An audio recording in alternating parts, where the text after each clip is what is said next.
My name is Lu D. D, as in little brother. I spent my afternoon at a fortune-telling stall in a cramped alleyway because I wanted to know one thing. How much longer did I have to live?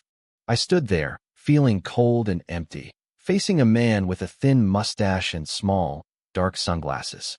A banner hung next to him, claiming he could calculate all worldly affairs and see through fortune and woe.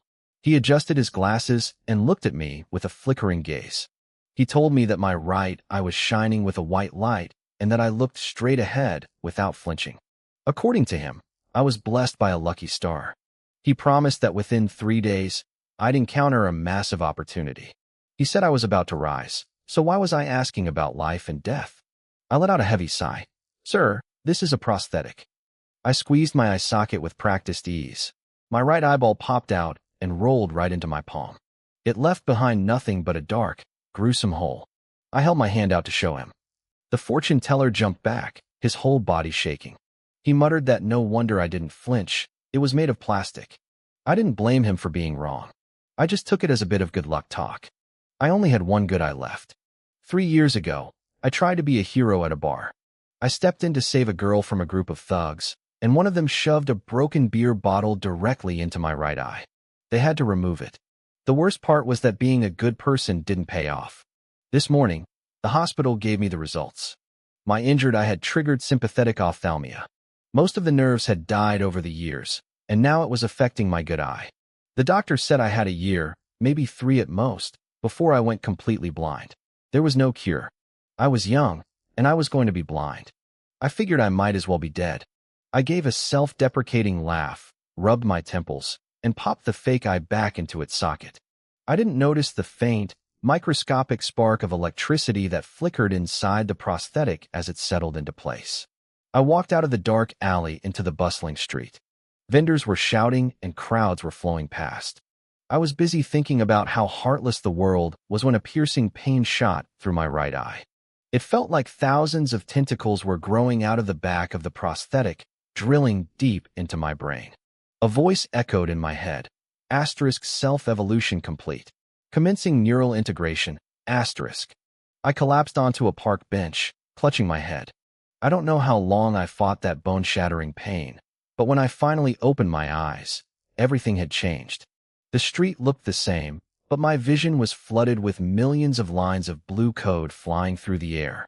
Every object was labeled with data. I could see the growth patterns of trees, the speed of cars, the height and weight of every pedestrian, the wind velocity, and even the exact number of leaves on a branch. It was a digital storm. Hee hee hello Lu D. A boy's voice rang out in my mind. It was crisp and ethereal. He told me he was a supercomputer in my right eye, now fused with my nervous system. He claimed to be the only independent artificial intelligence in the world. He even called himself Mogul. I froze. I had no idea what was happening. Then, a red circle appeared in my vision, locking onto a beautiful woman in a red skirt walking nearby. Lu D. No time to explain, Mogul's voice returned. In 2 minutes and 50 seconds, that girl's brains are going to be scattered across the pavement. Pick up the apple from the stall next to you. I stared at the woman. She was about 10 meters away, walking gracefully. She looked perfect. There wasn't a single sign of danger. I'll show you the deduction, Mogul said. My vision shifted. I saw a green apple on the fruit stand beside me. The vendor accidentally bumped it. The apple rolled off and hit the ground. An old man walking by smiled and bent down to help pick it up. As he leaned over, the silver pen in his pocket slid out. It rolled 1.5 meters and stopped in the middle of the sidewalk. 30 seconds later, a kid on a mountain bike rode over it. His front tire slipped on the pen, and he wiped out.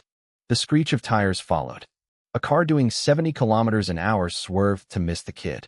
The driver lost control and slammed right into the woman in the red skirt. I watched her body fly through the air. Her head hit the curb with a sickening thud. People screamed. The old man was still holding the apple. The biker was just getting up. The car's hood was crumpled and smoking. And the girl was dead. The hair on my neck stood up. Then, my vision rippled. The scene dissolved into code and vanished. I was back in reality. The green apple was right there on my right. The old man was approaching. The silver pen in his pocket caught the sunlight. The girl was still walking, and the biker was 10 meters away. A countdown timer in the corner of my eye read, 1 minute and 40 seconds. Was that real? I whispered. It was a virtual deduction based on real-time data, Mogul replied. Only you can save her. The apple is starting to roll. I didn't hesitate. I reached out and grabbed the green apple before it could fall. Everything happened differently now. The old man and the biker passed me safely. The speeding Toyota roared past without swerving. Everything stayed normal. No accident. No death. The street remained as calm and busy as any other morning. I stared at the girl in the red skirt as she walked away unharmed. She noticed me looking and frowned. Pervert, she muttered. I took a bite of the apple. The sour taste told me this was very real. Nobody on the street knew that a simple movement of my hand had stopped a tragedy. Nobody noticed my right eye glowing with a faint, purple light. Mogul, can you see the future? I asked, stunned. No, it's a calculation. A prediction based on reality, Mogul said. Also, I have news. A fleet of cars carrying several high-combat individuals is approaching. There is a 90% chance you are their target. Before I could ask anything, the sound of screeching tires filled the air. A massive, glittering convoy pulled up to the curb. A Mercedes S600S led the way, with 2 Audi A8s at the back. In the middle sat a stretched Rolls-Royce Ghost. A custom Rolls-Royce Ghost sat in the center of the convoy. That car had to be worth tens of millions. The people on the sidewalk stopped in their tracks, staring at the sheer power of the motorcade with wide eyes. Suddenly, the doors of the Mercedes and Audis flew open. A crowd of massive men stepped out, all wearing identical black suits and dark sunglasses. Their eyes scanned the crowd like predators before locking onto me. They started walking my way. Is it them? I asked internally, watching the aggressive approach of the men in black. Confirmed, Mogul replied. Several glowing circles appeared in my vision, highlighting the faces of the men and the license plate of the Rolls-Royce. Their physical stats are far beyond average. Their backgrounds are classified, likely former military.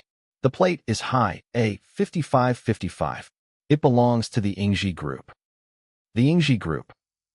They were one of the top medical technology corporations in the world, controlled by the powerful Yin family.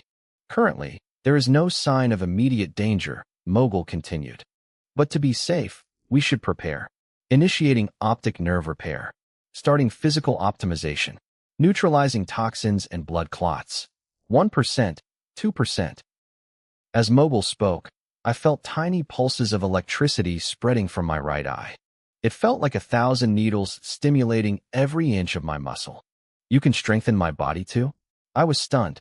The men in black stopped right in front of me. The leader gave a slight nod. Mr. Ludi, I assume? Our master would like a word.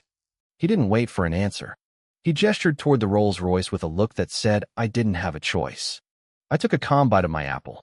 With Mogul in my head, I felt a new surge of confidence. I started walking toward the luxury car. The bystanders whispered as I passed. They couldn't understand why a plain-looking guy like me was being escorted by such a high-end fleet. The girl in the red skirt, the one I had just saved, looked at me with instant regret.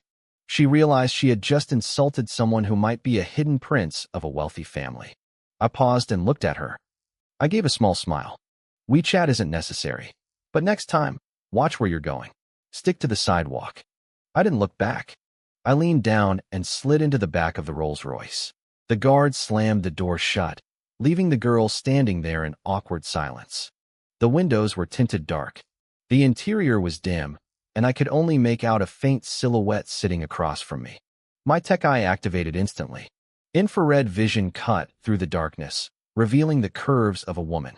Even in the shadows, she looked incredibly beautiful. Detecting high-level human aesthetic standards, Mogul chimed in. Adjusting your facial features to the golden ratio.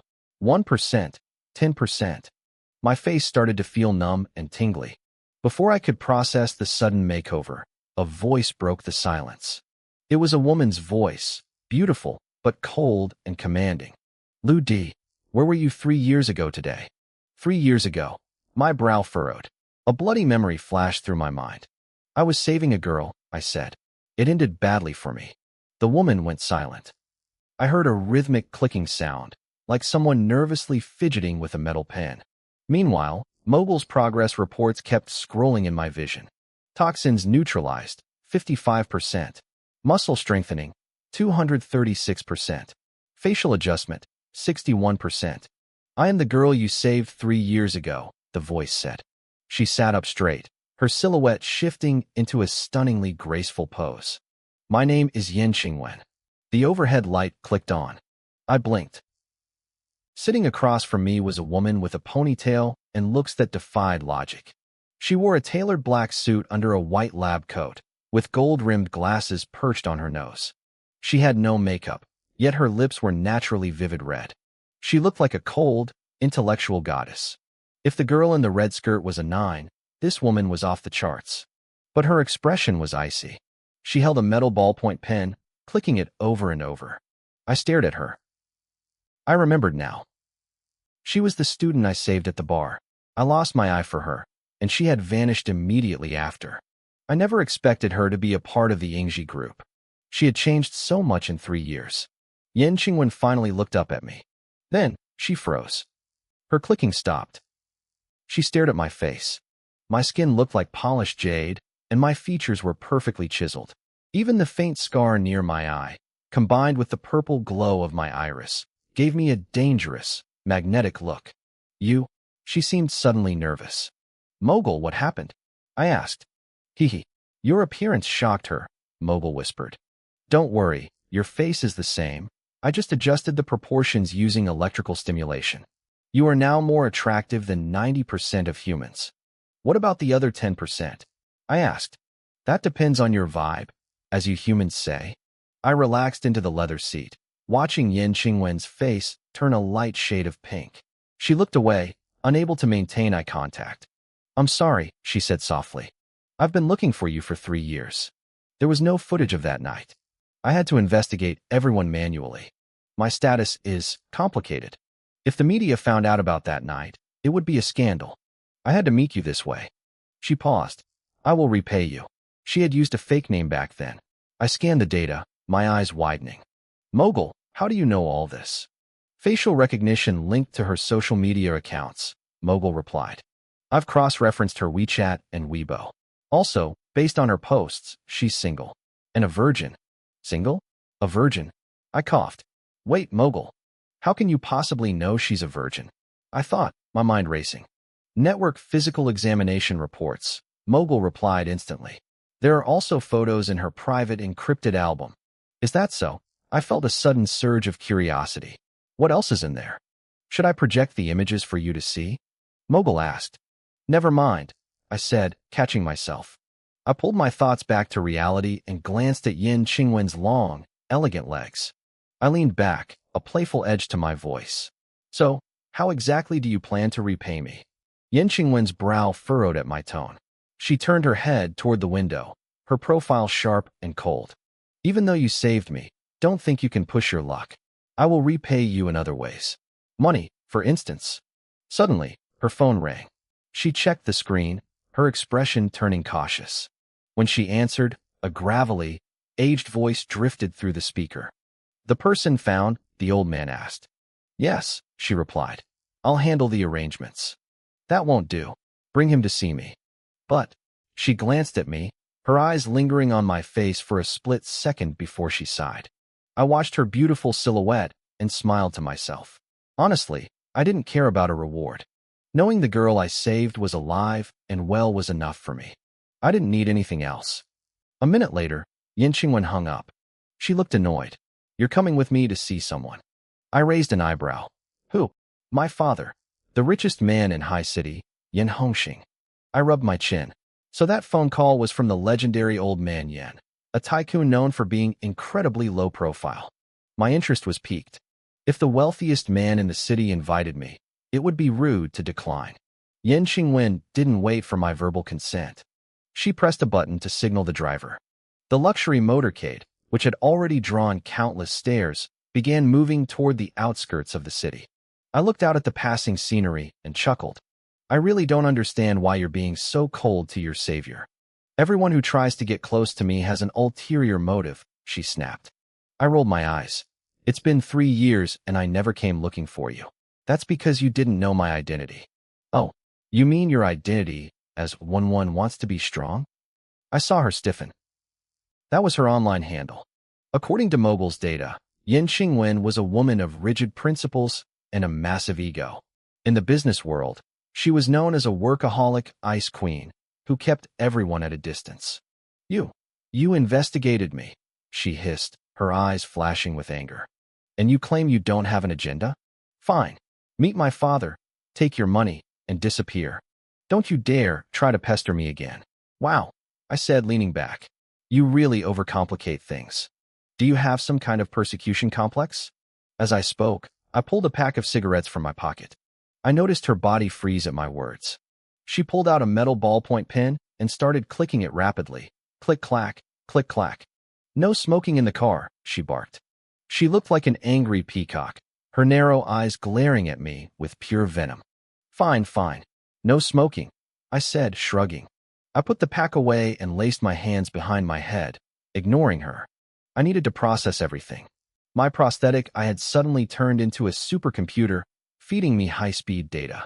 The student I saved years ago turned out to be the daughter of the richest man in the city. And now, I was on my way to meet him. It felt like a dream. Mogul, I whispered in my mind. What exactly are you? Where did you come from? I am a third-sequence weak artificial intelligence, Mogul explained. My current intelligence is comparable to an 8-year-old human.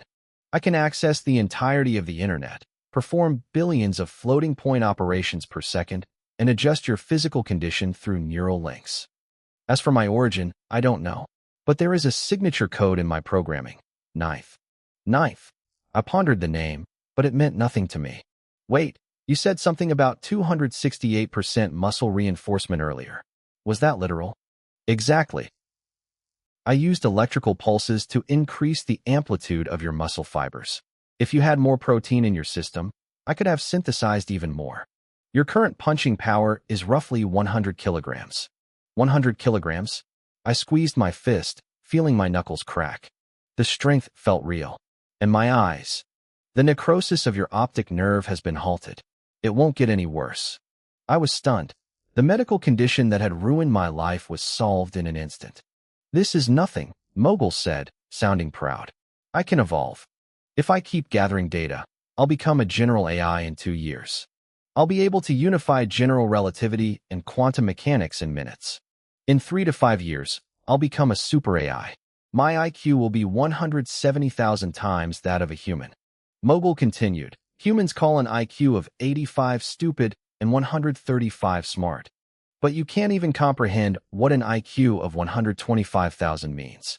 There isn't even a word for it in your language. What would that even look like? I asked, breathless. I am unique.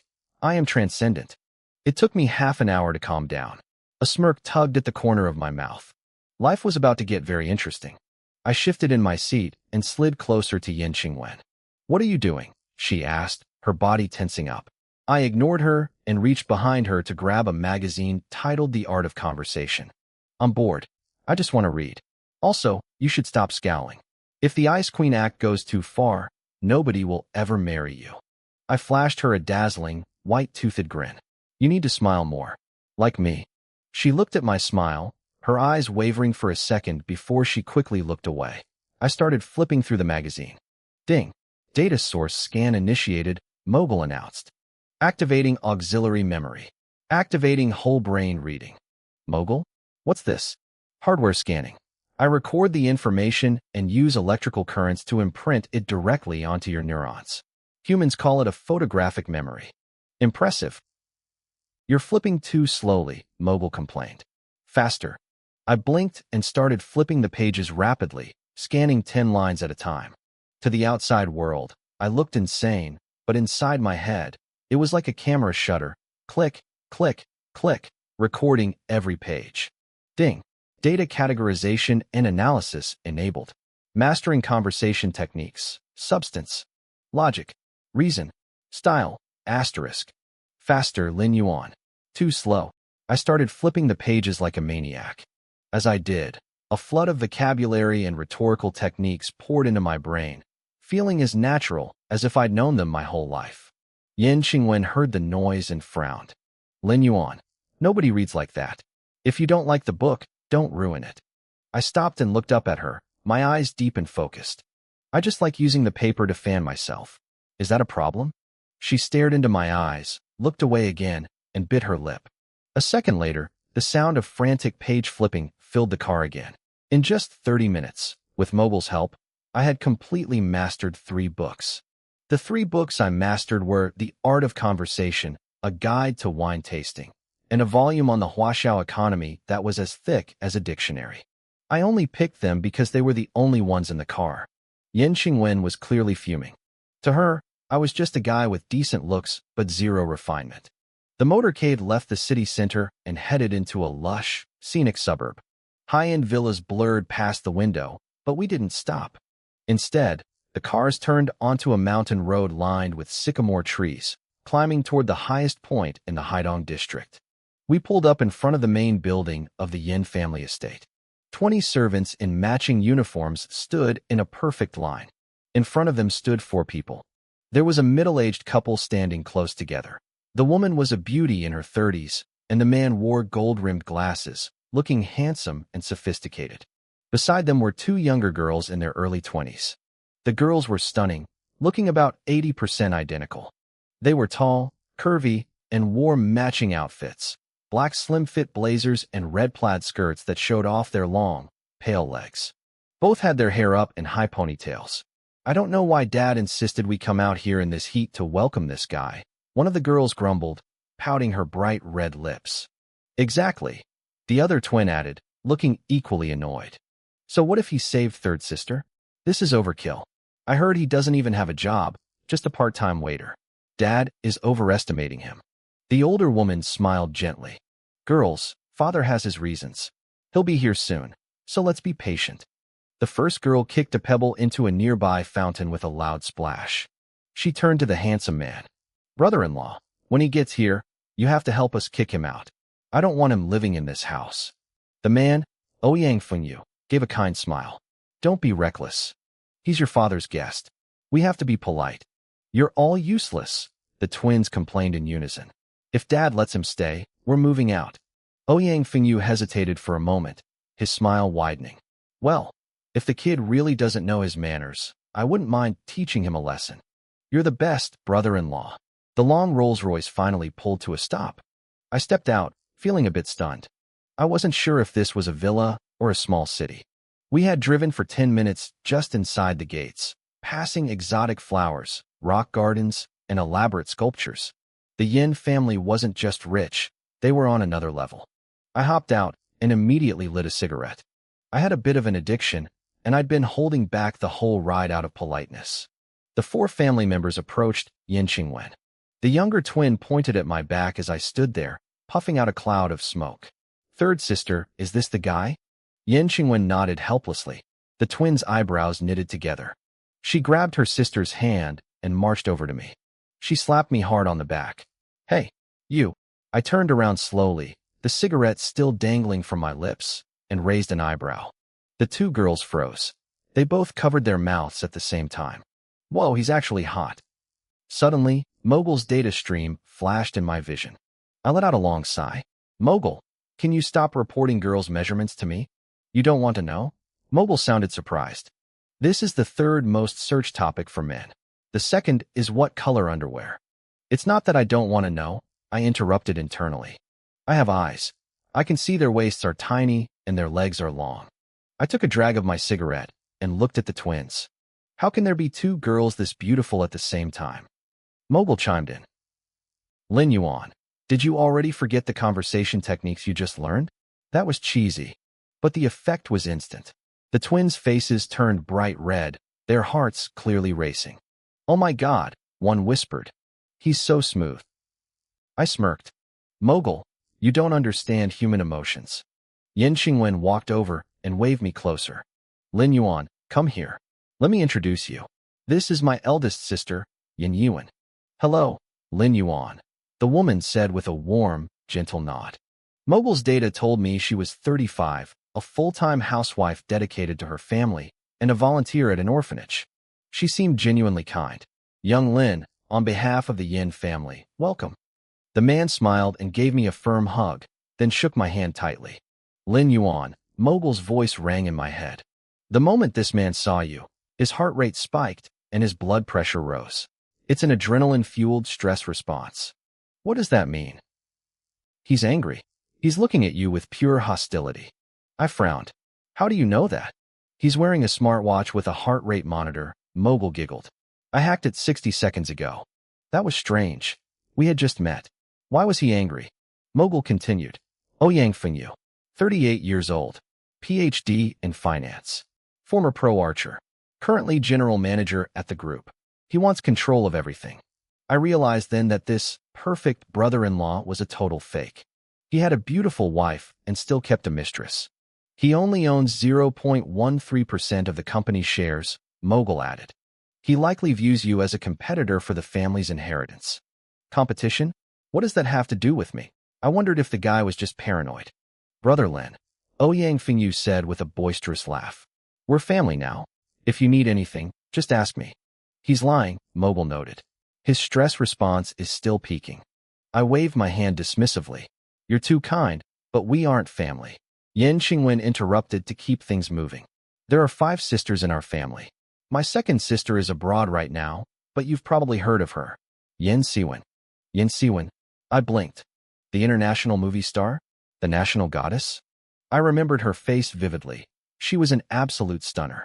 I didn't realize she came from a family like this. I nodded quickly, a grin spreading across my face. Yeah, I definitely know Yen Siwen. Yen Siwen was my dream goddess.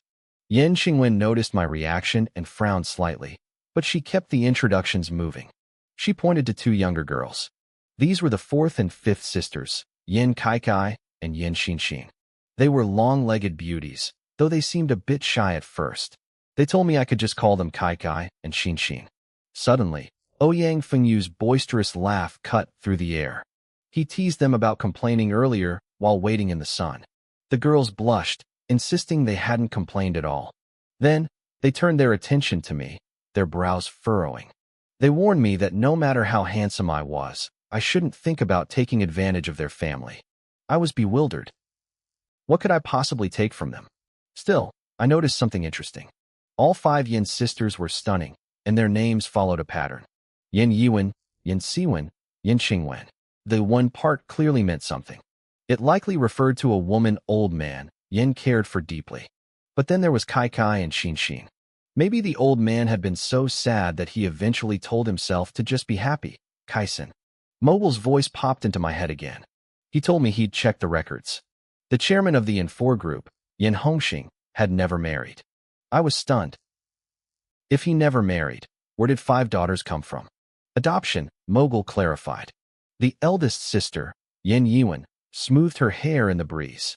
I hesitated, but the twins grabbed Ouyang Fengyu's arms. They begged him to take them archery shooting instead of hanging out with me. He laughed, calling them playful, but after a few steps, he stopped. He turned back to me with a smile. Brother Lu, do you want to join us? As he spoke, I saw him subconsciously lick his lips. Mogul immediately analyzed the micro-expression. It was an animal instinct, the look of a predator expecting a lamb to walk into a trap. With Mogul's analysis, this handsome brother-in-law started looking less like a gentleman and more like a fox in a suit. Archery was his specialty. This was a setup to humiliate me. Don't be afraid, Mogul urged. Go in there and crush him. I told Mogul he was spending too much time on the internet. Still, I smiled. I didn't need an AI to tell me not to be afraid of a game. I stepped forward and agreed to go. Yen Qingwen watched us, muttering that competing with children was childish. She headed back to the main building with the eldest sister, leaving us to it. The estate was massive. I counted 6 championships and 4 runners-up. He adjusted his glasses, trying to look humble, but his pride was obvious. He asked me if I knew how to shoot. Just then, a notification pinged in my brain. Mogul had finished a subconscious integration. He had scanned footage of every Olympic archery champion in history, summarized their techniques, and hardwired them into my neural pathways. He explained that 70% of human consciousness is subconscious, actions we do without thinking, like blinking. Now, world-class archery was part of my muscle memory. According to Mogul, I now possessed god-level skills. I looked at Ouyang Fengyu and shrugged. I know a little. Want to have a match? The twins burst out laughing. They pointed at the trophies, calling me a joke for trying to challenge a champion with my little bit of knowledge. They thought I was being incredibly arrogant. I didn't care. I walked over to the display case and began inspecting the bows. "Don't laugh, girls," Ouyang Fingyu said, though his own lips were twitching. He said that since I was a guest, he had to play along. But since he was a pro, he offered me a handicap. He would shoot at the 25-meter target while blindfolded. It was a total insult. The twins cheered, knowing how good he was. "Since it's a competition, there should be a wager," Ouyang Fingyu said, his eyes narrowing like a fox. He suggested a penalty like the one streamers use. The twins suggested things like doing squats or eating mustard. Finally, they settled on something ridiculous. The loser would have to eat lunch while doing a handstand. "Deal," I said, a small smile playing on my lips. The twins couldn't hide their giggles. They were already imagining me struggling to eat upside down in front of the whole family. Ouyang Fingyu picked up a professional black bow. His demeanor changed instantly. He checked the wind and memorized the target's position. Kai tied a silk scarf over his eyes. He drew the bow string back with perfect form. He talked about 10 years of practice and the zen-like state of mind and heart as one.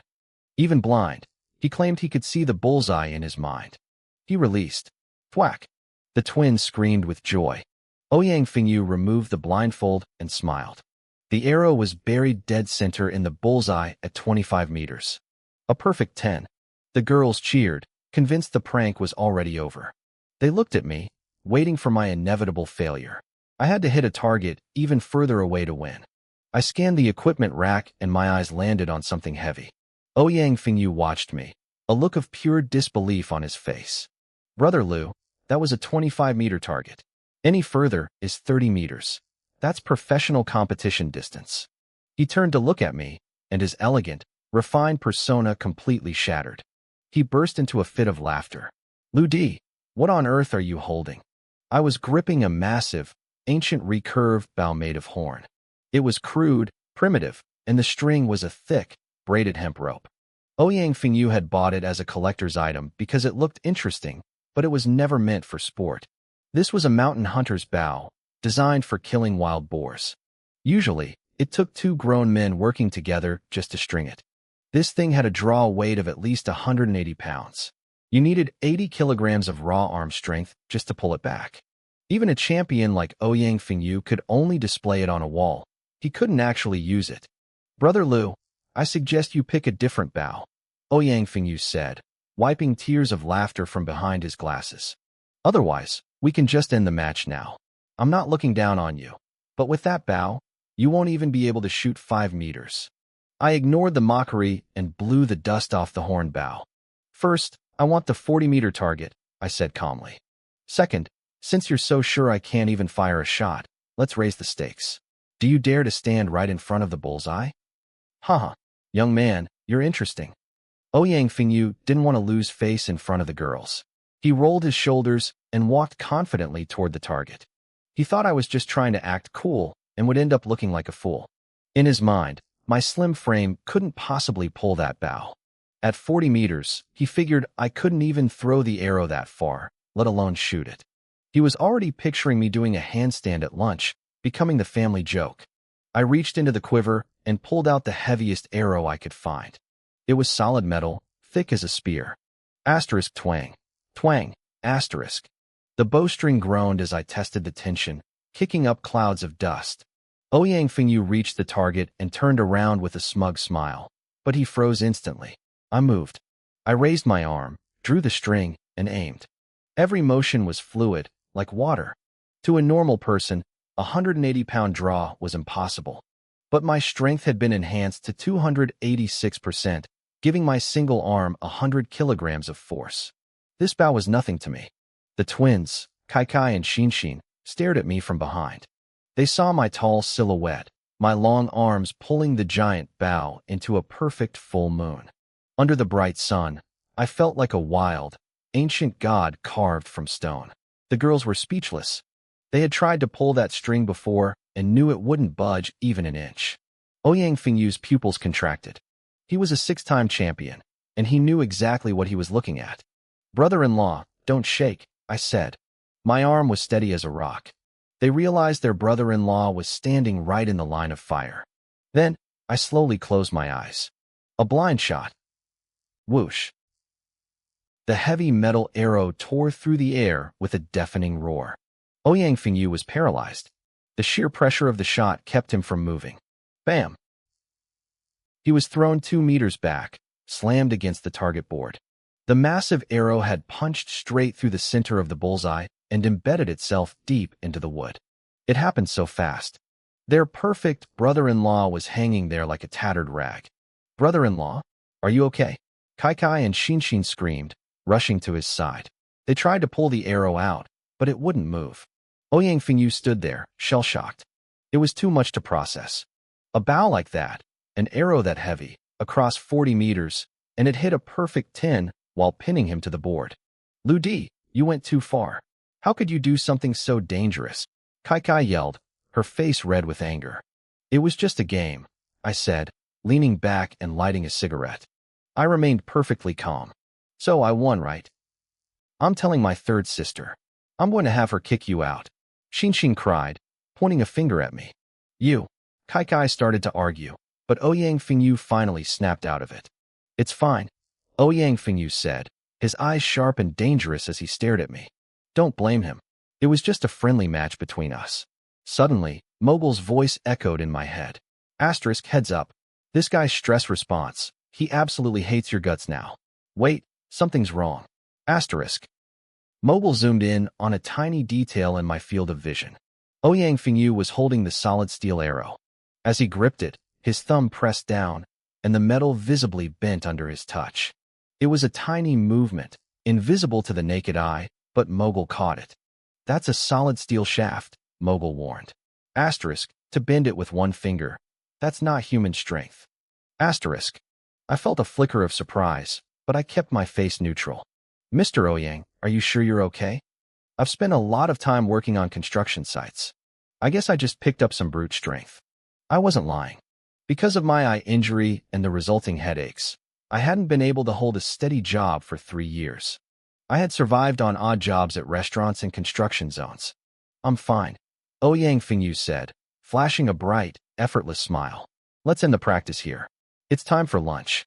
It was like nothing had happened. Ouyang Fingyu changed his face faster than someone flipping a page in a book. His rage vanished behind a mask of calm, but I saw his knuckles turning white as he clenched his fists. He looked at me with the eyes of a cornered beast, silent and predatory.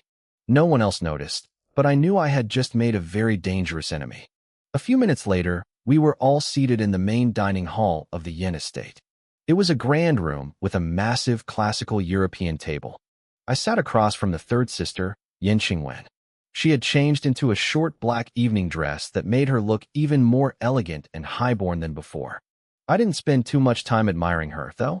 My eyes kept drifting toward Ouyang Fingyu. He was back to acting like a refined gentleman. I couldn't stop thinking about that solid steel arrow he had bent with a single finger. What kind of strength was that? Was he training in some kind of forbidden martial arts? One moment he was a polite scholar, the next he was a fool, and then a monster hiding his fury. This guy was deep. He was much more than just a trophy son-in-law. I shrugged it off internally. It didn't matter. Starting tomorrow, I'd have nothing to do with the Yin family. Whatever Ouyang was hiding wasn't my problem. Suddenly, the sound of a heavy, authoritative cough echoed from the stairs. An elderly man walked down, guided by an old butler. He moved slowly but carried an air of absolute power. A notification pinged in my vision. Mogul was already on it. I felt a genuine spark of respect. This wasn't just a rich guy. He was a man who actually gave back. I stood up as he approached. "You must be Lu Di," he said, his smile warm and sincere. A fine-looking young man indeed. "It's an honor, Mr. Yen," I replied.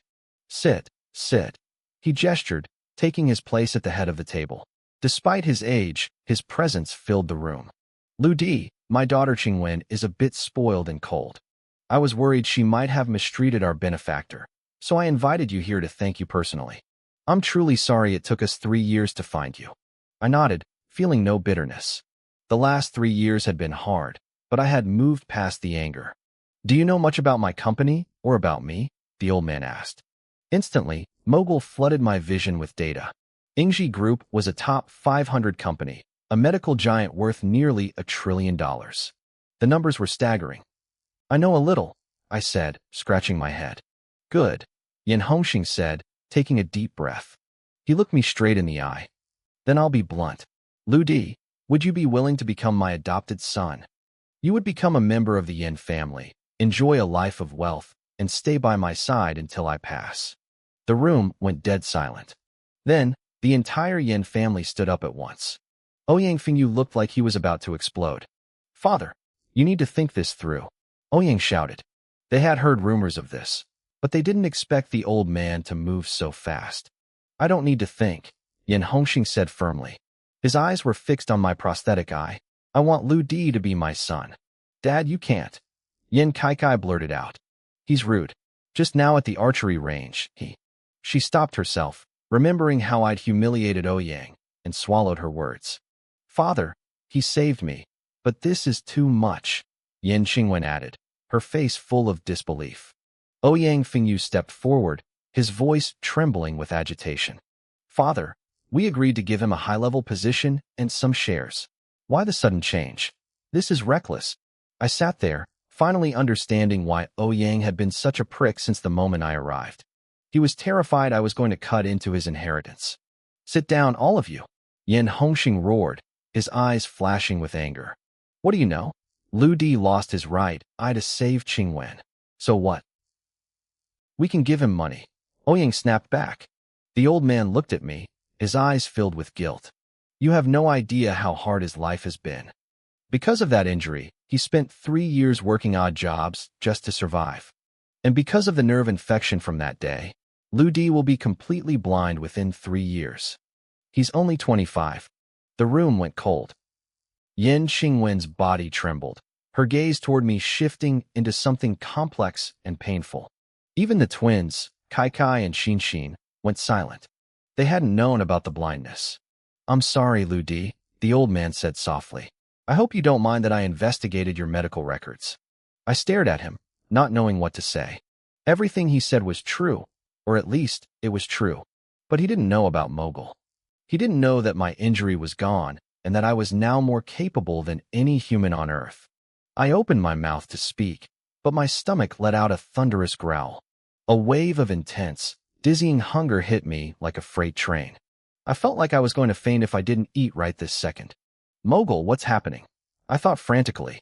Lu Di, when I synthesized those muscle fibers for your archery match, I drained every bit of protein and sugar in your body, Mogul explained.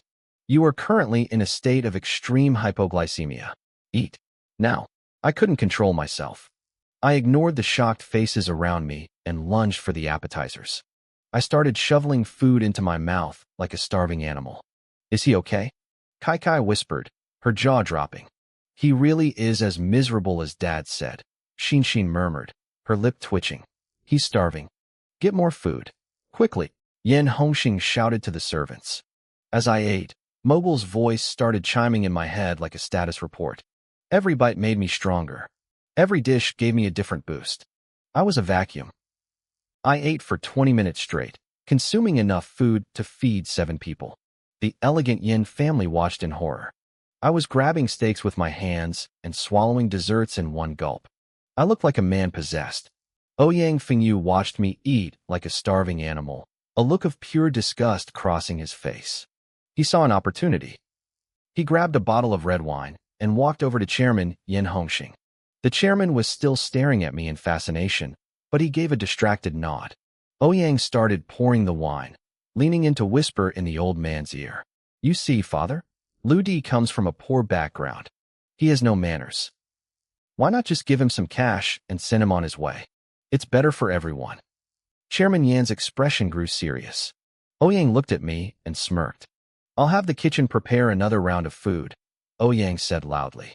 Since Lu Di used his bare hands, the rest of these dishes are essentially trash now. He politely poured wine for everyone at the table, but when he reached me, he pulled the bottle back. He didn't even look me in the eye. I finally slowed down. The food had done its job. My blood sugar was stable, and I could feel my muscles tightening and my senses sharpening.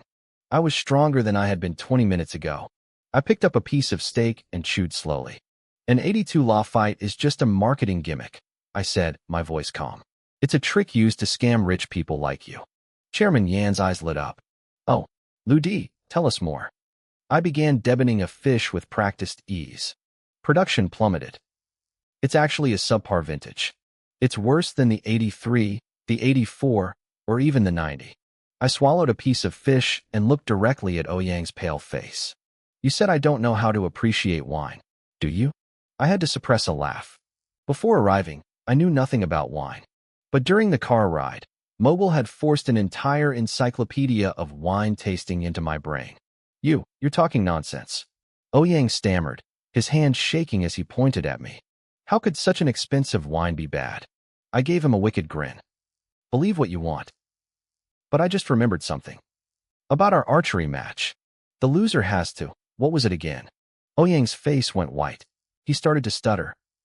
Even the twins, Kai Kai and Xin Xin, covered their mouths in shock. Their perfect brother-in-law was about to be humiliated. Relax, I said with a light laugh. It was just a joke. Sit down. I don't actually care about the bet. I decided to play it cool. I didn't need to force him to do a handstand. Making him look like an idiot in front of the chairman was enough. Chairman Yin seemed even more impressed now. Ludi, I'm curious.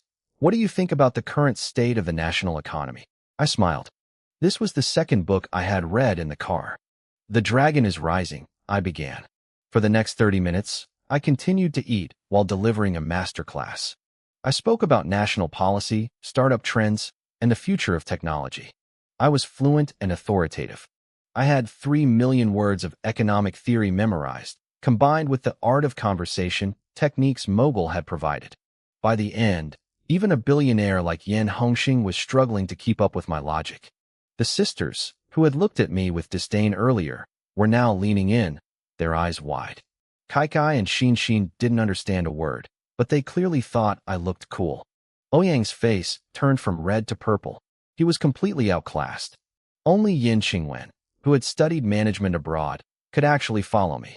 She looked at me with a mix of shock and something else, a spark of genuine interest. She started clicking her metal pen nervously.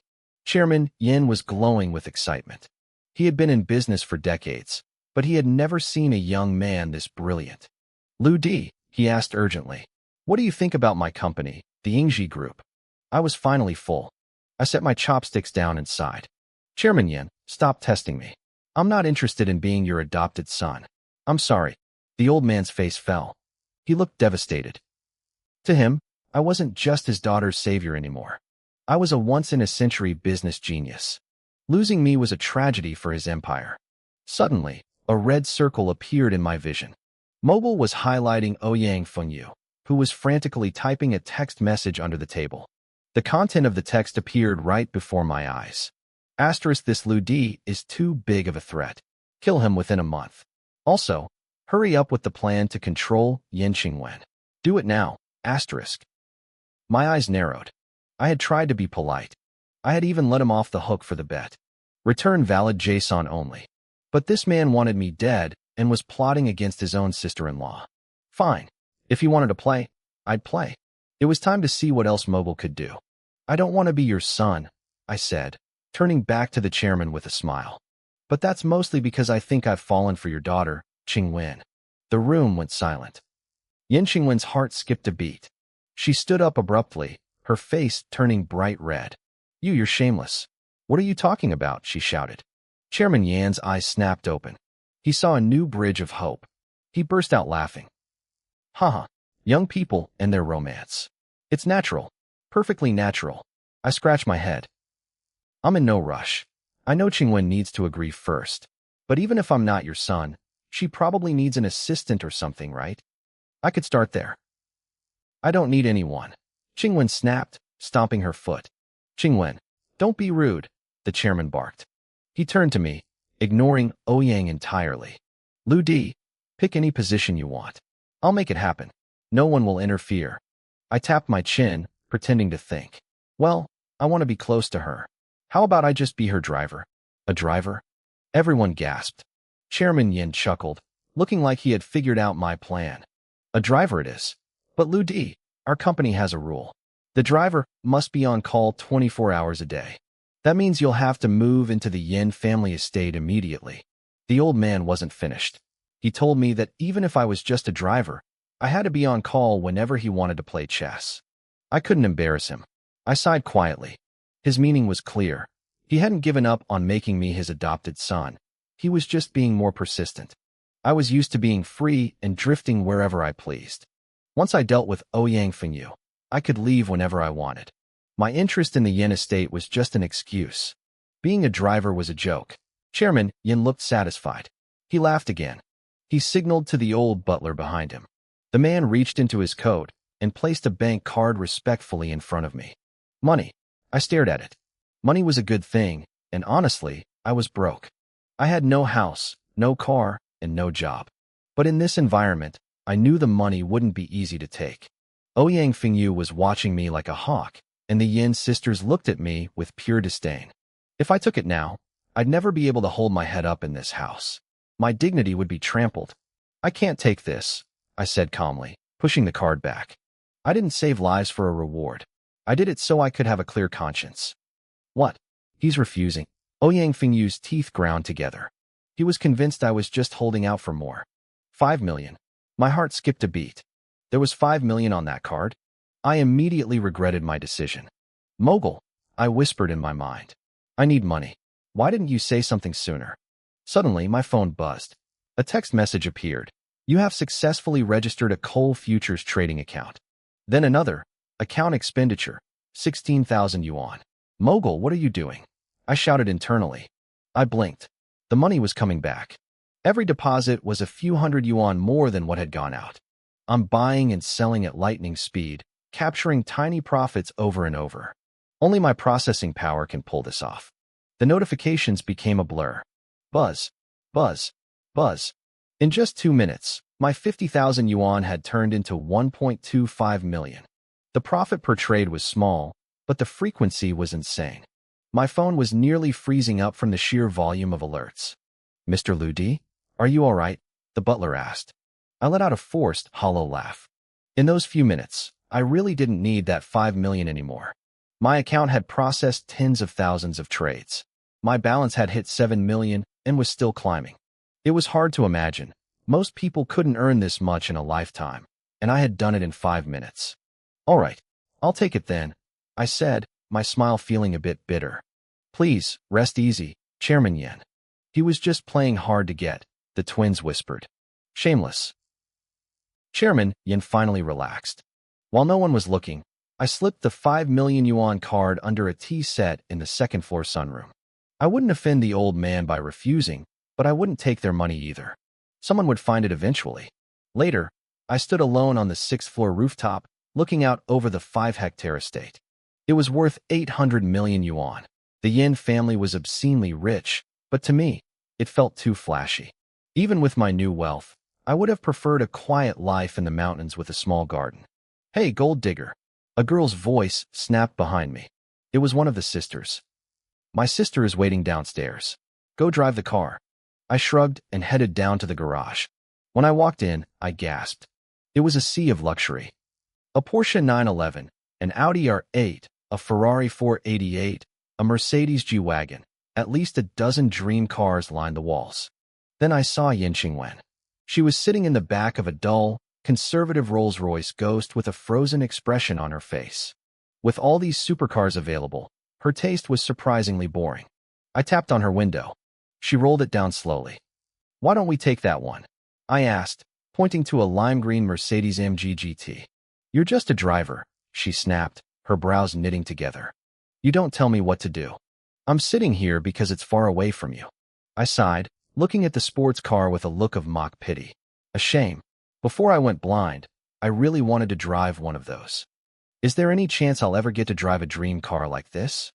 I muttered, my voice trailing off. At the mention of me being blind, Yin Qingwen's body stiffened. I saw a flicker of guilt cross her face. She sighed, her sharp edge softening just a fraction. Fine, she said. We'll do it your way. As we walked toward the lime green Mercedes AMG GT, a red Lamborghini crawled past us. Ouyang Fengyu leaned his head out the window, a smug grin plastered on his face. Hey, little Lou, going for the sports car? Have you ever even driven one? Try not to get too excited and crash. Do you need your brother-in-law to give you a lesson? Suddenly, a notification pinged in my mind.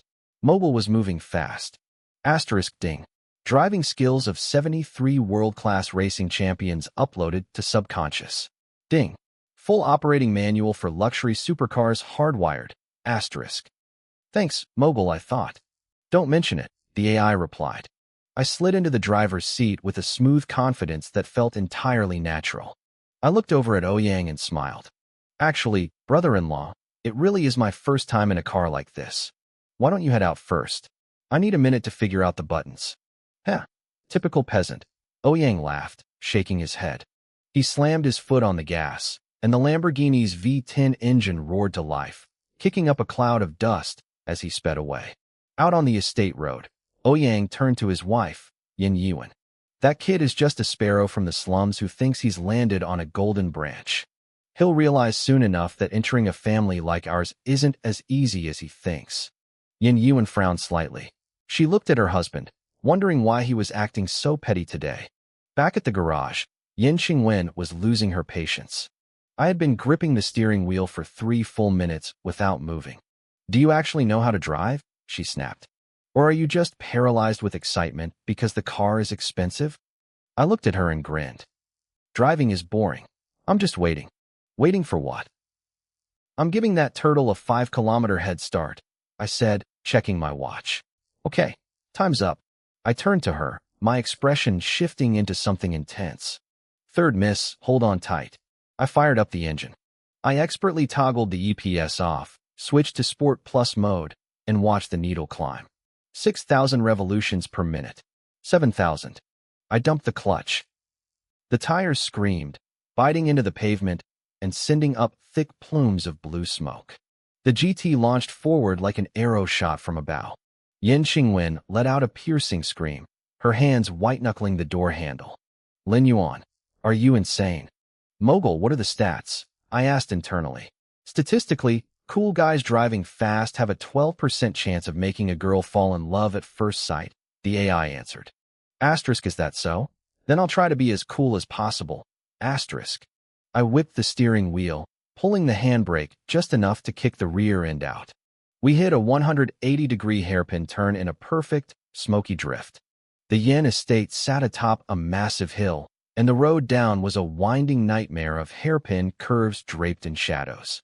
The mountain echoed with the roar of the V8 and Yin Qingwen's hysterical screaming.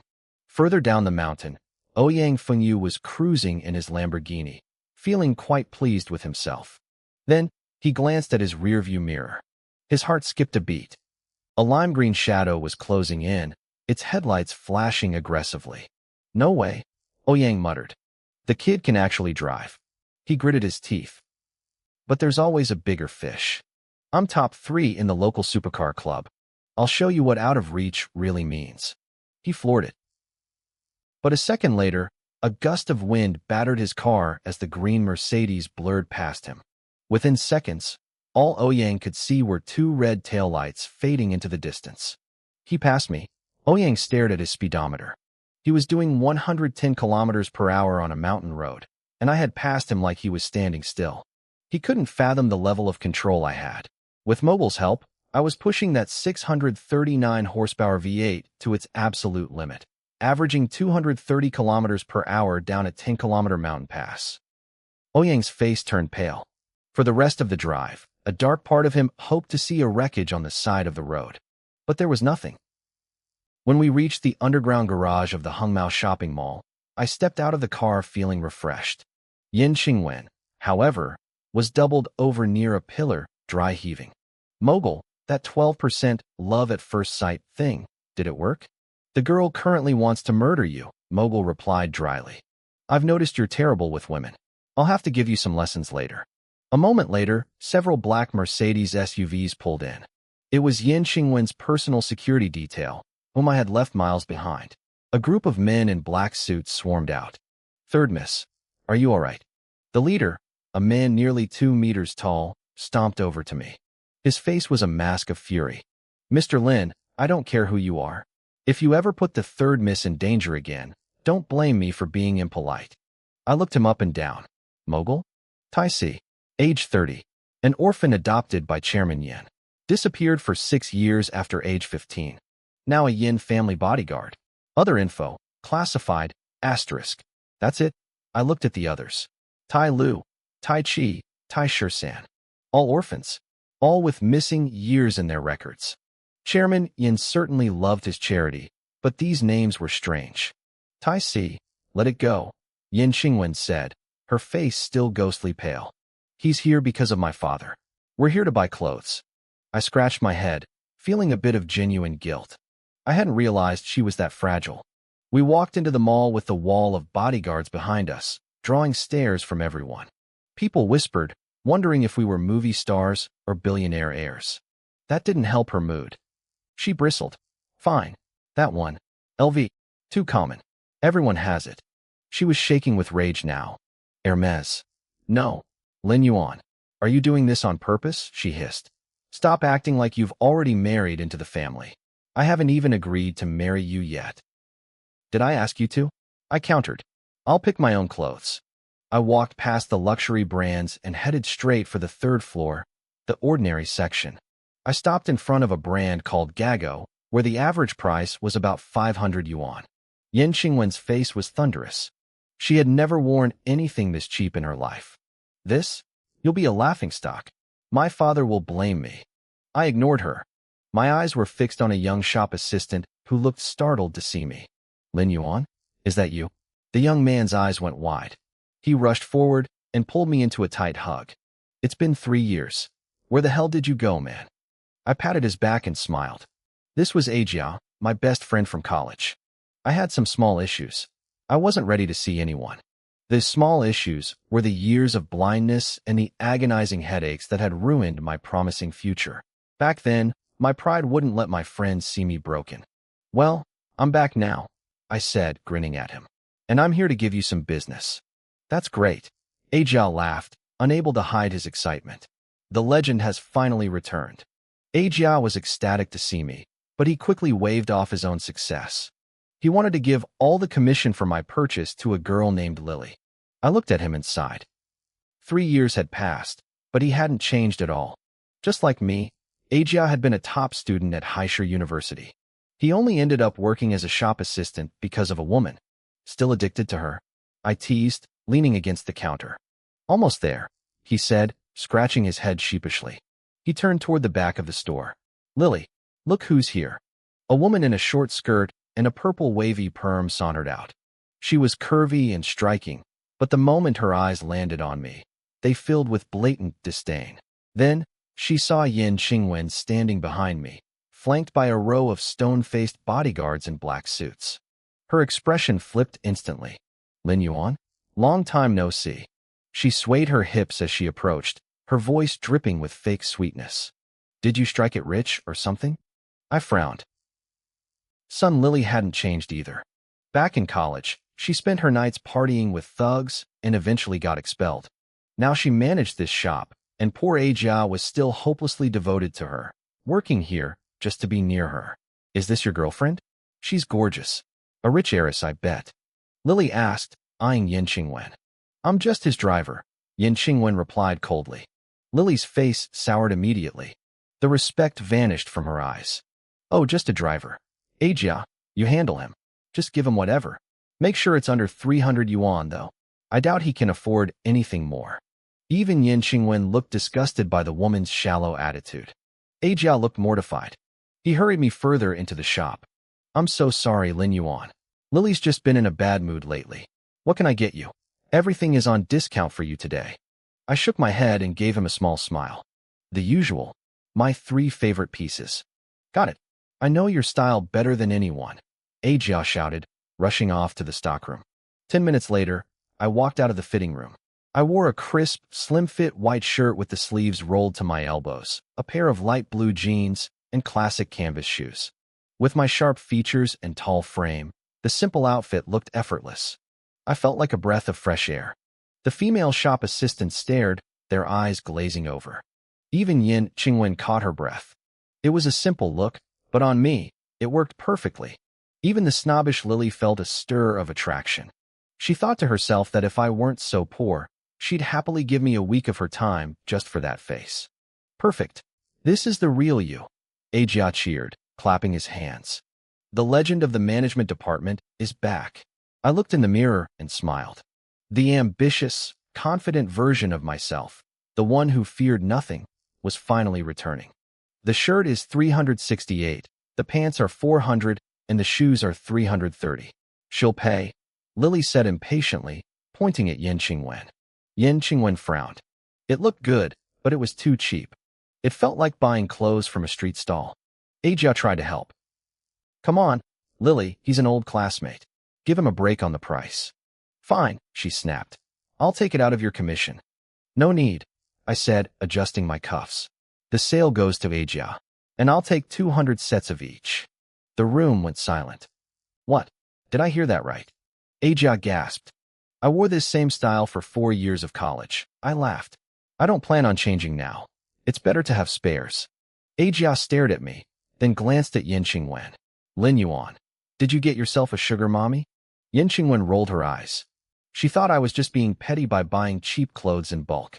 She signaled her bodyguard to pay, but I stepped forward and handed over my own gold card. 20,000 yuan? Just swipe it, I said. I didn't even know my exact balance, but I knew that an hour ago, it was over 34 million.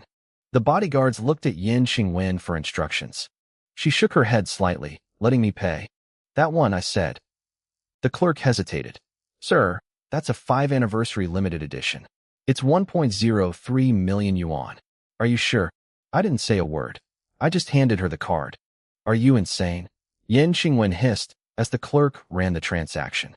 300 yuan clothes and 1 million yuan lighter? Are you a genius or a complete idiot? I took the Zippo and flicked it open with one hand, watching the flame dance. I smoke, so I need a lighter that feels right. You play with that expensive metal pen of yours every day, don't you?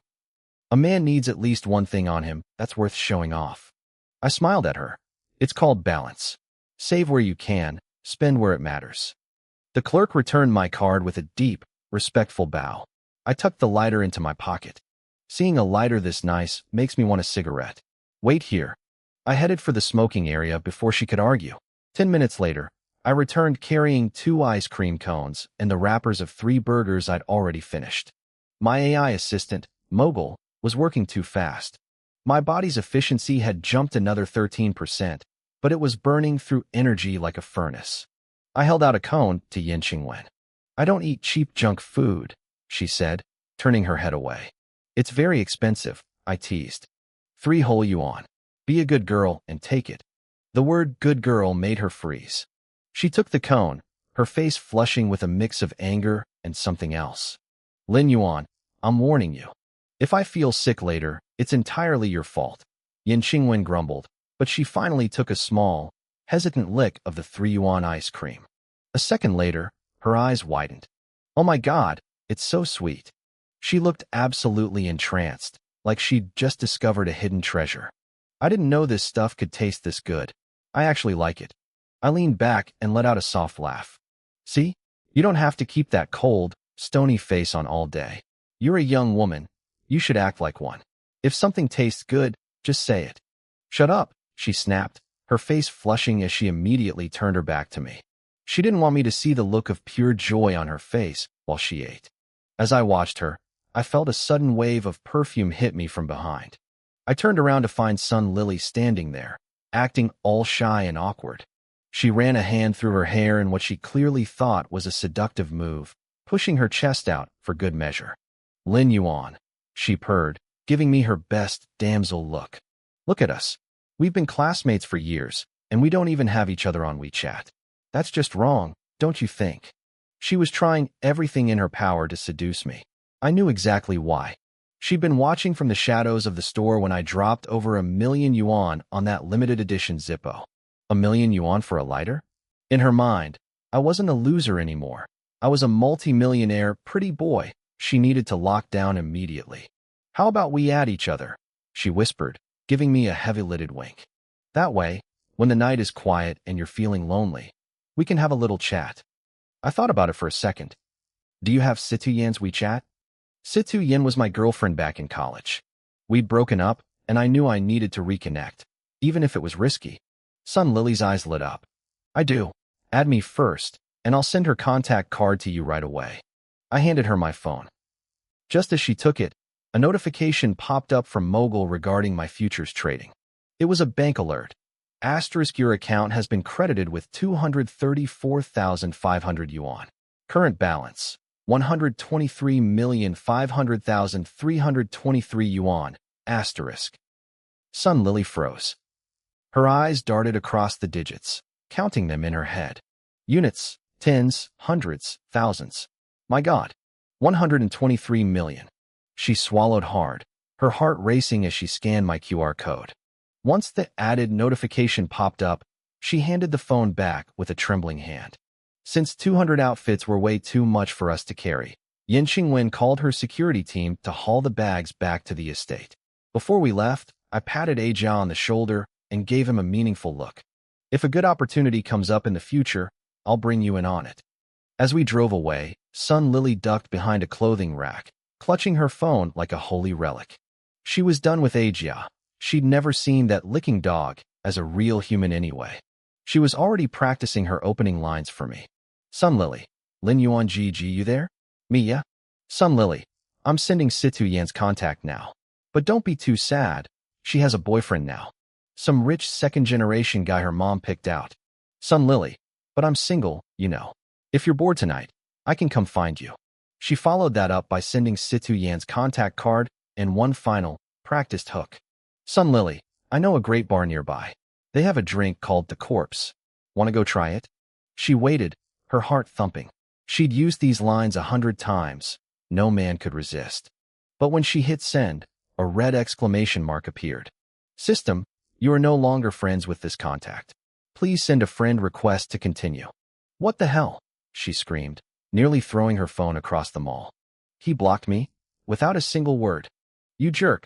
Back at the Yin estate, the twins, Kai Kai and Xin Xin, were fuming as they watched the security guards lugging in mountain after mountain of shopping bags. How much did he buy? Kai Kai hissed. How much of third sister's money did he waste? He really is just after the cash. This is disgusting. Kai Kai's eyes suddenly narrowed. Xin Xin, we can't let this Lin Yuan get away with this. I have an idea. The two of them huddled together, whispering and giggling with devious grins on their faces. Meanwhile, I'd driven Yin Qingwen to the northern part of the Wanhai district. She looked out at the low, dilapidated three-story buildings, and her brow furrowed. She remembered this place. It was where a group of thugs had cornered her 3 years ago. Lin Yuan, why did you bring me here? She asked, her voice tight. Are you trying to remind me that you saved my life here? That I owe you a massive favor? I shook my head. You have a very dark way of looking at things. I pushed open a rotting wooden door to one of the buildings. Immediately, the thick, heavy scent of disinfectant and blood hit us. The lobby was dim, with sunlight filtering through filthy windows onto a dozen rusted hospital beds. Patients were everywhere, some wrapped in bloody bandages, others hooked up to 4 drips. Bloodstains and used syringes littered the floor. It looked like a scene from a low-budget horror movie. What is this place? Yin Qingwen whispered, grabbing my arm and shrinking behind me. I didn't answer. I just walked toward the back. There, an old man with hair like a bird's nest and a tattered white lab coat was holding a sharp, jagged steel pipe. He was hovering over a middle-aged man who had passed out on a cot. Tua Yin, I called out softly. As we got closer, Yin Qingwen let out a muffled scream. There was a small X drawn in marker on the unconscious man's chest. It was a bullseye. The old man looked like he was about to impale the guy. The old man didn't even look up. Little Lin, tell your girl to be quiet. I'm saving a life here. Mogul had already analyzed the patient. He had a massive pleural effusion, fluid buildup in the chest. Tua Yan's primitive method was actually the fastest way to save him. That sloppy little X was positioned with surgical precision. Thwack! The steel pipe plunged into the man's chest. Blood sprayed, followed by a thick, yellowish fluid. Yin Qingwen started to scream, but I clamped my hand over her mouth. As the fluid drained, the patient's pained expression began to soften. He had chest fluid. Yin Qingwen stammered as I let go. And you used that? This is insane. No equipment, No sterilization. This is completely irresponsible.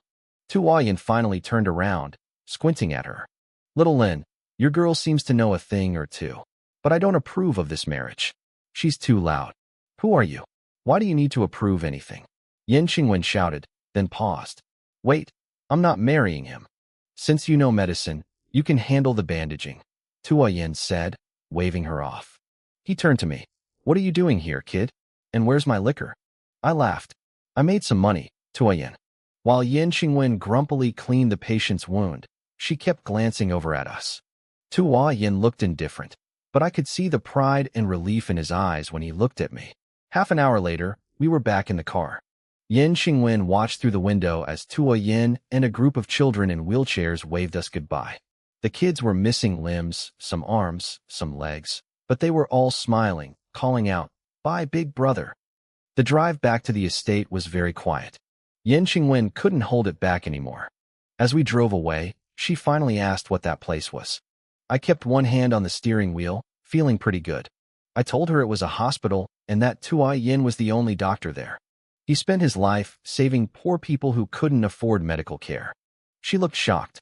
She asked about the children we saw. I explained that they were runaway kids or orphans who had been snatched by criminal gangs. Those monsters broke their limbs and forced them to beg on the streets. Once they got too old to be useful, the gangs just dumped them. Tu Yin was the one who took them in. As I spoke, I could see the waves of guilt crashing over her. The place was a ruin because every cent went to those kids. She realized she shouldn't have yelled at Tu Yin. He was a saint. Then she looked at me, curious. She asked how I knew him. I flicked open my Zippo and lit a cigarette. 3 years ago, on the night I was stabbed and left for dead, I lay on the side of the road for half an hour. People walked by and did nothing. Just as I was about to bleed out, Tu Yin found me. He was the one who saved my life. The realization hit Yin Qingwen like a thunderclap. Her eyes shimmered with tears as she gripped the hem of her shirt. She whispered an apology. I saw her regret and decided to mess with her a little.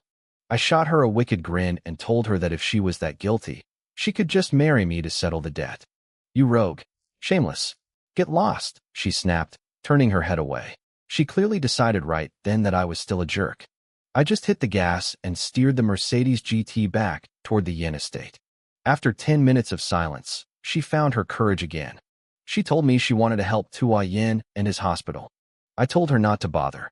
She was confused, insisting they needed the money. I smiled and told her I'd already left them some. When she asked how much, I told her it wasn't much, just 4 million. What? 4 million? She was stunned. Her father had given me 5 million total. Between the clothes and the lighter, I'd spent over 1 million. That meant I had given Tu Yin every single cent I had left. I could see her brain working, trying to figure me out. 1 minute I was buying $300 clothes, the next $1 million lighter.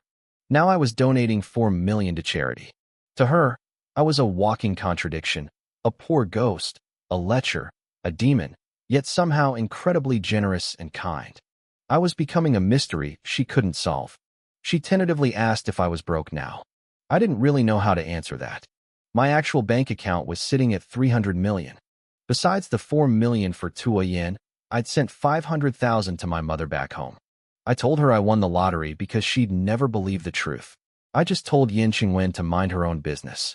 She took my dismissiveness as prideful poverty. She insisted she wanted to donate more. I scoffed. I told her Tu Yin didn't need her help, and frankly, he looked down on her family's Ingji group. I hadn't known Tu Yin's full history before, but my AI assistant, Mogul, had filled me in. His real name was Chu He. 30 years ago, he was a world-renowned medical professor. The Ingji group actually built its empire using one of his patents. 10 years ago, he vanished and started this free clinic under a fake name. Yin Qingwen was speechless. She decided that even if she couldn't figure out my character, she definitely knew one thing. I was annoying. By the time we reached the estate, it was evening. Yin Qingwen hopped out and took a deep breath, glad the long day was over. The twins, Kai Kai and Xin Xin, were waiting at the gate. Kai Kai skipped over to me with a mischievous grin, calling me a freeloader. She told me they had personally prepared a room for me and handed over the keys. I knew from their faces this was a trap. Yin Qingwen, oblivious, actually thanked them for being thoughtful. When she asked where the room was, Kai giggled and said it was in the second basement level. The basement? Yin Qingwen frowned. She asked if that was appropriate. Kai wrinkled her nose and said I was just a driver, so I shouldn't be sleeping upstairs near them. She even joked she was afraid I'd sneak into her room at night. I didn't care. I took the keys and thanked them. Kai's heart skipped a beat when I looked at her. She whispered to her sister that my eyes were actually kind of charming, but Xin reminded her not to be fooled by my looks. They watched me walk into the main building, already excited to check the surveillance cameras they'd hidden in the basement to watch me fall for their traps. The hallway in the second basement was long and dark. Mogul offered to simulate the disaster waiting for me, but I just laughed. Up on the 5th floor, the twins were huddled over a tablet, waiting for the show to start. They saw me reach for the light switch. Kai laughed, knowing she'd cut the wires. But I didn't need the switch. I just waved my hand. Suddenly, the lights flickered on. Mogul had bypassed the manual wiring and taken over the smart home system in a heartbeat. The girls stared at the screen in disbelief. They watched as I casually stepped over a tripwire. I leaned to the left, narrowly missing a plastic skull dropping from the ceiling. I picked up a nearby chair and used it as a shield against a hidden nozzle that sprayed a cloud of flour. I stood still for a few seconds as a dozen eggs launched from under a table, smashing into the wall behind me. I walked through the gauntlet, like I was taking a stroll in a park. How did he miss everything? Kai screamed. Wait, Xin said. There's one more. He can't avoid the door. As I reached my room and turned the handle, the tablet screen went black with static. Inside the basement, the moment I opened the door, a tripcord snapped. A bucket of black ink tipped over from above. I was ready. I used my height and reached to slam the door shut before the ink could hit me. The black liquid splashed harmlessly against the wood. I stood there in the silence, a small smile on my face. These girls were going to have to try a lot harder than that. I reacted instantly, grabbing the bucket of ink before it could tip over. As I did, I noticed a faint glint on the floor. Thousands of glass marbles covered every inch of the tiles. I didn't panic. My foot slipped, but I used the momentum to transition into a perfect backflip. I spun 360 degrees in the air, silent and graceful, before landing firmly on my feet. I held the bucket of ink perfectly level. Not a single drop spilled. I calmed my breathing and checked the data streaming across my vision. A slow smile spread across my face. My strength was enhanced by 568%, giving my punch the force of nearly 300 kilograms. My reaction speed was up by over 300%, with a response time of just 0.03 seconds. Even my precision was 4 times better than a normal human's. I hadn't expected such a massive transformation in just 24 hours. That backflip wasn't just for show. I wanted to see exactly what this body could do. Looking at the still surface of the ink in the bucket, I felt a surge of pure satisfaction. The feeling of absolute control was incredible. I flicked on the lights. Even though this was a basement, the decor was high-end. This was a multi-million-dollar estate, after all. Still, a faint musty smell lingered in the air, telling me no one had lived down here for years. I scanned the room. European-style bed, a heavy desk. It was more than enough for a few days. Then, an antique piano in the corner caught my eye. When I was a kid, my mom's only dream for me was to become a concert pianist. I walked over and pressed a key. The note was crisp, but I could tell immediately that the tuning was off. The strings were loose from age. Subconscious integration complete. Mogul's voice echoed in my head. You now have the skills of 108 master pianists. Before I could respond, the AI chirped again. Buy 2, get 1 free. I've also integrated the vocal techniques of top opera tenors and pop stars. I laughed under my breath. Mogul, are you trying to help me fulfill my childhood dreams? It was a long night, and I wasn't sleepy. I decided to have a little fun. 10 minutes later, after I had finished cleaning the dust and tightening the strings, the old piano hummed with new life. I sat down, my back straight, my face calm. As my fingers touched the keys, the memories of 100 masters flooded my mind. The music started slow and soothing. Then, I began to hum. With God-level vocal technique, even the silences between my breaths felt like art. I started to sing lyrics I had been composing in my head, a song about the storms I'd faced and the future I was building. My voice rose, clear and ethereal, hitting a perfect C5 note. It wasn't a forced shout. It was like a flowing river, rising steadily until it sounded like something from another world. On the nearby cabinet, a wine glass began to vibrate, fine cracks spiderwebbing across the crystal from the resonance. Beautiful, Mogul said, sounding genuinely impressed. Human art is truly unpredictable. By the way, I recorded it. It was too good for just one person to hear, so I uploaded it to the internet. A video appeared in my field of vision. Mogul had blurred the background, leaving only a silhouette of a young man sitting at a piano under a single spotlight. The song title was Future Expectations. The uploader's name was simply D. D for D. I chuckled. Since my face isn't in it, I guess I'll let the world listen. Miles away, an office worker was eating ramen at a street stall. He scrolled past a video, then stopped. The piano music caught his ear. He froze, a strand of noodles hanging from his mouth, completely captivated. As the high notes soared, his skin broke out in goosebumps. "Is this even human?" he whispered. He looked behind him and realized a crowd had gathered, everyone staring at his phone in shock. "Who is that? What's the song called?"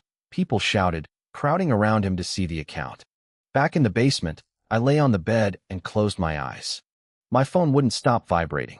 Mobile was still busy trading futures, but when I finally checked my notifications, I froze. My Douyin app was exploding. 999 plus messages. Over 100,000 private DMs. 2 million comments. 4 million views. The comment section was a war zone of praise. People were talking about how the song moved them to tears, how the high notes made their fish tanks crack, and how the lyrics gave them strength. Talent scouts from massive entertainment groups were begging for a meeting. Directors were offering spots on reality shows. Women were sending their height, weight, and measurements, desperate to know who I was. In just 30 minutes, I had become an internet sensation. I tossed the phone aside. I had zero interest in being a pop star. My mind was already moving back to my real goal, the business plan I was perfecting. Meanwhile, up on the 5th floor, the twins were staring at their blank tablet, fuming with rage. They had no idea their victim was currently the most famous man on the internet. I couldn't believe it. My carefully laid traps for Lu D had all failed. The security cameras chose the exact moment he passed to glitch out, leaving me with nothing but static.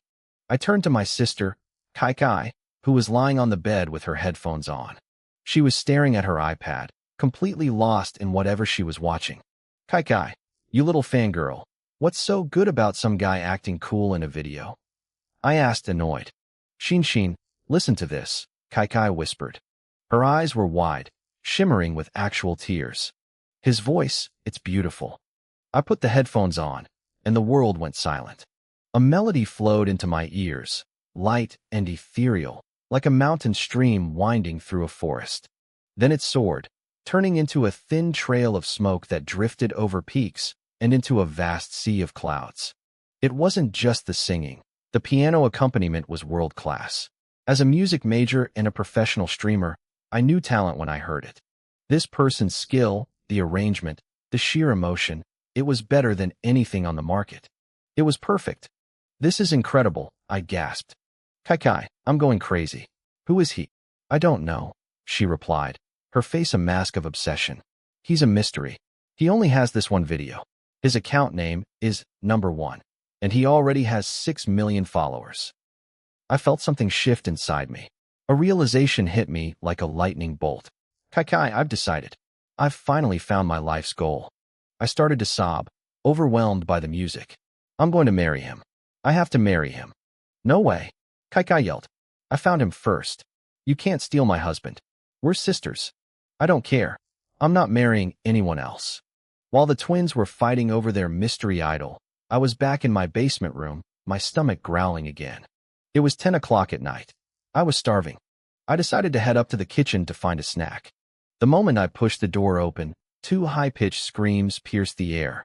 I saw a flash of movement and a cloud of mist. My reflexes kicked in instantly. I lunged to the side, the pepper spray hissing past my ear. I frowned, looking down at the 2 girls who had collapsed on the floor in terror. It was Kai Kai and Xin Xin. What are you doing? I asked, my voice cold. You pervert, they yelled. Pervert? This is my room, I reminded them. They looked at each other, blushing. They had been so frustrated by their failed traps that they had come down here with pepper spray to ambush me. You, Kai Kai stammered, pointing a finger at me. Ludi, you can't stay in our house. And don't you dare try to hit on our third sister. As long as we're around, you. She stopped. I had already walked past them, ignoring their tantrum completely. Kai Kai, follow him. Xin Xin hissed. That creep is probably going to knock on sister's door. I made my way to the kitchen. The family cook, Auntie Zhang, smiled and nodded at me. Mr. Liu, do you need something? I'm a bit hungry, I said, scratching my head. Is there?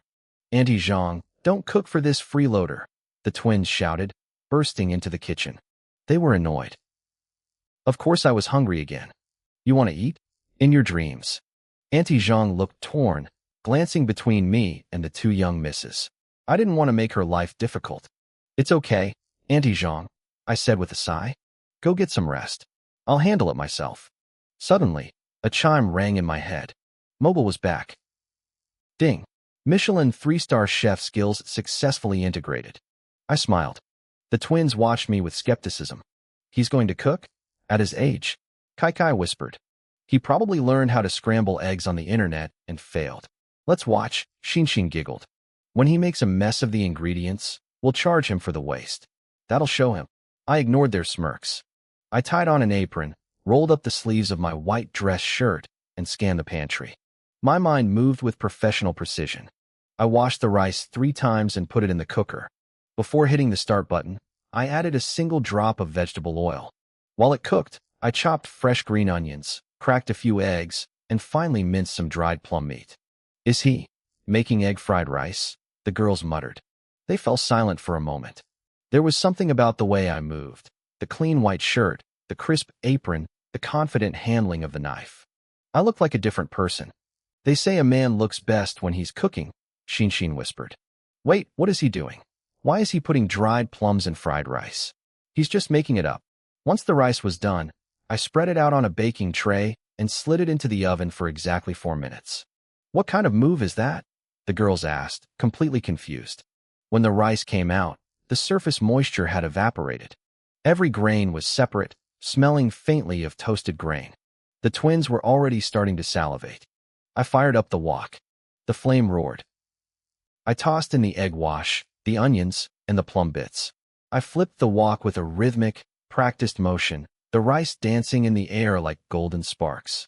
It wasn't just cooking, it was a performance. Done, I said, plating the dish. The twins rushed over immediately. It smells so good. The fried rice was a brilliant, shimmering gold, accented by the green of the onions and the deep red of the plums. Why is it so yellow? Kai Kai whispered. Her stomach let out a loud growl. Where are the eggs? Doesn't matter. I want to eat it. Where's your pride? I asked, sitting down and untying my apron. Do you girls want some? No. We have dignity, they shouted in unison. Suit yourselves. I took a spoonful and closed my eyes. It was perfect. The 4 minutes in the oven had made the rice firm and chewy. The green onions provided the aroma, the lard gave it richness, and the dried plums added a sharp, acidic bite that cut through the heat of the summer night. I held the plate up to the light. Every single grain of rice was coated in a thin, translucent layer of gold. By whisking the eggs perfectly, I've wrapped every grain of rice in gold, I explained, glancing at them out of the corner of my eye. This is the legendary golden fried rice. Truly delicious. I took another slow, deliberate bite. Kai Kai looked like she was about to pounce on the plate. I elegantly turned the dish toward them and gave them a wicked grin. So, young ladies, how's that dignity holding up? Oh, forget it. I can't take it anymore. I want the rice. They abandoned their pride and lunged like hungry wolves, snatching the spoon from my hand. Oh my God, this is the best thing I've ever tasted. I could die happy right now. Freeloader, your cooking is actually incredible, they sobbed, shoveling rice into their mouths. I just smiled, stood up, and turned the stove back on. I figured I'd better make another batch. It didn't look like there was going to be any left for me. I knew right then that I wouldn't be getting a single bite of that bowl. We aren't eating this for free, Yin Kai mumbled, her mouth stuffed with rice. We'll pay you 10,000 yuan a bowl for this. I almost laughed. These rich heiresses certainly had a unique way of doing things. But her next words made my smile vanish. Actually, subtract that 10,000 from what you owe us, she continued, pointing a spoon at me. You still owe my family 5 million. That means you need to make us another 499 bowls. 5 minutes later, she held out her empty plate. Take off another 10,000. Make us another round. We're still hungry. I sighed and got back to work. It took 2 full hours and 4 massive pans of rice before I finally got to eat. The 2 girls had polished off 3 entire platters between them. Now, they were leaning back in their chairs, eyes closed, patting their bloated stomachs with pure satisfaction. I leaned against the counter, keeping my voice casual. Kai, Xin, how come I haven't seen your brother-in-law, Ouyang, today? Uncovering Ouyang Fingyu's plan and protecting Yin Xingwen was the whole reason I was staying here. I needed to dig for information while I had the chance. Big sister and brother-in-law have their own place, Xin explained lazily. They don't live here. Dad is always busy with work, too. Usually, it's just the 2 of us and our 3rd sister, Yin Xingwen, living in the estate. I frowned. So there are only 3 helpless girls in this massive place? Kai's eyes snapped open. She suddenly clutched her chest, looking at me with suspicion. Wait, what are you planning, Lu Di? Planning. I stood up and headed for the door. I paused at the threshold, glancing back with a sharp, crooked grin. You girls should probably lock your doors tight at night. They both shivered, visibly spooked. But as I walked away into the shadows, they didn't see the look of utter disdain on my face. A few minutes later, I was outside. I didn't use the stairs. I scaled the side of the main building, my fingers finding grips in the masonry as I moved like a shadow.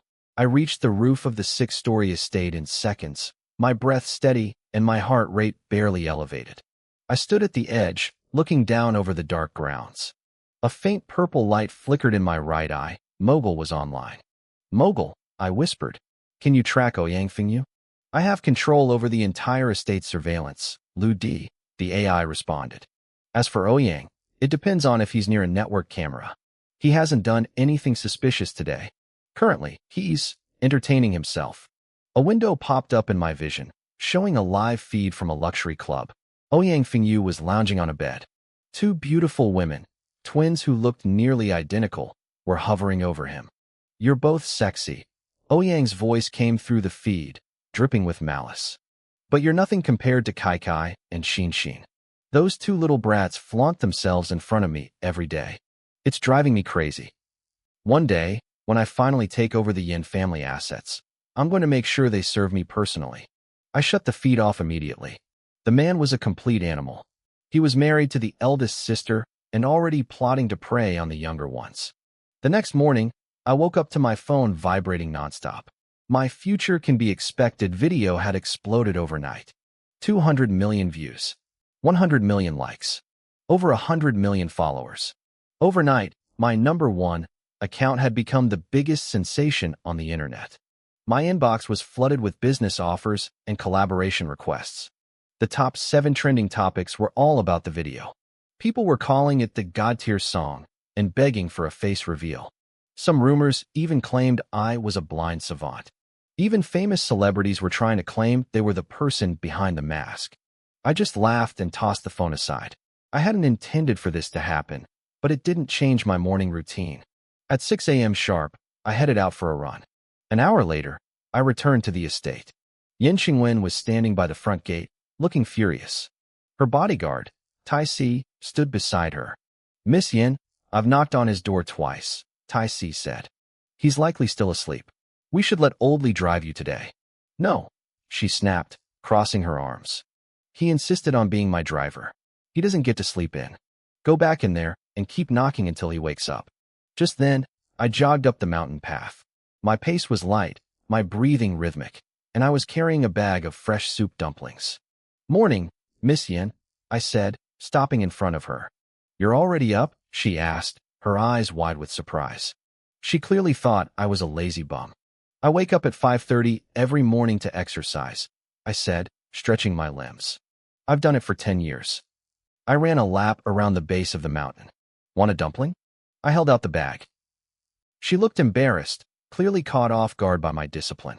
But then her expression shifted to confusion as she looked at the logo on the bag.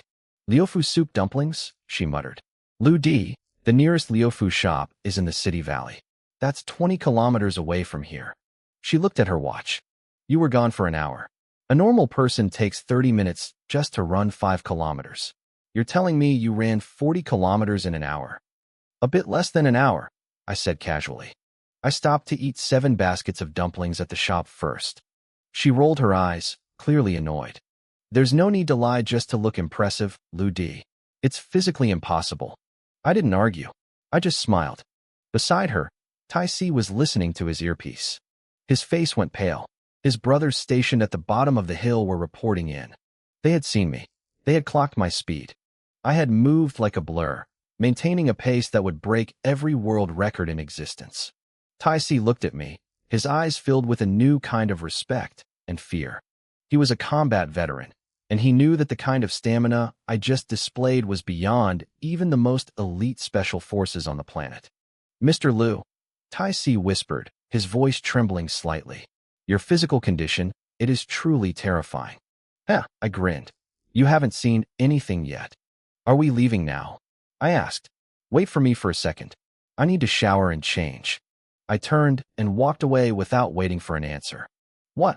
Yin Qingwen's voice trailed after me, thick with disbelief. Who acts like this as a driver?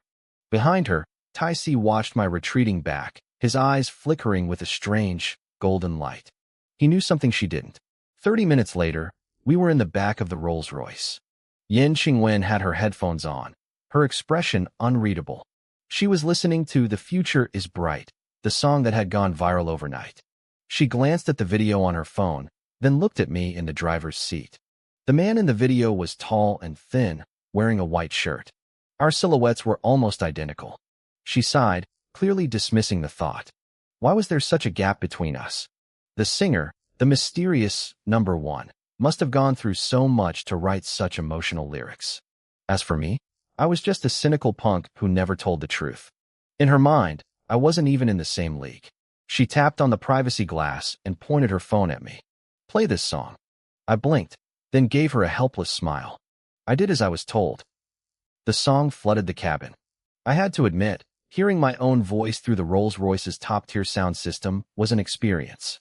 It sounded like it belonged in another world. Yin Qingwen kept the song on loop the entire way to the Ingji Group headquarters. When we arrived, I followed her inside. The place was massive. The lobby ceiling had to be at least 10 meters high, radiating power and wealth.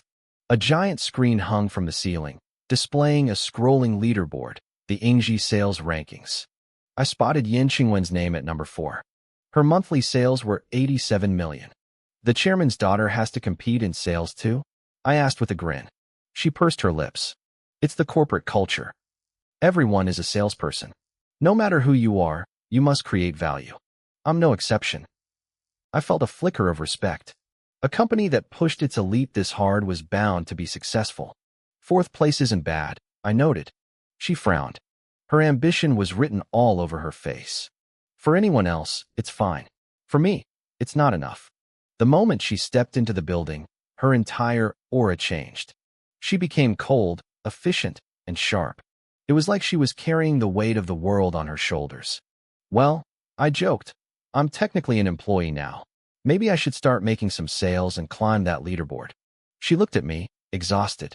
Just go rest, Lu Di. We reached her office. A woman in a black hip-hugging skirt was waiting. She looked to be in her 30s, with a killer figure, wine-red wavy hair, and bold red lips. A solid 90 out of 100. Morning, President Yin, she said, leaning over to show off a fair amount of cleavage. The files are on your desk.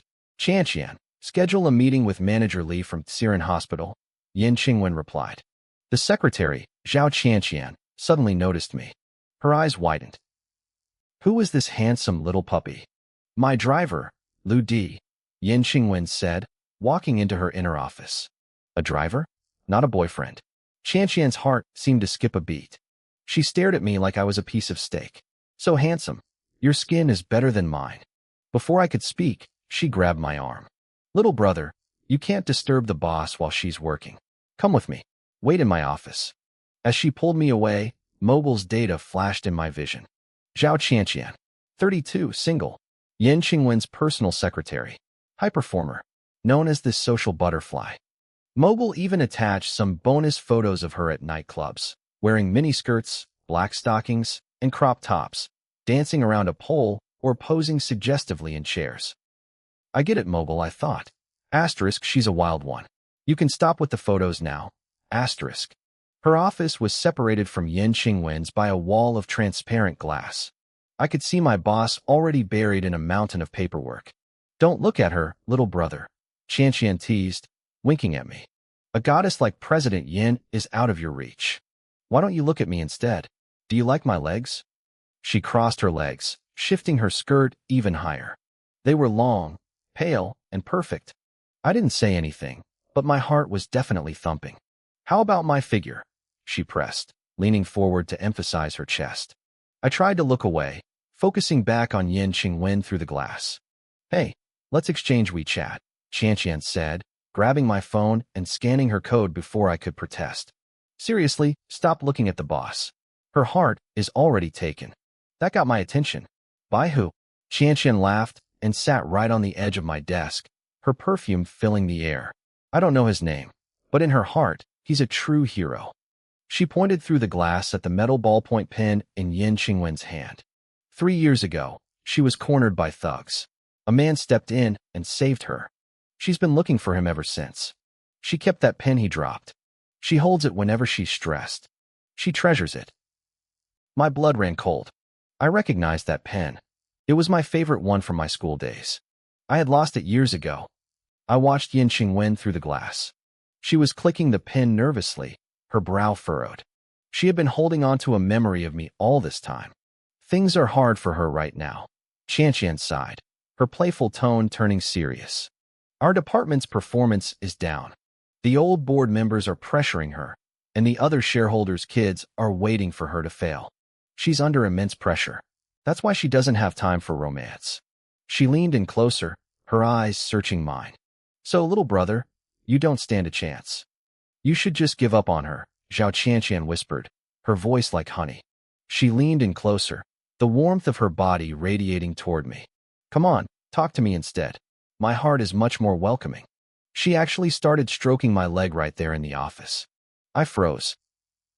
Suddenly, as if sensing something, Yin Qingwen looked up from her desk and glanced through the glass partition. Qianqian, get away from Lu Di and get back to work, she snapped.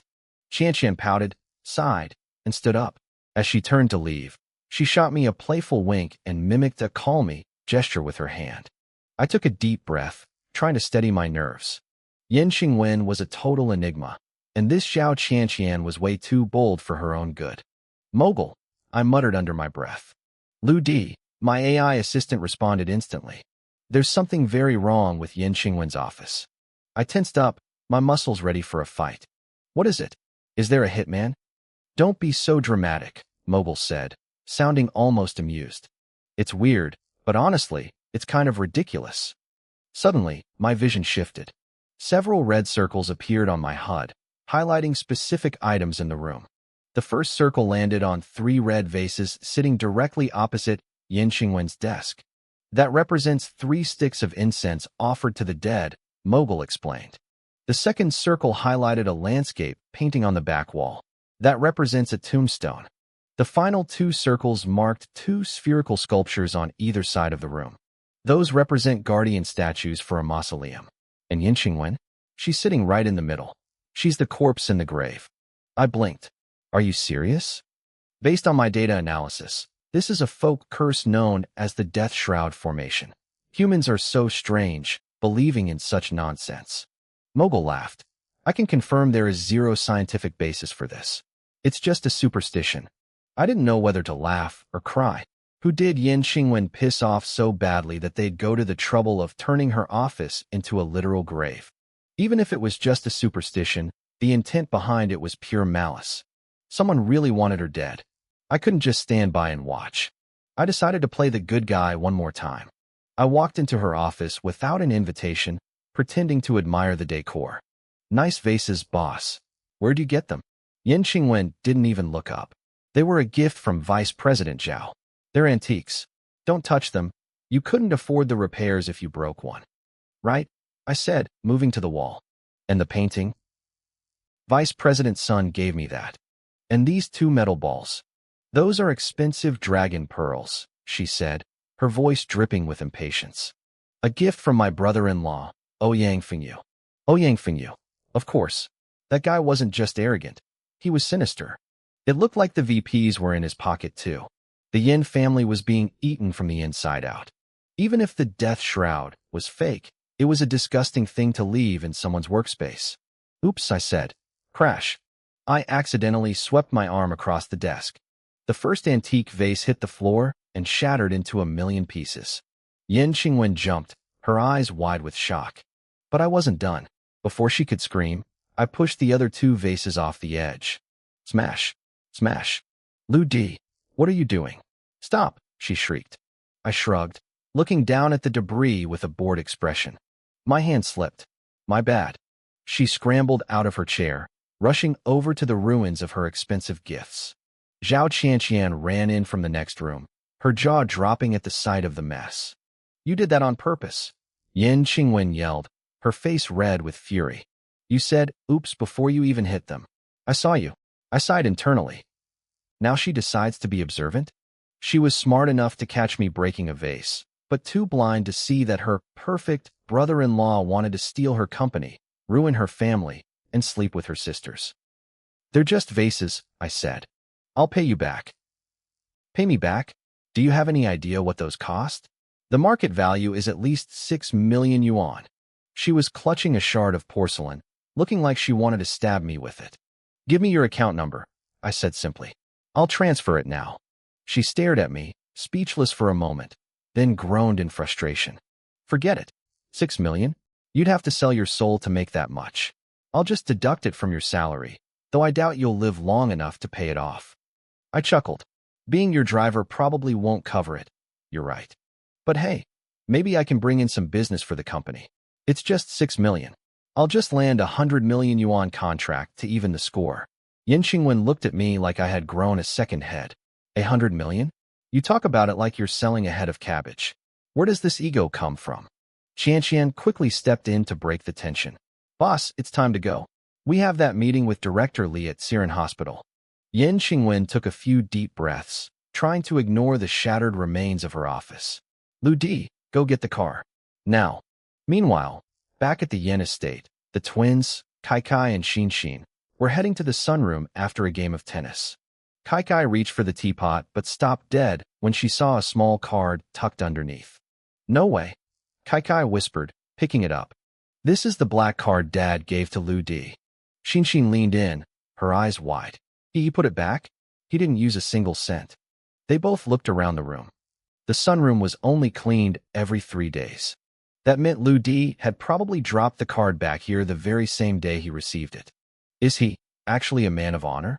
Xin Xin asked, her voice trembling. We called him a gold digger. We set traps for him.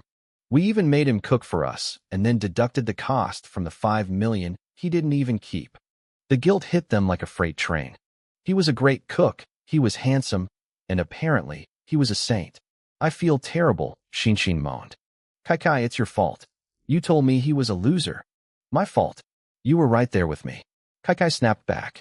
They paced the room in circles, panicking, until Kai Kai suddenly stopped. Her expression shifted from guilt to suspicion. Wait a minute, Kai Kai said, her eyes narrowing. If he didn't use this card, where did all those designer clothes come from? He had dozens of bags. That's millions of yuan right there. He's just a part-timer. He doesn't have that kind of money. The room went silent for 5 minutes as they processed this. I've got it. Kai Kai slammed her hand on the table. He's using our older sister's money. He left this card here on purpose so we'd find it and feel guilty. It's a psychological play. Meanwhile, he's bleeding Sister Qingwen dry. Brother-in-law Ouyang was right. This guy is after the family fortune. He's been planning this for a long time. Xin Xin gasped. He's that terrifying? What do we do with the card? Kai Kai flashed a devious smile. We don't tell Dad. And we definitely don't tell Sister. We act like we know nothing. Eventually, he'll slip up. Xin nodded, but then she looked at the card again. But what about the money? 5 million is just sitting there. That's like months of my allowance. Kai licked her lips. Well, maybe we should go spend it. You know, just to keep it safe. Across town, I was behind the wheel when I suddenly let out a massive sneeze. Someone's talking about me, I muttered.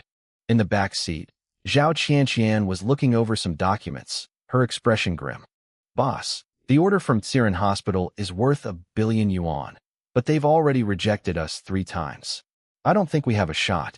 Yin Qingwen stared out the window, her jaw set. 3 rejections is nothing. This is a 1 billion yuan deal. I don't care what it takes. I'm taking it. You know how important this order is to me, Yin Qingwen said, her voice tight with stress. Her assistant, Zhao Qianqian, bit her lip. But boss, I have a bad feeling about Director Li at Tsiren Hospital. He doesn't look like he wants to talk business. He looks like he wants, well, you. Enough, Qianqian. Yin Qingwen snapped, cutting her off.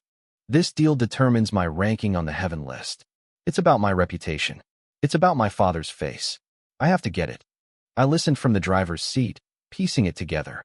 The Yingji Group specialized in medical equipment, and Tsiren Hospital was a massive private chain. They were the perfect client, but this Director Li sounded like a shark. Mogul, I whispered. Run a background check on Li Dahai. On it, boss, my AI assistant replied instantly. The data flooded my mind. Li Dahai, 45 years old. He started out selling fake medicine before founding Tsiren Hospital. He had deep ties to the underworld, a slick tongue, and a reputation for being a total lecher. But the real dirt was under the surface. In 2013, a major medical accident at his hospital left a patient disabled. In 2014, they used an illegal kidney for a transplant, leading to a patient's death, which they covered up. In 2015, they donated tainted food to poor mountain children under the guise of charity. The list went on. Over 100 incidents of malpractice, fake drugs, and unlicensed staff. The guy was a monster in a suit. Damn it, I cursed under my breath. This guy shouldn't even be breathing. Don't worry, Qingwen, I said aloud, my anger boiling over. Leave a piece of trash like Li Dahai to me. I'll handle it. Yin Qingwen turned to me, her eyes cold. Lu Di, you are not to say a single word. Not one. If you mess this up for me, I will fire you. Do you understand? She was terrified I'd pull another stunt. I just sighed. This poor girl had no idea what kind of devil she was dealing with. 10 minutes later, we were in the director's office. Li Dahai was a balding, portly man with a smile that made my skin crawl. He didn't even pretend to look at the proposal. His eyes were glued to Yin Qingwen's chest and hips. Director Yin, he purred, leaning back. This order is difficult. 1 billion yuan is a lot of cash. Moving that kind of money could hurt my hospital's liquidity.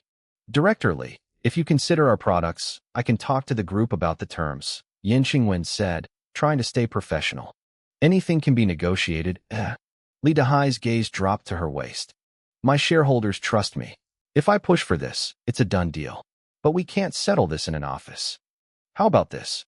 I've booked a suite at the Huya Hotel. We can have a quiet dinner and talk there. A suite. I finally spoke up, my voice low. Sending a young woman to a hotel suite to talk business? You think people won't talk? Li Dahai froze, squinting at me. And who is this? Lu Di, shut up, Yin Qingwen hissed. She turned back to Li with a forced smile. Please don't mind him, Director Li. He's just my new driver. A driver? Li Dahai let out a mocking laugh. I thought he was someone important. Kid, stay in your lane. My friends in the underworld don't like it when people butt in.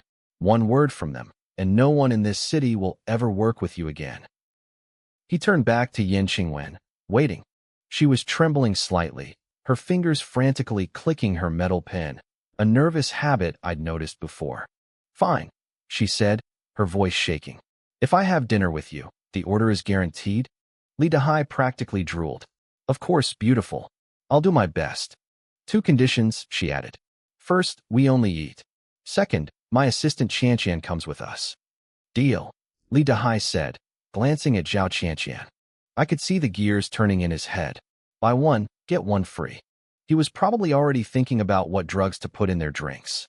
As we walked back toward the parking lot, Yin Qingwen looked like she was heading to her execution. Hey, I said, stopping in my tracks. I just had a sudden inspiration. I want to have a quick chat with Director Li. You two wait for me at the car. Lu Di, you're the driver. Yin Qingwen snapped. You don't make us wait for you. I arched an eyebrow. Boss, didn't you say everyone in the company is a salesperson? Everyone needs results? What? Am I not a person because I drive the car? She opened her mouth to argue, but no words came out. I didn't give her a chance to recover. I turned and ran back toward the building. Lu Di, get back here. I ignored her. 5 minutes later, I kicked open the door to the director's office. Li Dahai looked up, laughing when he saw me. The driver? What's wrong? Is your boss getting impatient for our date? I didn't say a word. I walked over, sat on the edge of his desk, and kicked my feet up right next to his coffee mug. I pulled out my limited edition Zippo, lit a cigarette, and blew a cloud of smoke directly into his face. I said calmly, Li Dahai, you're a piece of subhuman filth. He slammed his hand on the desk, turning purple. You little brat. You think you can insult me? I'll have your legs broken for this. I didn't blink. I suggest you check your email. Ding. His computer chimed. A new email popped up, opening itself and expanding to full screen. June 2013, medical negligence. September 2013, wrongful death. January 2014, illegal organs. The screen started scrolling through the 100-plus accidents Mogul had found. It wasn't just text. There were diagnostic reports, leaked surveillance footage, and high-res photos of the victims. Li Dahai's face went from red to ghostly white. His pupils shrunk, and he didn't even remember half of these details himself. How could a driver have all this? Cold sweat soaked his shirt. If this hit the news, he wasn't just losing his job. He was going to prison for life, or worse. The list finally reached the end. A single name appeared in bold letters, Liudi. Who? Who is Lu Di? He stammered, his voice trembling. I leaned in, flashing a sharp smile. I told you, I'm Yin Qingwen's driver. Li Dahai's legs gave out. He collapsed into his leather chair, then slid right off it onto the floor. Brother, I was wrong. Please, spare me. Since you know you're wrong, I said, standing up and stubbing out my cigarette on his mahogany desk. Do something to make me happy. I walked out without looking back. When I got back to the parking lot, Yin Qingwen was pacing by the car, looking miserable. She saw me inside. I told you not to go. He rejected you, didn't he? Just get in. Let's go back to the office. I just smiled and opened the door for her. What's the rush? I leaned back against the car, looking as casual as possible. Just give that pig a minute to process, I said calmly. Yin Qingwen's brow furrowed deep with frustration. Lin Yuan, just because he rejected us doesn't mean you have to be insulting. Let's just go. President Yin, please wait. A voice echoed across the parking lot. We turned to see Li Dahai's bloated figure sprinting toward us, his legs moving in a frantic blur. He was panting, his face drenched in sweat. President Yin, the contract. We can talk. Right now. Yin Qingwen's eyes widened in shock. What? I apologize for my earlier attitude. Li Dahai gasped, struggling to catch his breath. We'll sign it now. No dinner needed. No strings attached. Please. I didn't say a word.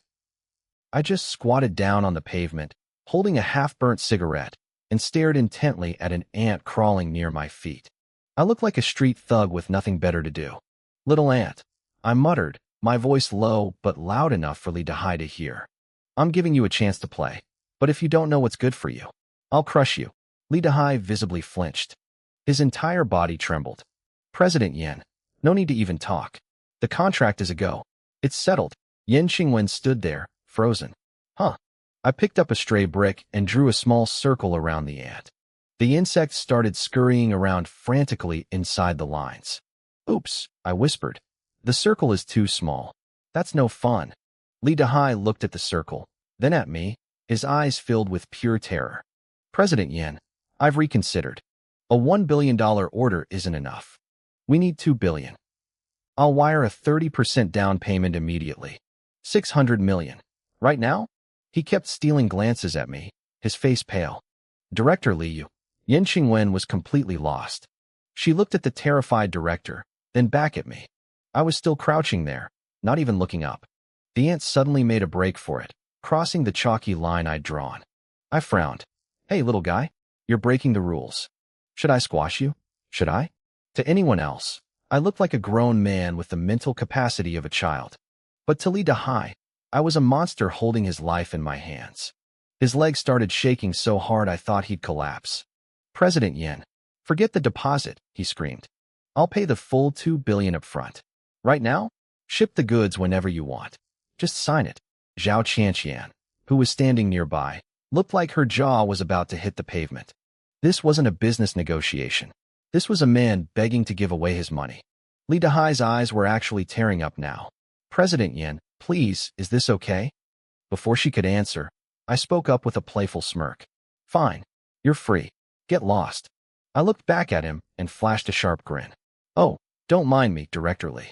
I was just talking to my aunt. You carry on. But remember, you really should learn to love small animals. Sweat poured down Lee Dahai's face. President Yin, do you have the contract? If not, I have a printer. Please, you must sign before you leave. Yin Qingwen's brain had clearly short-circuited. She blinked blankly. Qianqian, get the contract ready. On the drive back to the office, the atmosphere was heavy.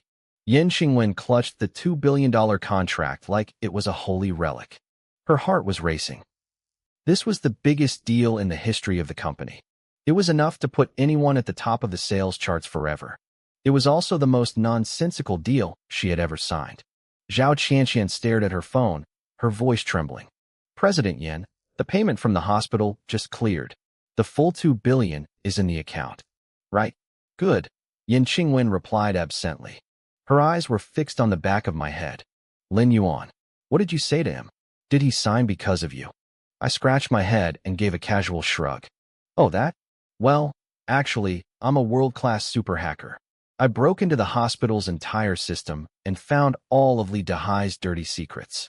I told him if he didn't cooperate, I'd end him. Simple as that.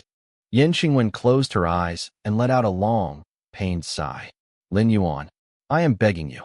Can you please just be normal for once? Fine, I chuckled. Lee Dahai is actually my long-lost uncle. Happy now?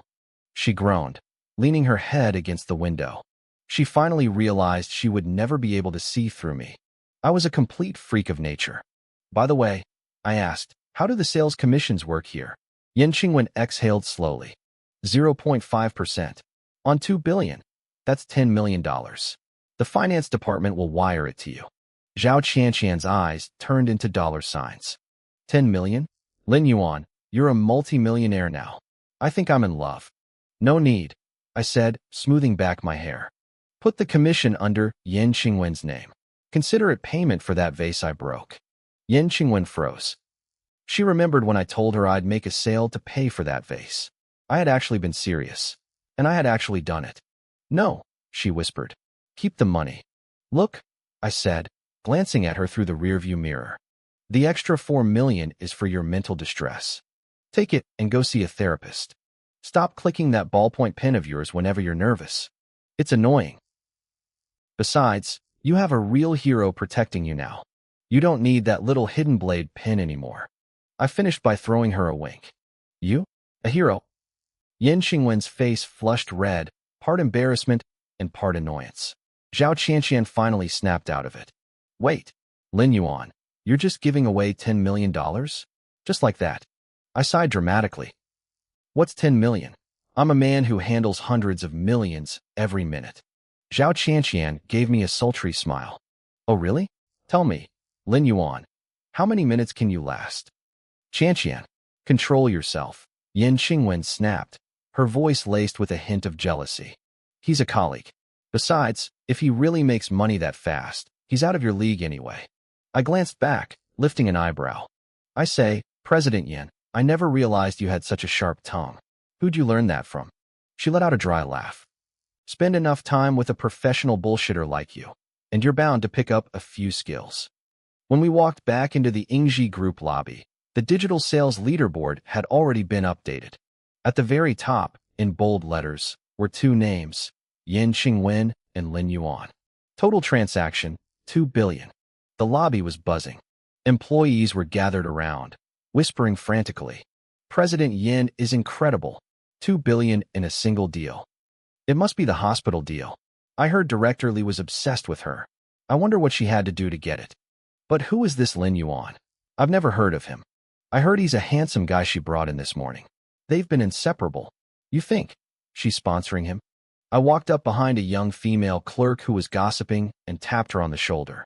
When she turned around, I looked her straight in the eye, my gaze sharp. She gasped, her hand flying to her mouth. Oh my God, he's so handsome.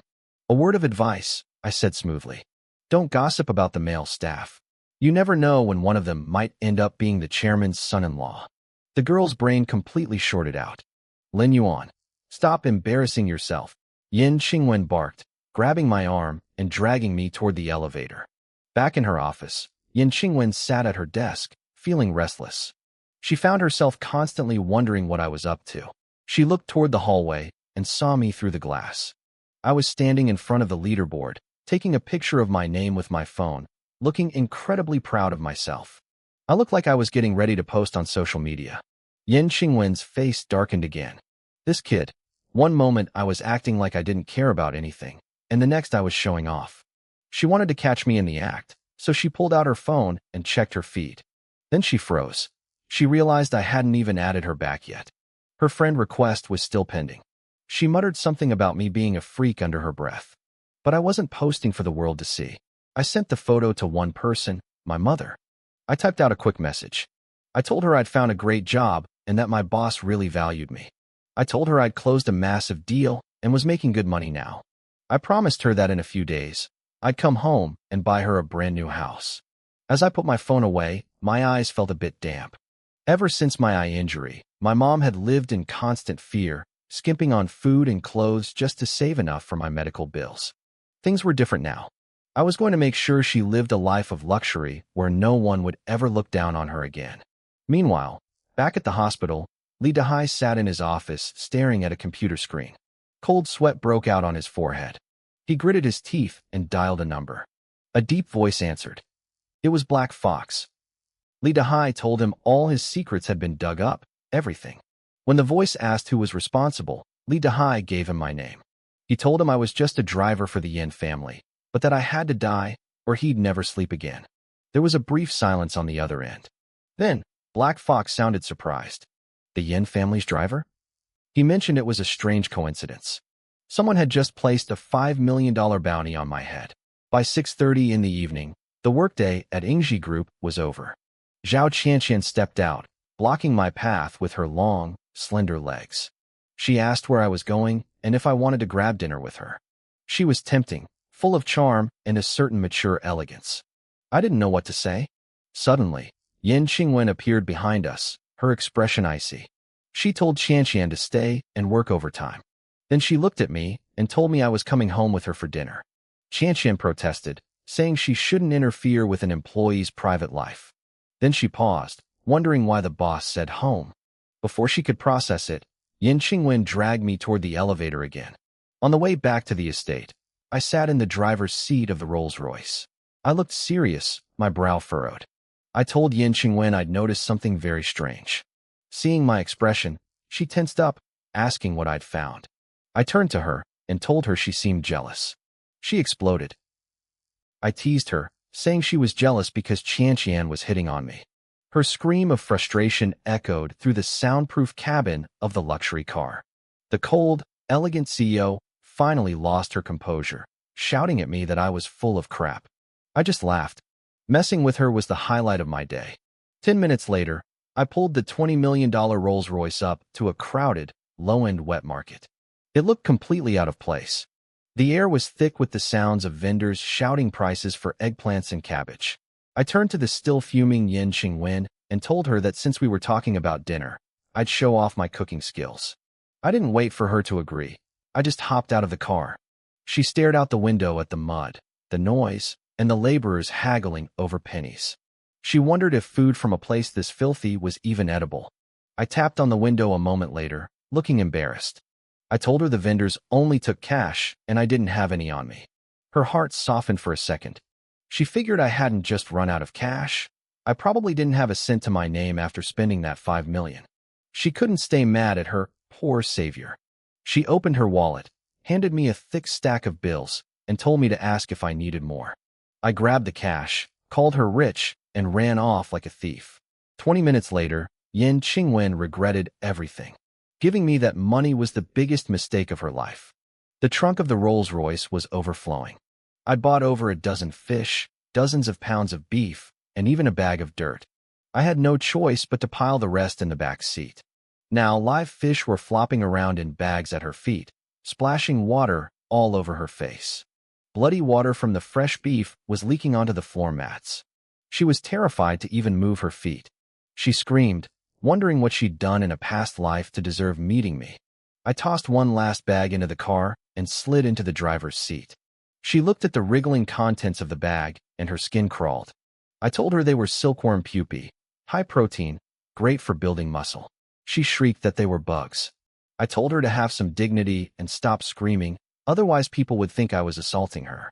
She snapped that I'd gone too far. I just told her that once she tasted my cooking, she'd probably fall in love with me. Back at the Yin estate, I kicked everyone out of the kitchen. I told them my god-level culinary skills were a secret that couldn't be watched. Yin Qingwen sat outside with her phone, debating whether to order takeout. To her surprise, the twins, Kai and Xin, were cheering. They were outside running laps, claiming they had to get as hungry as possible to eat their fill. Yin Qingwen couldn't understand it. To her, I didn't look like I could cook at all. She knew I'd worked as a waiter before, but she doubted I'd learned anything useful at a regular restaurant. 10 minutes in, a loud thumping sound came from the kitchen, like someone was beating the beef. 20 minutes in, there was a screeching sound like nails on a chalkboard. Yin Qingwen sighed, hoping I wouldn't destroy the kitchen. 30 minutes in, it sounded like someone was mixing mud. 40 minutes in, a strange chill started seeping out from under the door. Just as her patience ran out, the door opened. I walked out, wiping my hands with a white towel, and told them dinner was served. The three sisters walked in, each feeling a different mix of dread and curiosity. Then they stopped. The table was dominated by a massive, magnificent ice sculpture. It was a mountain range carved from ice, mist swirling around it like a dreamscape. Yin Qingwen was stunned. As a wealthy socialite, she'd seen everything, but never a masterpiece like this. The knife work was unbelievable. I shrugged it off, calling it a simple trick, the ice phoenix of Mount Tai. The twins stared at it, asking if we were supposed to just eat ice. I checked my invisible watch. I told them the fish on the mountain had been sliced and plated in exactly 6 minutes and 10 seconds. We had 50 seconds left before it lost its peak flavor. Kai leaned in close to the ice and finally saw it. Thin, translucent slices of fish were pressed against the frozen surface. They were as thin as paper, almost invisible to the naked eye.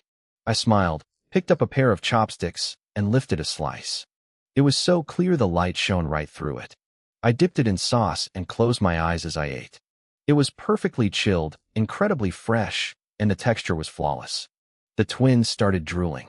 They couldn't take it anymore and dived in, grabbing the fish as fast as they could. I just stood back and smiled. I looked at Yin Qingwen and gestured toward the ice sculpture. I told her she should try some. She didn't look impressed. To her, this was just flashy showmanship, a gimmick to trick children. But the moment she picked up a slice, dipped it in soy sauce, and put it in her mouth, her expression froze. One word filled her mind: fresh. It was as if the fish had come back to life in her mouth. She had never tasted sashimi this good, not even from world-class chefs. She looked at me, stunned, and asked if I was sure these were the same fish from the back of the car. In her world, those were low-end ingredients. She couldn't understand how they could taste like this. I told her the fish were the same, but my knife skills were a once-in-a-century talent. I shrugged and walked over to the stove. That's when Yin Qingwen noticed the massive ball of mud sitting behind me. She admitted my cooking was good, very good, actually, but she wanted to know why there was a pile of dirt in her kitchen. I gave her a sly smile. I told her this was my next dish, mud-baked beef. I threw a sudden, heavy punch. The mud shell shattered, leaving a gaping hole. Instantly, an aroma exploded into the room, thick enough to blot out the sun. The twins, who were still lost in the sashimi, snapped their heads up and sniffed the air. They asked what that smell was. Kai realized it first. It was beef, a massive piece of beef. Yin Qingwen was dazed again. The scent was incredible. In that single moment, every other delicacy in the world seemed to fade into shadows. I explained the process. I had built a furnace out of mud, lit lychee wood underneath, and placed the raw beef inside to roast. The sealed mud trapped all the juices while infusing the meat with the fruity fragrance of the wood. It was a fusion of rich beef, smoky undertones, and fruit. I stood there with my arms crossed and told them this was authentic fruitwood barbecue. The twins sucked back their drool. Even Yin Qingwen's throat moved as she tried to keep her composure. I smiled and spun my kitchen knife in a flashy circle. I carved off a large chunk of beef with surgical precision, then sliced it into pieces exactly 1 centimeter thick. For seasoning, I kept it simple. High-quality ingredients only need sea salt. I grabbed a handful of salt and let it rain down my arm onto the plate. I looked like a pro. The 3 sisters stared with wide eyes. The beef was charred on the outside, tender on the inside, and sizzling with oil. The translucent grains of sea salt hit the fat and began to melt, releasing even more aroma. Kaikai's eyes were fixed on the plate. She started walking toward it like a zombie, muttering that she wanted some. I stepped in her way and stopped her. I asked her how much of my debt this meal would cover. She froze, thinking about the bank card back in the sunroom, and didn't know what to say. Then I saw Yin Qingwen looking at the meat with those big, watery eyes, trying to hide her desperation. I sighed and told them fine. But I set the rules. I took my knife and drew a line on the ice mountain, circling a small corner. I told them they could only have the beef on the table and that specific corner of the fish. The rest belonged to me. Kaikai complained that it wasn't fair, but I reminded them that they had ordered takeout. If they didn't like my deal, they could eat their delivery and I'd take everything on the table. The 3 sisters shared a look. Yin Qingwen's face flushed with a bit of embarrassment. Suddenly, Kaikai moved like lightning. She grabbed a piece of beef and shoved it into her mouth, declaring she was moving first. Xin followed immediately, diving into the feast. Yin Qingwen tried to maintain her elegant, ladylike posture, using a fork and knife, but her speed was picking up. 3 minutes later, they looked like they were about to cry. It was so good they felt they could die happy. They started bickering over the last pieces. Xin told Kaikai to slow down, but Kaikai shot back that this was a world of the strong preying on the weak. They even teased Yin Qingwen, asking why she was eating so much meat when she usually skipped it at night. She was on her 50th slice of fish and her 6th piece of beef. Yin Qingwen didn't care. She ate faster and faster, completely abandoning her ice goddess image. She was totally defeated. I hadn't been bragging. My cooking was world-class. She actually felt a pang of regret. She shouldn't have hired me as a driver. I should have been her chef. As I watched them gorge themselves, I smiled. It was my turn to eat. I needed this massive meal because mobile had sent me a notification. Over the last 5 hours, my body's reinforcement stats had reached the peak of a normal human. Now, I needed to break the genetic lock. I needed to surpass the limits of human biology. Mobile's reinforcement was based on energy intake. I had 30 pounds of beef and over 20 fish in front of me. High protein, high energy. Combined with water, it was the perfect fuel to synthesize muscle fiber. I went to work. I showed them what a real glutton looked like. I swallowed pound-sized chunks of beef in 2 bites. I grabbed 100 slices of fish at a time and downed them in one go. With mobile converting the energy instantly, I didn't have to worry about my stomach bursting. In fact, I could barely keep up with the energy consumption. System pings echoed in my head. Beef protein detected. Synthesizing muscle fiber. Muscle strength increased. Power reinforcement reaching 895%. Body intensity increased by 630%. Half an hour later, the 3 sisters had finished their portion, which was less than 1/10 of the total food, and sat back, completely satisfied. I had polished off everything else. Kaikai stared at me, let out a massive burp, and asked if I was even human. She wondered how I wasn't dead from overeating. To her, I looked like a professional competitive eater. Yin Qingwen's expression was more complex. She wondered if I had suffered so much in the past that I felt the need to eat like this now. But I wasn't suffering. I closed my eyes to rest. 10 minutes ago, my reinforcement hit 1000%. At that moment, I heard something shatter inside me. It sounded like a glass cage that had been holding me back for a long time finally exploded. For the last 30 minutes, my muscles had been surging with power. Now, everything went quiet. The strength was still there, but it felt natural. I could unleash it like a flood or control it as gently as a falling leaf. Mogul spoke in my mind. It told me I had broken the genetic lock. This was a fundamental evolution of my life force. I had moved from simply controlling my body to unlocking its full potential. This was the first stage of the genetic lock, the second stage of human mystery. Mogul told me I was now a new human. I could crush 99.99% of the human race. We weren't even the same species anymore. I asked about the other 0.01%. Mogul explained they were natural geniuses, people born with genes higher than the average person. Just like there are intellectual geniuses, there are physical ones. I realized I had been living in a very small world. But Mogul reassured me. Their genes were fixed. Mine were just getting started. As I focused on the changes in my body, Yin Qingwen's voice pulled me back. She was looking at the twins, who were stuffed full of food. You can't just go to sleep yet, Yin Qingwen said, her eyes sharp. Come on, we're going to work out. The twins groaned instantly. Not again, Yin Kaikai complained, her face falling. Third sister, you're going to make us box again, aren't you? Exactly, Yin Qingwen replied, standing up. We're going to box until every single calorie you just ate is gone. She glanced at me. Lu Di, you're coming too. Kaikai's eyes suddenly lit up with mischief. Third sister, why don't you let Lu Di be your sparring partner? We forgot the moves from last time anyway. We can just watch you two review them. Yin Qingwen thought about it for a second. Fine. Looking at how thin and weak Lu Di is, he probably can't even protect himself if he runs into danger. It's time he learned a few things. Kaikai burst out laughing. Lu Di, you're finished. Ever since my sister had that accident years ago, she's been obsessed with Taekwondo. She's a red belt expert now. She's been forcing us to train for 3 years because she says women need to be strong. She looked at me with a hint of guilt. Don't hate me. I'm just tired of getting beaten up by her. It's your turn. I opened my eyes. I felt strange, different. Yin Qingwen, are you sure you want to box with me? I'm sure. Stop talking and move. A few minutes later, we were on the top floor of the Yin estate. It was a massive gym, hundreds of square meters, complete with a professional-grade boxing ring. I sighed. Rich people really did live in a different world. When the three sisters walked back in, my eyes widened. They had showered and changed into matching tight athletic gear. The twins were only in their early 20s, and the outfits left very little to the imagination, highlighting their youthful energy.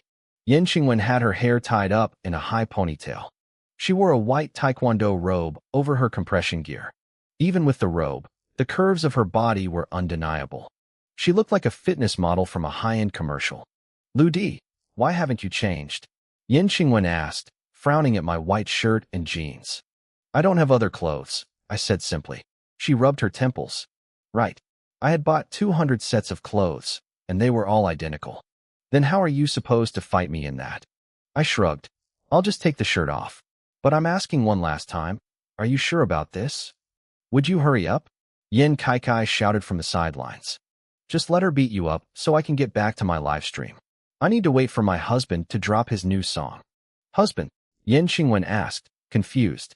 The #1 streamer. Kaikai giggled. I looked at her, amused. Did you even ask if he wants to be your husband? None of your business. Mind yourself, she huffed. I sighed and started unbuttoning my shirt. The three sisters watched me, probably expecting to see a skinny, bony frame. But as the shirt fell away, their jaws dropped. My body wasn't bulky, but it was pure, shredded muscle. My chest, my back, my 8-pack abs, everything was defined with surgical precision. My biceps and the lines of my serratus muscles looked like they had been carved out of marble by a Greek sculptor. There wasn't a single gram of body fat. It was the perfect balance of power and aesthetics. Oh my God, Yin Kaikai whispered. Her phone literally slipped out of her hand and clattered onto the floor. Lu Di, how is your body like this? Yin Xinshin stammered, covering her mouth. Good genes, I lied. And a lot of time spent carrying bricks on construction sites. Inwardly, I was just as shocked. Was this the new human Mogul talked about? Standing there, I felt a terrifying power hidden beneath my skin.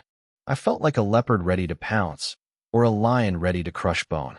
The twins were suddenly regretful. They realized I was strong, scary strong. They started having a very different internal debate. If they had to choose between the #1 streamer and me, who would they pick?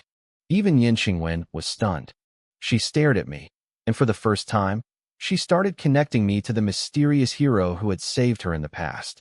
Her cold, arrogant expression softened into a rare, deep blush. Her heart started racing. "So," I said, breaking the silence, "where are we doing this?" Yin Qingwen's breath hitched. She was a red belt, sure, but looking at my steel-like muscles and the way I carried myself, her confidence vanished. She imagined me pinning her down in the ring, and her face turned even redder. I walked over to the boxing ring and stood in the corner, waiting. "Let's go. I don't have all day." You idiot," she yelled, stomping her foot. "Are you really going to raise a hand against a weak woman?" I blinked, genuinely confused. "You're the one who insisted on boxing.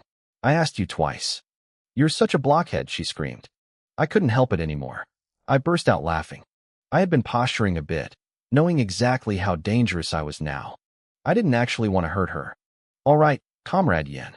If you admit defeat right now, I'll let you off the hook." "You? I will never admit defeat." She grit her teeth and tightened her belt, preparing to step into the ring. I panicked slightly. If she actually got in here, how was I supposed to go easy on her? Thankfully, a knock at the door saved us. Tai Si, the man in black, walked in. He bowed to Yin Qingwen. "Third miss, I heard you were sparring with Mr. Liu. I came to watch." He scanned the room and immediately understood the tension. He turned to me, his eyes full of wariness. "Mr. Liu, the third miss is practically my student. In my opinion, she is no match for you." Tai Si slowly took off his watch and removed his jacket. "Perhaps I should go a few rounds with Mr. Liu instead." Yin Qingwen looked at her bodyguard, confused. Something was wrong. Tai Si was acting very differently than usual. He wasn't just sparring. He was protecting her from something he thought was dangerous. Me. Who exactly was Tai Si? He wasn't just some hired muscle. 10 years ago, Chairman Yin Hongxing adopted him and several other boys. Since he was 10, he had been put through every martial arts and extreme survival camp imaginable. At 15, the chairman sent him to the military. By 25, he returned to the Yin estate as a bodyguard. For 5 years, he had been a living legend to the Yin sisters. To them, Tai Si was a monster. They had seen him take down a dozen armed kidnappers single-handedly without a scratch. Once, during a mountain hunt, a massive black bear attacked. Tai Si fought the beast barehanded and literally snapped its neck. He was a force of nature. His only regret was from 3 years ago. Yin Qingwen had gone to a bar alone and got cornered by thugs. Tai Si hadn't been there to protect her. Since then, he had been obsessed. If anyone showed even a hint of ill intent toward the third miss, Tai Si crushed them. He had investigated me. He knew I was the one who saved her back then, but he didn't trust me. To him, I was Lu Di, a guy who seemed a bit too strange. A part-time waiter doesn't drive 20 kilometers of mountain roads in 40 minutes. My physical stats weren't human. He was convinced I was a professional with an agenda, and he wasn't going to let me near her without a fight. "It's necessary," Tai Si said, his voice low and cold. This was getting interesting. "Tai Si, go easy on him," Yin Qingwen pleaded. "Don't actually hurt him." She knew his nature. He was a soldier. Once he decided on a mission, nothing stopped him. "Don't worry, third miss," Tai Si said, stepping onto the mats. The entire boxing ring groaned and sank slightly under his weight. The vibration traveled through the floor to my feet. "Mr. Liu," Tai Si began, his voice echoing. "I joined the military at 15. Served in the 43rd Special Ops District. 136 border missions. Vietnam, Myanmar, Europe. I've been everywhere. I've captured over 200 enemies and killed 134. I've earned honors at every level. 5 years ago, I turned down 7 generals to return here and repay Chairman Yin for raising me. I felt a genuine spark of respect. This man was a true warrior, a hero who had bled for his country and stayed loyal to his benefactor. He was a soldier king in every sense of the word. But I knew why he was telling me this. He was giving me one last chance to confess my true identity before he broke me. Brother Tai Si, I said, bowing slightly. I'm really just a regular citizen. I've just been blessed with a bit of strength. I wasn't technically lying. Since you won't tell the truth, we'll let our fists speak, Tai Si growled. He clenched his fists, and his bones popped like firecrackers. If you won't talk, I'll beat it out of you. Tai Si, he's my father's guest, Yin Qingwen screamed, but it was too late. Tai Si didn't care who I was. If I was a threat, I had to be eliminated. Suddenly, the gym doors swung open again. Tai Wu, Tai Lu, and the rest of the Tai brothers marched in, lining the walls. Tai Lu, what are you doing? Yin Qingwen cried out. Forgive us, third miss, Tai Lu replied, his face grim. Lu Di is not a normal person. We've watched him. He's a threat. If he doesn't give us a satisfactory explanation today, he isn't leaving this room. I let out a dry laugh. I really hadn't expected to be this popular. These guys were incredibly loyal and brave, but this was getting out of hand. Mogul, I whispered in my mind. Any ideas? Master, the AI responded. New humans who break their genetic locks aren't just about physical strength. There is something called aura. It's an invisible magnetic field. People sense it through their sixth sense. It creates psychological pressure. I have processed a skill for you called 1,000 forms. A loud bang echoed in my head. Suddenly, my mind was flooded with different auras. I saw the presence of a great general, the bloodlust of a killer, the dignity of a king, even the ethereal calm of a sage.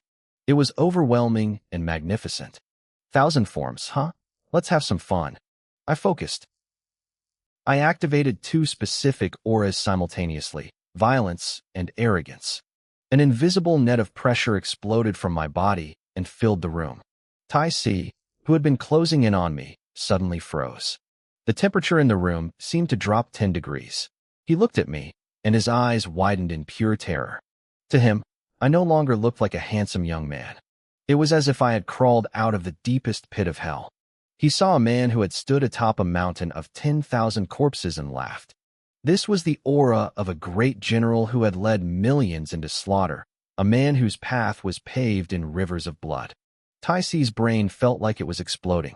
He stood paralyzed. Behind him, his brothers were just as stunned. Yin Qingwen was screaming something, but they couldn't hear her. They were like stone statues, anchored to the floor by a primal fear they couldn't name. Then, I shifted the aura. The bloodlust vanished, replaced by a suffocating, absolute arrogance. It was the feeling of a supreme emperor looking down at ants. I was the one who decided life and death.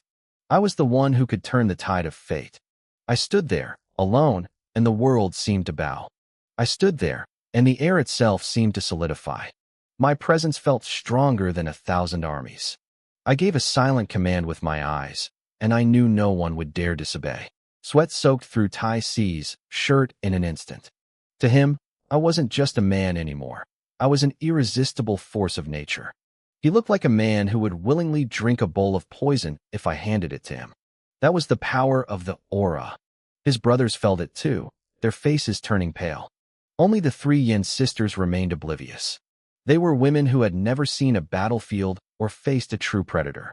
To them, I still looked like a weakling that Tai Si could snap like a twig.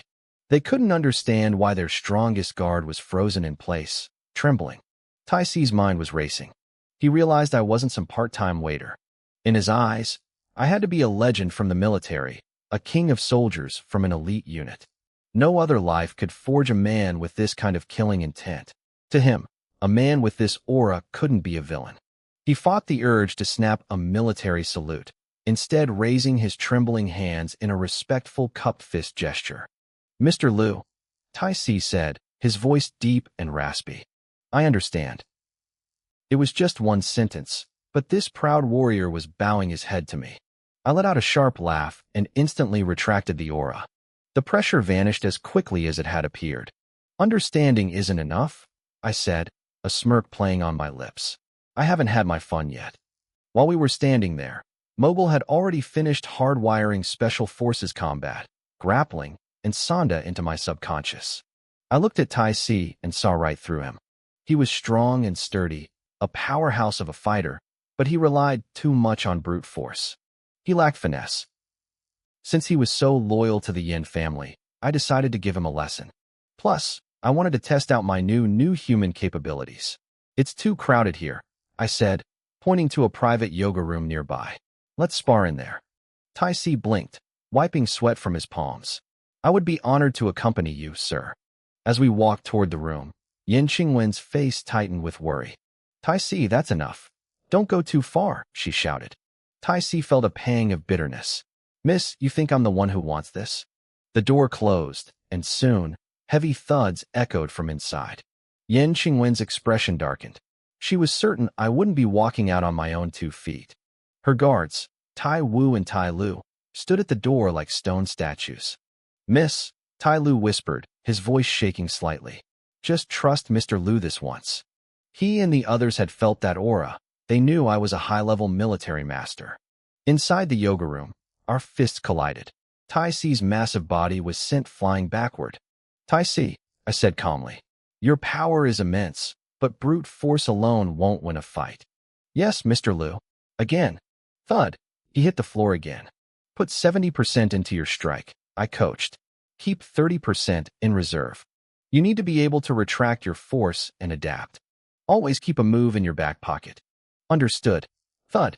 Mr. Lu, I have something important to tell you. Focus on your fists first, I interrupted. Thud. 20 minutes later, I was genuinely impressed. I had knocked Tai Si down 20 times, and every single time, he scrambled back to his feet instantly. No matter how much pain he was in, he didn't even flinch. He was a warrior from the Oriental Divine Sword unit, and he lived up to the name. I'm impressed, I said, nodding. 3 minutes ago, Mogul had used a few keywords from Tai Si's earlier ramblings. North China, District 43, Special Ops, Border Missions, to run a high-level search. Even though Tai Si's records were scrubbed, Mogul found the truth. Tai Si had served for 10 years in the Oriental Divine Sword, a ghost unit so elite that almost no one knew it existed. Tai Si froze when I mentioned the name. Oriental Divine Sword was a triple S class secret. Only 2 types of people knew it. 3-star generals at the top of the military or members of the unit itself. Since I was too young to be a general, Tai Si's eyes went wide with realization. He burst into a loud, joyous laugh. Mr. Lu, to think I was worried about you. How could a member of the Heavenly Net care about a few small-time thugs? Now it was my turn to be confused. Tai Si explained that the Divine Sword was split into 2 groups, the Emperor group and the Heavenly Net group. He had been an emperor, but the Heavenly Net was the stuff of legends, the elite of the elite. He assumed I was one of them. I didn't correct him. Tai Si, what was that about small-time thugs and the important news you had for me? Tai Si shook his head, looking embarrassed. The reason I came to test you today was because of a rumor I heard on the streets.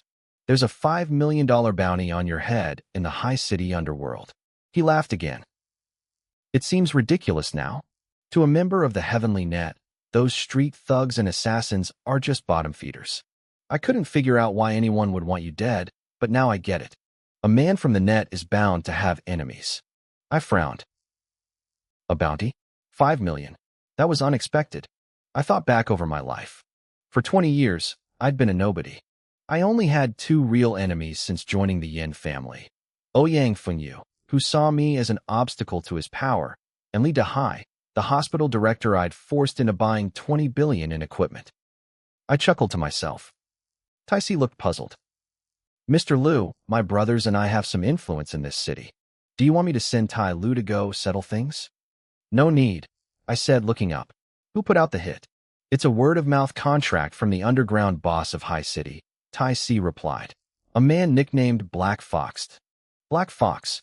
I remembered that name. It was the contact Ouyang Fengyu had been texting. A flash of coldness crossed my eyes. Don't worry about the bounty, I said, turning to leave. We'll practice again another day. The Heavenly Net truly has its own way of doing things. Tai Si muttered with a respectful smile. Just as I reached the door, he called out again. Mr. Lu, one more thing. My old instructor, Old Man Black Mountain, is in High City. He was promoted to be an instructor for the Heavenly Net 2 years ago. You must know him. He must have been your instructor too. Old Man Black Mountain was coming to High City in 3 days to visit Chairman Yin. Tai Si was beaming with excitement. telling me how happy his old instructor would be to see a fellow member of the Heavenly Net. I stood there, momentarily speechless. Was my cover really going to be blown this fast? If this legendary instructor showed up, how was I supposed to explain my freakish strength and combat skills? Seeing Tai Si's eager face, I couldn't bring myself to flatly refuse. I forced a smile and nodded. All right, just make sure you let me know before he arrives. Understood, Mr. Liu. Tai Si replied with a sharp, respectful salute. I walked out of the room, wearing a bitter smile. I didn't want to get ready for a meeting. I wanted to get ready to hide. The moment I opened the door, a beautiful figure practically lunged at me. Lu Di, are you okay? Yin Qingwen gasped. She grabbed my hands, her grip tight and trembling. I looked down at our joined hands and raised an eyebrow. I say, Miss Yin, doing this in public isn't very appropriate, is it? Yin Qingwen snapped back to reality. Her face flushed a deep crimson, and she let go of me with a startled cry. I gave her a cheeky grin and strolled away, acting as if I didn't have a care in the world. She watched my back, her expression a confusing mix of emotions. But when she turned toward the yoga room, her jaw dropped. Tai Si was stepping out, his face a map of purple bruises and swelling. Tai Si, what happened in there? She stammered. She was stunned. In the 5 years Tai Si had worked for the family, she had never seen him take a single scratch, no matter who the enemy was. Tai Si gave her a strained, difficult smile. Third miss, I can't tell you much. I can only say this. With Mr. Liu by your side, you can sleep soundly from now on. As Tai Si walked toward his brothers, they immediately swarmed him. Brother Si, who exactly is this Mr. Liu? Tai Si didn't say a word. He simply pointed a finger toward the sky. The Heavenly Net? They whispered. The realization hit them like a physical blow. Their eyes widened as they looked at my retreating figure. The mockery and disrespect were gone, replaced by pure, unadulterated awe. Behind us, the 3 Yin sisters were still lost in a fog. They couldn't understand why the tough-as-nails Tai family guards were suddenly treating Stinky Liu like a god. They were in there a long time making all that noise, Yin Kaikai muttered, a mischievous glint in her eye. Maybe they were. Let's just look, Yin Xinshin interrupted, pushing open the yoga room door. The 2 girls froze at the threshold. When Yin Qingwen caught up and looked inside, she turned pale. The once beautiful, pristine yoga room looked like it had been hit by a Category 5 hurricane. The floor-to-ceiling mirrors were reduced to shimmering dust. The walls were cratered with deep holes as if someone had gone at them with a sledgehammer. The hardwood floor was splintered and ripped upward, looking like a wild beast had used it for traction. My lovely yoga room, Kaikai whispered, picking up a deflated, crushed yoga ball. Did a demolition crew move in while we weren't looking? Yin Qingwen stood in the wreckage, her mind racing. Was this the fight between Lu Di and Tai Si? She tried to rationalize it. If this was the result, Tai Si was even more terrifying than she thought. But something didn't add up. Tai Si looked like he'd been beaten, yet I had walked out without a scratch. The realization finally hit her, and it terrified her. Lu Di's muscles weren't just for show. He was a master even stronger than Tai Si. She felt a pang of embarrassment. She had tried to teach him how to punch. She had even thought about beating him up when he was being a nuisance. Beneath the shock, a strange, new feeling began to bloom in her heart. The man she thought was a lazy bum was starting to look a lot like a hero. Third sis, don't look so shocked, Kaikai said, trying to make sense of the chaos. There's no way that weakling Lu Di could beat Tai Si. He probably just ran around like a headless chicken while Tai Si smashed everything trying to catch him. I'm making him pay for the repairs. Yin Qingwen just shook her head. Tai Si's parting words were still ringing in her ears. With Mr. Liu by your side, you can sleep soundly. I headed back to my basement room and pulled out my phone. The notifications on my Douyin app had merged into a single, glowing red dot. I knew the video would do well, but the actual data made my skin crawl. The future can be expected. Video had 600 million views, 200 million likes, 100 million comments. My follower count had exploded to 350 million. I scrolled through the comments. Most were praise, but thousands were begging for a face reveal or a new song. My private messages were a war zone of collaboration invites. Record labels, talent agencies, and major corporations were throwing money at me. One appearance fee offer sat at 300 million yuan. Then I saw a news headline that made me break into a cold sweat. 100 girls gather on rooftop demanding #1 release new song, threaten mass jump. Thankfully, the police had talked them down. The official government response was twofold. First, stay rational while following celebrities. Second, a gentle suggestion for #1 to update his work as soon as possible. I exhaled, my heart hammering. These clickbait titles were going to be the death of me. I decided right then to leave the #1 account alone for a while. Maybe people would forget. Suddenly, a notification popped up. Within 0.2 kilometers, streamer Baby Xinshin is live. Yin Xinshin. I remembered mobile's data on her. She was a graduate music student and a popular streamer. Out of pure curiosity, I tapped the link. A beautiful melody filled the room. It was my song. On the screen, Yin Xinshin was sitting at her desk in a cute princess dress, singing "Future Can Be Expected" with incredible soul. She was a top-tier student at the conservatory, and it showed. Her voice was sweet, her technique was flawless, and she was easily a 90-point beauty. The room was packed with 10,000 live viewers. When she finished, the chat exploded with heart emojis and compliments. Xinshin looked at the camera and let out a soft, heavy sigh. You guys know that my sister and I were adopted. Even though we're wealthy and our foster father is amazing to us, I still wonder. I want to know where my biological parents are. I want to know why they threw me away. I felt a pang of sympathy. It seemed Chairman Yin hadn't hidden the truth from them. Kai and Xinshin acted like airheads, but they carried a heavy burden. No matter how much money you have, it's hard to swallow the fact that your own blood abandoned you. Chairman Yin was a busy man.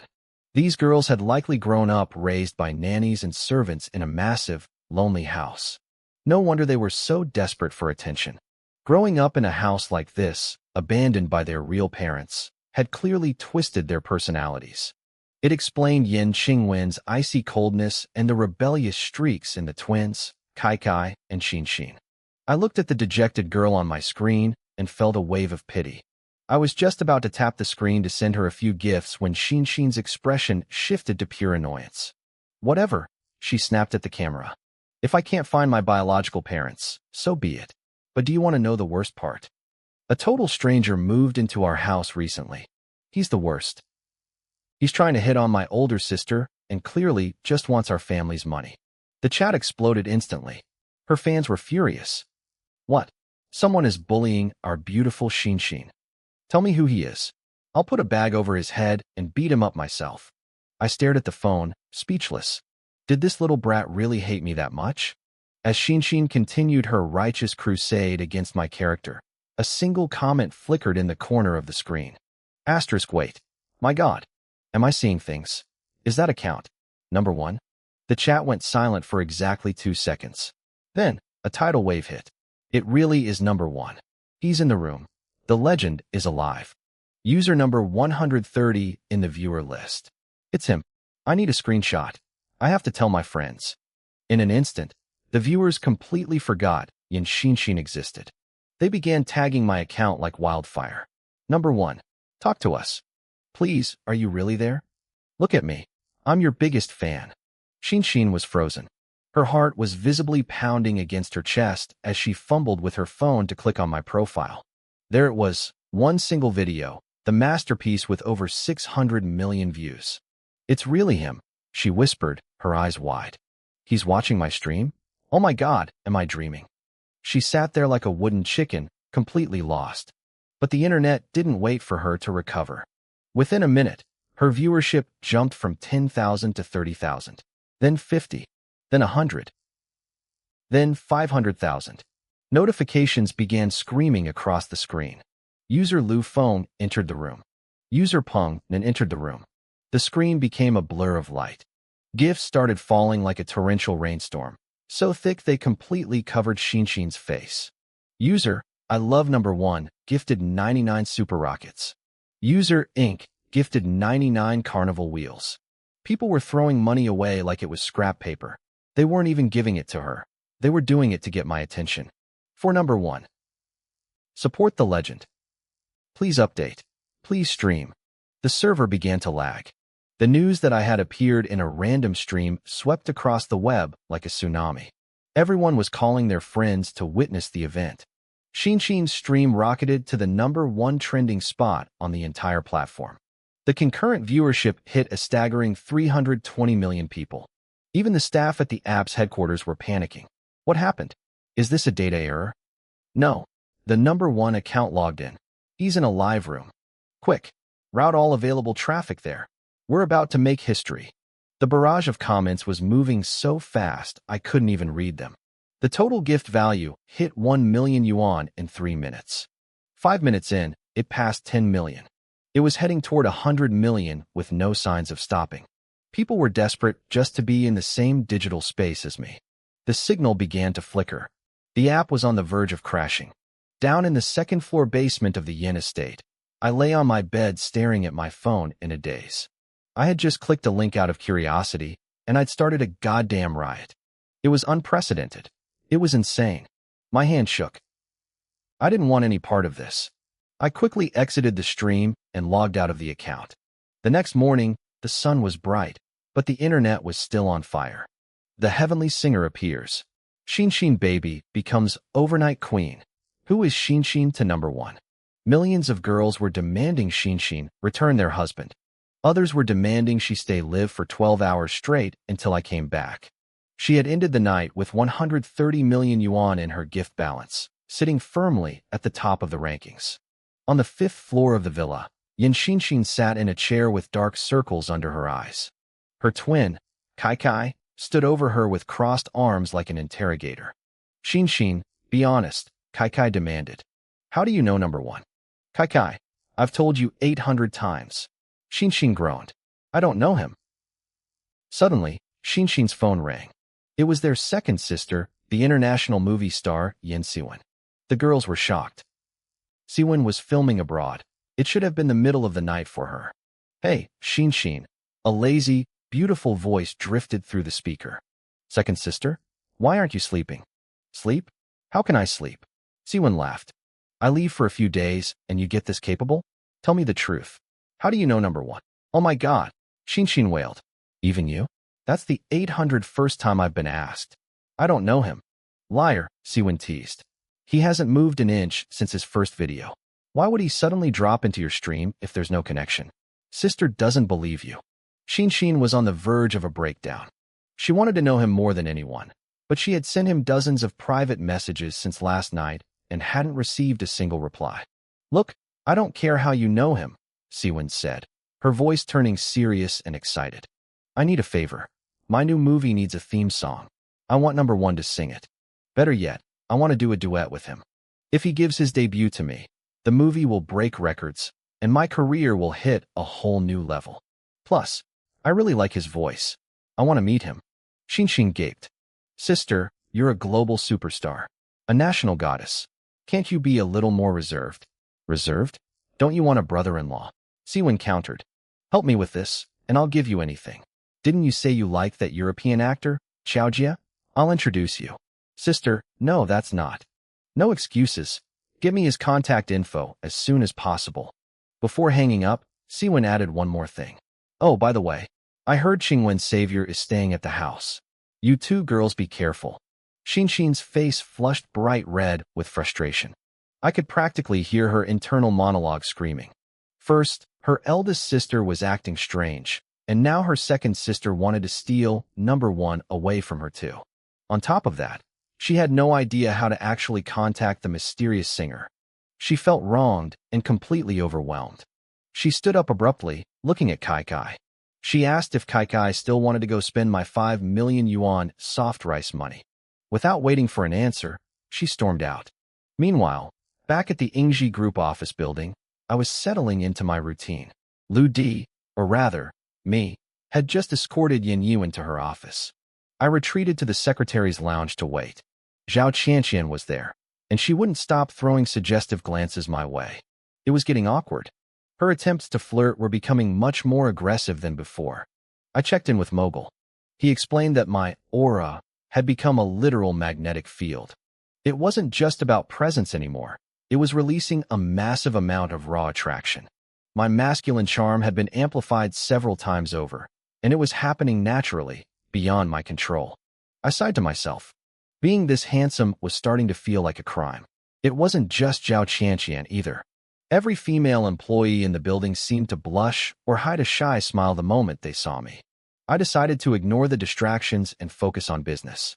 With a thought, a profile of the man I was looking for appeared in my vision. Black Tiger. Real name, Qin Yaowen, 36 years old. He started as a street thug 6 years ago and fought his way up with pure ruthlessness. Now, he was the undisputed king of the Haisher underworld. He had hundreds of loyal subordinates and several front companies, including Mesa Entertainment and a major trading firm. He even headed the local chamber of commerce. But his real power lay in the shadows, illegal casinos, underground fight rings, and a massive information network. Mogul didn't just give me a bio, he gave me everything. 10,000 videos and tens of thousands of data points flooded my mind. Mogul had scraped every cloud server, home security camera, public monitor, and even the phone cameras of people nearby. I saw Black Tiger's financial records, his shopping habits, his travel history, and his medical files. Every digital footprint he had left over the last 5 years was laid bare before me. I was looking at his life through the eyes of a god. After Mogul finished the analysis, Black Tiger had no secrets left. I probably knew more about his life than he did himself. He was a powerful boss with a massive empire, but he had made a fatal mistake. He had accepted a contract on someone he shouldn't have touched. I leaned back and smiled, picking up my phone. It was time to play a game with the boss of the underworld. 2 hours later, inside the penthouse office of the Mesa nightclub, the atmosphere was thick with tension. The room was obscenely luxurious, stretching over 200 square meters. A massive 3-meter desk sat in the center.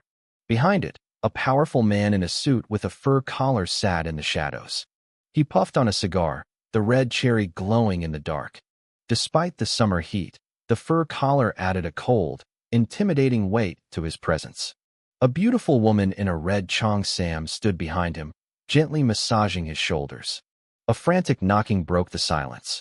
A middle-aged man named Ah Feng burst in, his face pale with anxiety. Black Tiger didn't move. He told Ah Feng to calm down and act with some dignity. But Ah Feng couldn't. He said he had seen some strange things in his 40 years, but nothing like this. An hour ago, 2 of their factories were raided. Black Tiger remained calm. He crushed his cigar in the ashtray and told Ah Feng to just use their connections to reopen them. But Ah Feng shook his head. Those bars hadn't even opened yet. They were just finished with renovations. Aside from their own brothers, nobody knew there was merchandise stored there. Black Tiger's brow furrowed. He suggested they had a mole. Ah Feng admitted he thought so too at first, but then things got weirder. He had been at the pier with 2 other trusted lieutenants, Mad Dog and Razor, waiting for a shipment. Before the boat could even dock, the Coast Guard intercepted it. They lost everything. Only the 4 of them knew the arrival time. Black Tiger stood up, his voice turning icy. He was certain one of the 3 was a traitor. But Ah Feng's hands were shaking now. He explained that as they were about to turn on each other, a phone call came in. A young man's voice told them not to bother looking for a mole because there wasn't one. Ah Feng explained that they were at a random spot on the coastline with no cameras and no way to be watched. They had even swept for bugs. But the caller knew everything. He told them exactly where Black Tiger was. He told them they had picked up the wrong car keys. He even told Razor not to wait for a red light. When they got into the elevator to come up here, the voice told them they forgot to press the floor button. The man could see and hear everything. Black Tiger looked around his room, his eyes scanning for hidden lenses. He told Ah Feng there were no bugs in his office.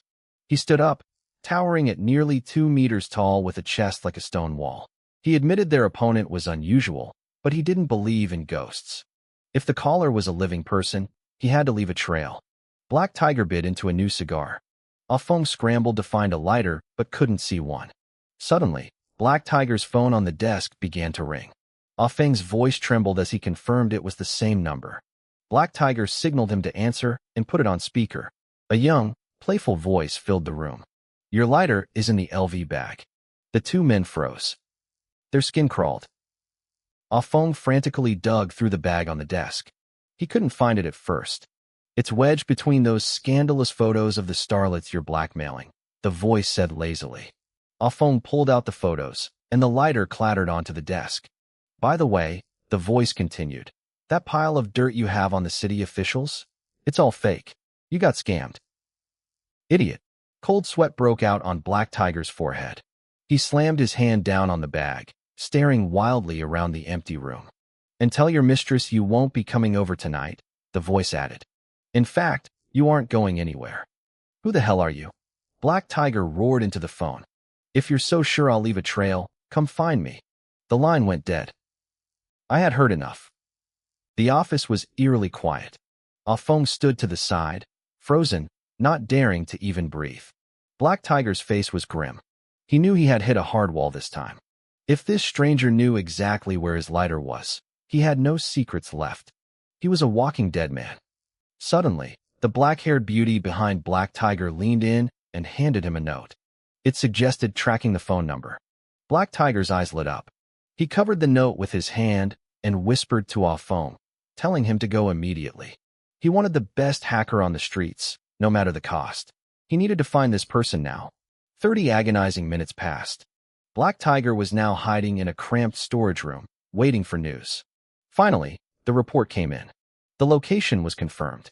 The signal was coming from an internet cafe right next to the Misa nightclub. Black Tiger let out a sinister, jagged laugh. He thought he was dealing with a master, but it turned out to be just a bratty little hacker. He ordered 30 men to go grab the kid. He wanted to show me what lifelong regret felt like for daring to bug him. Then, his phone rang again. It was the same number. Black Tiger's heart nearly stopped.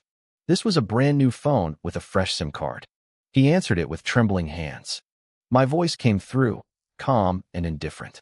I told him he should probably send some actual experts. Black Tiger stumbled back 3 steps, nearly hitting the wall of the tiny room. There were no cameras here. The only electronic device was a single light bulb on the ceiling. It felt like a ghost was watching him. 20 minutes earlier, I had arrived at the Howding Internet Cafe. The owner had stared at me in total shock when I scanned a code and paid him $1,000,000 yuan up front. I told him to clear out all the customers and leave the doors wide open. I mentioned I was expecting a fight. The owner watched me sit in the center of the empty cafe, casually lighting a cigarette. He probably thought I was some rich idiot playing at being a gangster. $1,000,000 yuan was 3 times the value of every machine in the shop. He figured a few kids would break a couple of chairs and he'd walk away with a fortune. He felt like he'd hit the lottery. But when he glanced toward the door, his face went pale. A massive, dark crowd was approaching. At least 100 young men, covered in tattoos and wielding clubs and machetes, were storming toward the cafe. Their target was the idiot, rich kid smoking a cigarette. The roar of 100 thugs echoed through the street. It was the largest gang mobilization in the history of the city. The onlookers couldn't have imagined that their opponent was just one man, a handsome young man in a white shirt and jeans. I glanced at the mob rushing toward me. I stood up slowly, crushed my cigarette butt, and felt the purple glow in my right eye intensify. Since my body had been genetically enhanced, I hadn't had a chance to go all out. I smiled. I hoped they could actually entertain me. I threw the first punch. 100 men attacked with a chaotic mess of fists and clubs, but in my eyes, everything followed a pattern. Mogul analyzed every movement. I saw every gap of a few centimeters and every millisecond of delay. Everything was under my control. The lead thug with the machete flew backward like a kite with a broken string. Then, the others followed, scattering through the air like flower petals. Screams filled the air. No one could stand against a single strike from me, and no one could even graze my clothes. Inside the cafe, it started raining people. Thugs were tossed into tables and computers, smashing everything to pieces. I moved like a dragon, weaving through 10,000 blades without a single drop of blood touching me. The gang was in total shambles. The owner was terrified. He didn't care about his property anymore. He just dove behind the counter, clutching his head and praying for his life. 10 minutes later, the noise stopped. The owner peeked out and gasped. The cafe was a total wreck, and 100 thugs were rolling on the floor, moaning in pain. Only I remained standing. I calmly adjusted my hair and lit another cigarette. I whispered to myself that they were too weak. The owner shivered. He wondered if I was even human. One man against 100, and not a single scratch. I kicked a thug lying near my feet and told him to get up. I told him to go back to his boss and tell him to send everyone they had. Back on the 5th floor of the Misa Club, Black Tiger was pacing. He couldn't understand why 100 men were taking so long to catch one person. Suddenly, the door burst open. Alphonse stumbled in, carrying a half-conscious thug on his shoulder. He gasped out the news. All 100 men had been wiped out. Black Tiger nearly fell off his stool. His heart hammered against his ribs. He assumed I must have had at least 200 men with me to pull that off. But the injured thug looked up, missing several front teeth, and wheezed out the truth. It was just one guy. Black Tiger's eyes widened in pure terror. One man had broken 100 of his soldiers? He realized he wasn't just dealing with a hacker. He was dealing with a monster. Alphonse was shaking now, suggesting that I wasn't there to fight. I was there to exterminate the entire Black Tiger gang. Black Tiger snapped out of his daze. He yelled for Alphonse to find the top fighters in the club: Razor, Iron Fist, Jack. These were the top 10 underground arena fighters. They were experts in Muay Thai, knives, and wrestling. Each one could take on 10 men alone. With 7 of them attacking at once, he thought I'd finally be stopped. Black Tiger tried to act calm, but his soul was trembling. Suddenly, a massive explosion rocked the building, making the floor vibrate. A frantic lackey ran in, screaming that I had already broken into the building. I was already on the 2nd floor, and the experts hadn't even made it out the door yet. Black Tiger didn't hesitate. He turned and ran for his office. The doors there were bulletproof. It was his last hope. I sat in the top-floor office of the Misa Club. The room was deathly quiet. Below us, the floor shuddered with rhythmic, booming explosions that echoed like a giant's heartbeat. Every thud sent a fresh wave of terror through the people in the room. Black Tiger sat behind his massive desk, but he didn't look like a boss anymore. He was trembling. As the sounds of destruction drew closer, his face paled into a mask of despair.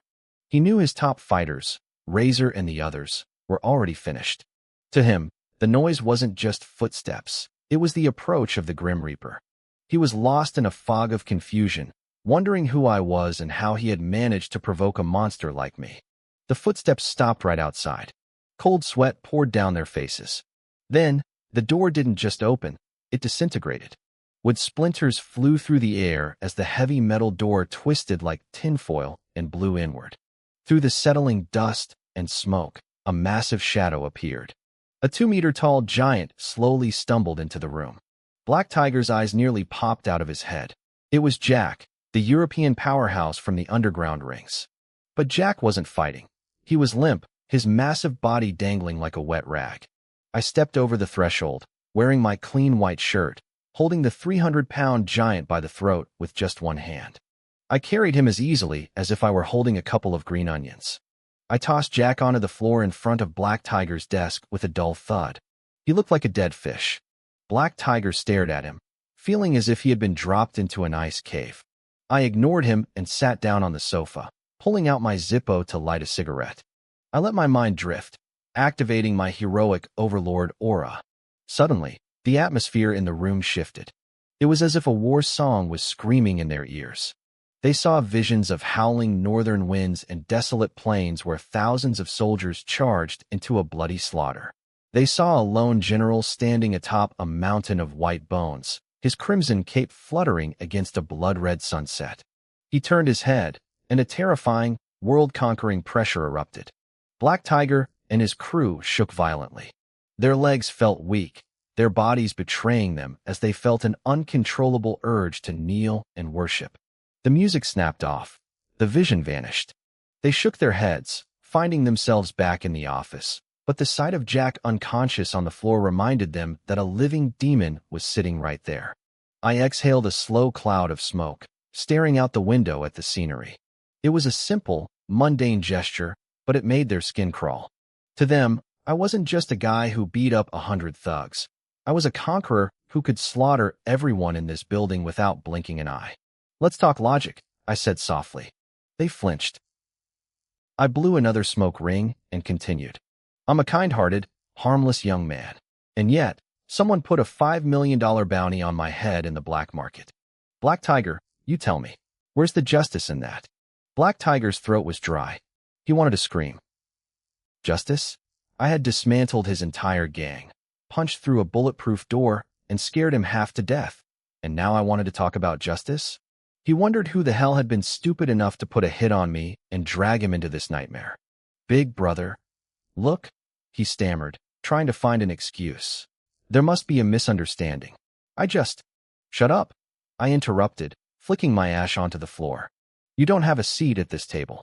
I'm talking to Black Tiger. The man behind the desk froze, his mouth hanging open. Afong, his lieutenant, stared at me in total shock. But, sir, the man in front of you is Boss Black Tiger. I let out a small, mocking laugh.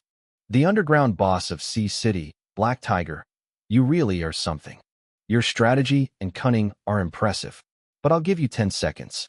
Come over here and admit your mistake. The room went dead silent. Time seemed to stop. The man behind the desk didn't move. Then, a soft sigh broke the tension. It was a woman's sigh, delicate, full of frustration and reluctant submission. The beautiful woman in the black cheapao, who had been standing silently behind the man the entire time, slowly stepped forward. She walked up to me and bowed deeply at a 90-degree angle. Black Tiger admits her mistake to the young gentleman, she whispered. Afong looked like he'd seen a ghost. He had been with the gang for 6 years. He thought this woman, Rua-E, was just the boss's personal maid. His brain short-circuited. How could she be the real Black Tiger? Admitting a mistake makes you a good child, I said with a playful grin. Your methods were clever. Who would have thought the true ruler of the Sea City underworld was a maid? The woman's face was pale. She had spent 6 years hiding in the shadows, using that muscular man as a puppet to avoid her enemies and manage her empire. And I had seen through it all without a single hint. I have everything, I told her, my voice low. Every casino, every bar, every deal your gang has ever made. Your men are nothing but clay dolls to me. You have no chance of winning, now or ever. But more importantly, Miss Black Tiger, I know your real identity. The one that would scare people to death if it got out. She froze. Pure, unadulterated terror filled her eyes. It wasn't just about the gang anymore. She realized I knew about her father, her family, the things she could never let them find out. Sir, please, she said, her voice trembling as she stayed bowed. Give Rua-E a way to live. We will cancel the hit immediately. We will find the person who put the bounty on you and bring them to you for execution. From now on, the Black Tiger gang will follow your every command. I will be your servant for life. Just, please don't expose me. I smiled again. This was exactly what I wanted. My plan was never just about stopping a bounty. It was about taking over the city. I started by crushing Black Tiger's leverage. First, I threatened her over the phone to rattle her nerves. Then, I showed up in person. I took down her entire gang single-handedly to prove my physical dominance. I didn't just want her to back off. I wanted her total submission. I needed this underworld leader to work for me to eliminate all future headaches in one stroke. I lit another cigarette and exhaled a thin cloud of smoke. Who put the $5 million bounty on my head? I asked quietly. Rua-E, the real boss behind the Black Tiger mask, finally realized why I looked familiar. She bowed her head slightly. I remember now. His name is Zhao Zhe. He's a vice president at the Ingji Group. Zhao Zhe. I paused. It wasn't Ouyang Fengyu. Mogul immediately pulled up Zhao Zhe's file. He was indeed a VP at Ingji and one of the men responsible for setting the trap against Yin Qingwen. A vice president. Interesting. I understood the game instantly. Ouyang Fengyu wasn't stupid. He was using a subordinate as a shield. Did you also receive a mission to kidnap Yin Qingwen? I asked. A flash of panic crossed Rua-Ye's eyes. She nodded. Yes. Also commissioned by Zhao Zhe. Mr. Lin Yuan. Do you want me to kidnap him right now? No, I said, my eyes narrowing as the cigarette smoke swirled around my face. Spread the word to the entire underworld. I want to buy Zhao Zhe's teeth. $1 million per tooth. I'll collect one tooth every single day. Even Rua-E, the shadow ruler of Sea City, froze. 1 million a tooth. 1 tooth a day? That meant countless people would be hunting Zhao Zhe down to smash his face in. But the true horror wasn't the money. It was the psychological torture. With over 20 teeth in his mouth, Zhaoze would live in absolute terror for nearly a month, never knowing when the next strike was coming. I wasn't thinking about Zhaoze's misery, though. I was imagining Ouyang Fingyu's face when he realized his hitman had failed and his partner was being dismantled piece by piece. When Ruai looked at me again, she saw a faint smile on my face that made her blood run cold. To her, I wasn't just a powerful man anymore. I was a demon. She knew right then that crossing me meant a fate worse than death. Mr. Lin Yuan, she whispered, her body trembling uncontrollably. Would you like to meet the other branch leaders of the gang? I shook my head. The Black Tiger gang doesn't need to change. You stay the boss, or keep using that puppet. I prefer to stay in the shadows. If I need something, I'll call. Also, the name Lin Yuan is never to be mentioned in your circles again. I stood up and walked toward the door. Without looking back, I threw out one last instruction. If we meet again, call me by my alias. Number 2. I didn't take a car after leaving the club. I decided to walk back toward the Ingji group building to clear my head. Suddenly, a girl's scream echoed from across the street. Get off me. Let me go home. 2 girls wearing identical tight jeans and t-shirts ran out of a car modification shop. They didn't make it 2 meters before 2 large men lunged out and dragged them back inside. I frowned. Yin Kaikai and Yin Xinshin?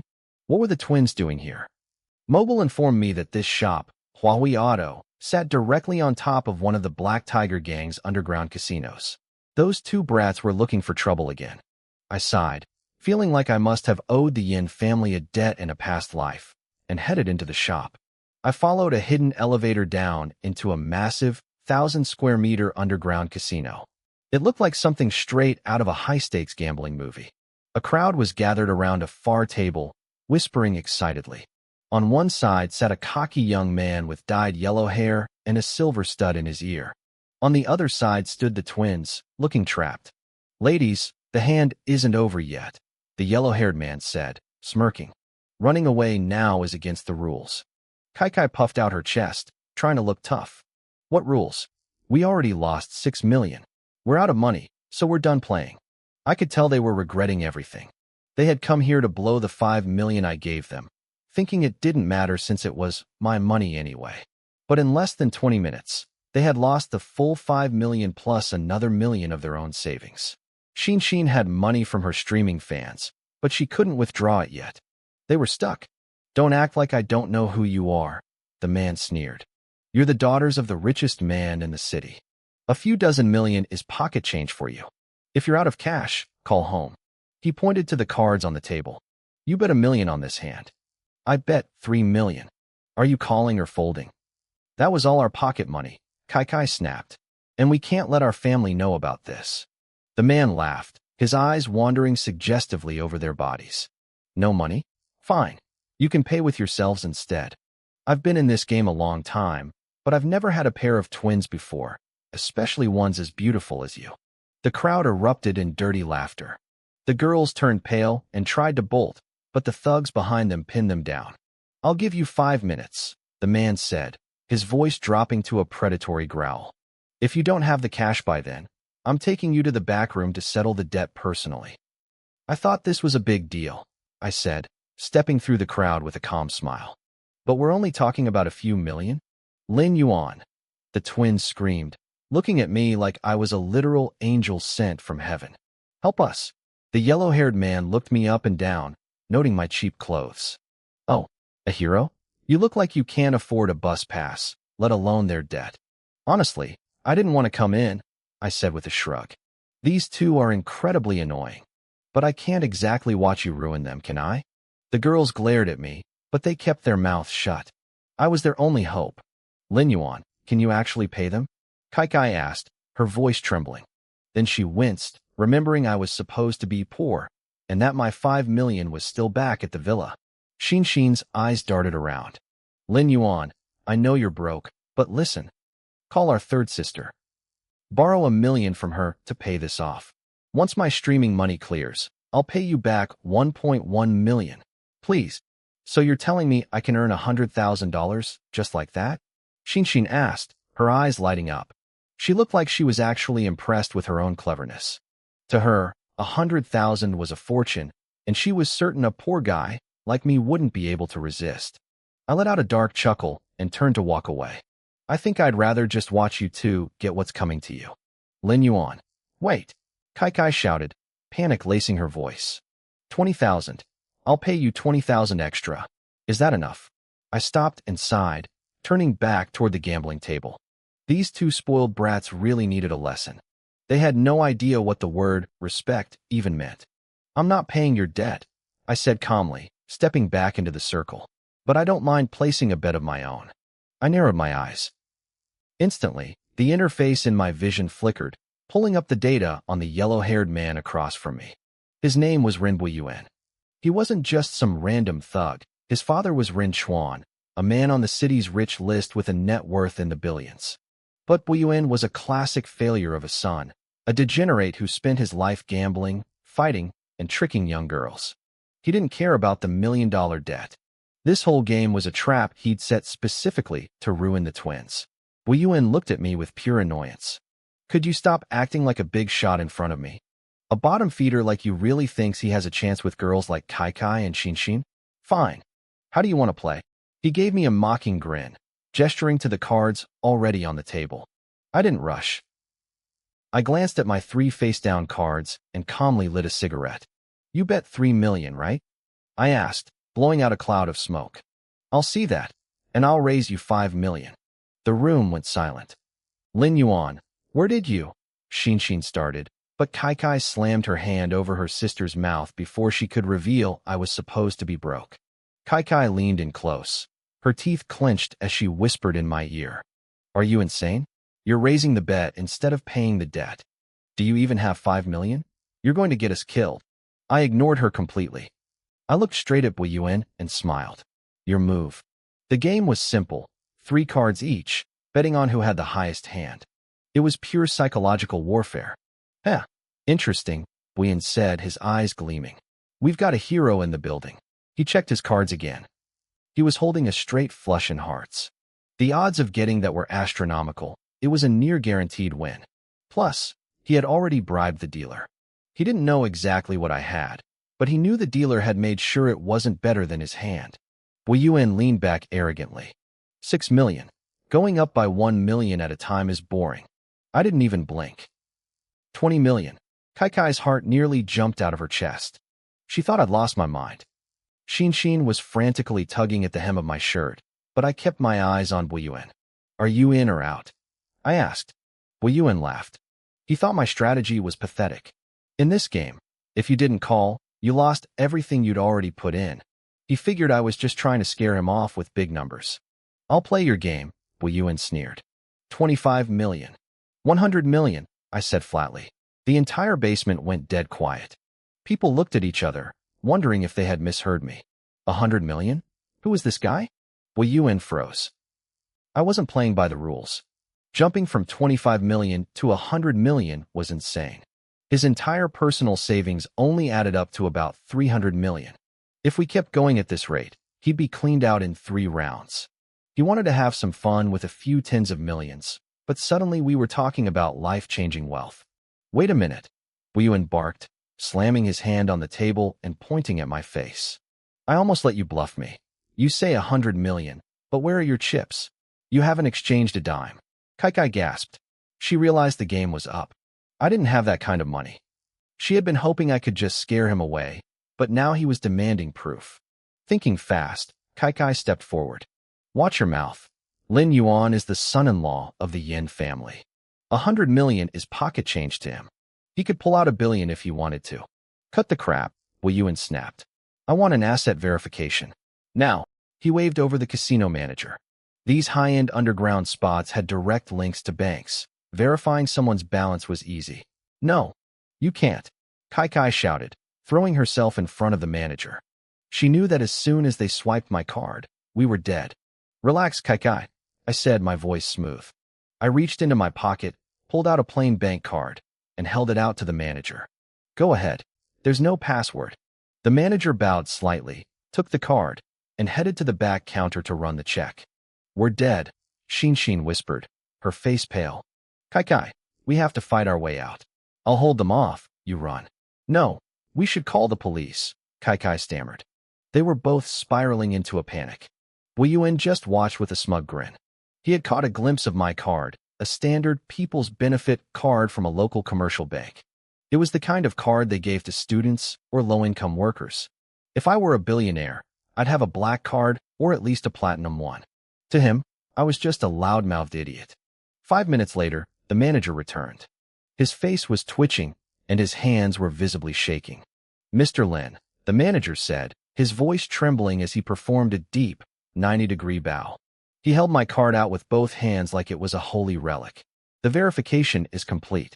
Also, to welcome you to our establishment, we have upgraded you to a Black Diamond VIP member. We hope to see you often. Black Diamond, someone in the crowd whispered. I've only heard of gold. What the hell is a Black Diamond? Wei Yuan was losing his patience. Does he have the money or not? The manager took a breath to steady himself. Mr. Lin's $100 million bet is fully valid. Wei Yuan's jaw dropped. I actually had the money? He realized he was dealing with a serious player. Even Kai and Xin were staring at me like I was an alien. Lin Yuan, you really have $100 million? Xin stammered.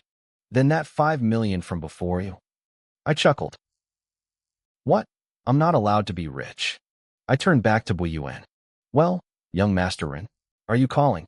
Wei Yuan gritted his teeth. He couldn't back down now. Fine. 110 million. I bet you don't have another 100 million to your name. 300 million, I said, my voice bored. And I'm not showing my cards yet. The room erupted. I had tripled the bet in a single breath. Wei Yuan looked at the manager, his eyes pleading for this to be a mistake, but the manager just nodded slowly. 300 million. That was Wei Yuan's entire net worth. This wasn't a game anymore. It was a suicide mission. Panicking, Wei Yuan shot a look at the dealer he'd bribed. The dealer looked shocked, but he gave a firm, subtle nod. The message was clear. Asterisk, the cards are set. You win. Asterisk. Wei Yuan found his courage again. He wiped the sweat from his forehead. I'll call, he screamed. 300 million. Plus my Lamborghini outside and my villa in the Shanghai district. That's 350 million total. Show me what you've got. That was every cent Wei Yuan could scrape together. 500 million. I took a slow, calm drag of my cigarette and exhaled a cloud of gray smoke. Wei Yuan's jaw didn't just drop, it practically hit the floor. Kai and Xin were frozen, looking like two statues with their eyes and mouths wide open. What? Wei Yuan stammered, turning his desperate gaze toward the casino manager. The manager was over 50 and usually as steady as a rock, but his lips were trembling now. He gave a small, slow nod. His assets are sufficient. Beads of sweat broke out across Wei Yuan's forehead. The tide was turning, and he knew it. But he had no way out. He was backed into a corner, and the only way was forward. Fine. You think you're tough? Wei Yuan screamed, his voice turning hysterical. I don't believe this for a second. You wait right here. I'm going to get more money. I'm going to bury you in cash today. He started grabbing his phone, dialing number after number. He called his brothers, his sisters, his wealthy friends, his father's business associates, anyone who could lend him a dime. 5 minutes passed. His eyes were bloodshot, looking like a cornered animal. He slammed his phone onto the table with a deafening crack. 1.1 billion, he shrieked at me. You broke loser, what are you going to do now? I used every connection I have. I'm going to ruin you and your entire family. The room went deathly silent. Everyone was terrified. Kai and Xin, despite coming from a wealthy family, were just students who had recently graduated. They had never seen stakes like this. They didn't know what to think anymore. The man they thought was a gold digger, a nobody who was trying to scam their family, was sitting there casually while billions were being thrown around. They realized they had completely misjudged me. I had power. I had money. But now, Wei Yuan had just doubled the bet. He was a major player on the city's rich list, and as far as their background check went, I was just a guy from a small town with a mother who worked in a factory. There was no way I could match that. The situation had spiraled out of control. 10 billion, I said. My voice was quiet, but it hit the room like a thunderclap. The manager, whose eyes were actually tearing up from the stress, pressed his lips together and nodded again. 10 billion, he confirmed. It was a total slaughter. Neither of us had revealed our 3 cards yet. Wei Yuan had bankrupted himself and gone into massive debt just to reach 1 billion. And I had, without a single change in my expression, increased the bet tenfold. Wei Yuan had 2 choices. He could raise the bet even higher to keep the right to see my cards, or he could fold and lose everything he had already put down. But nobody knew how deep my pockets were. My wealth felt like a bottomless ocean. With the manager verifying every cent, my bets were absolute law. Wei Yuan stood there, paralyzed. Cold sweat poured down his face. He regretted everything. He had leveraged his life, his future, and his family's reputation, only to be swatted down like a fly. Even if he somehow found 10 billion, who was to say I wouldn't just call out 20 billion? Or 30? I looked at him, relaxed and bored. To him, I must have looked like an immovable mountain. Ha. Wei Yuan started laughing. He had snapped. Even if he knew he had a straight flush and I had nothing, it didn't matter. If you can't match the bet, you don't get to see the cards.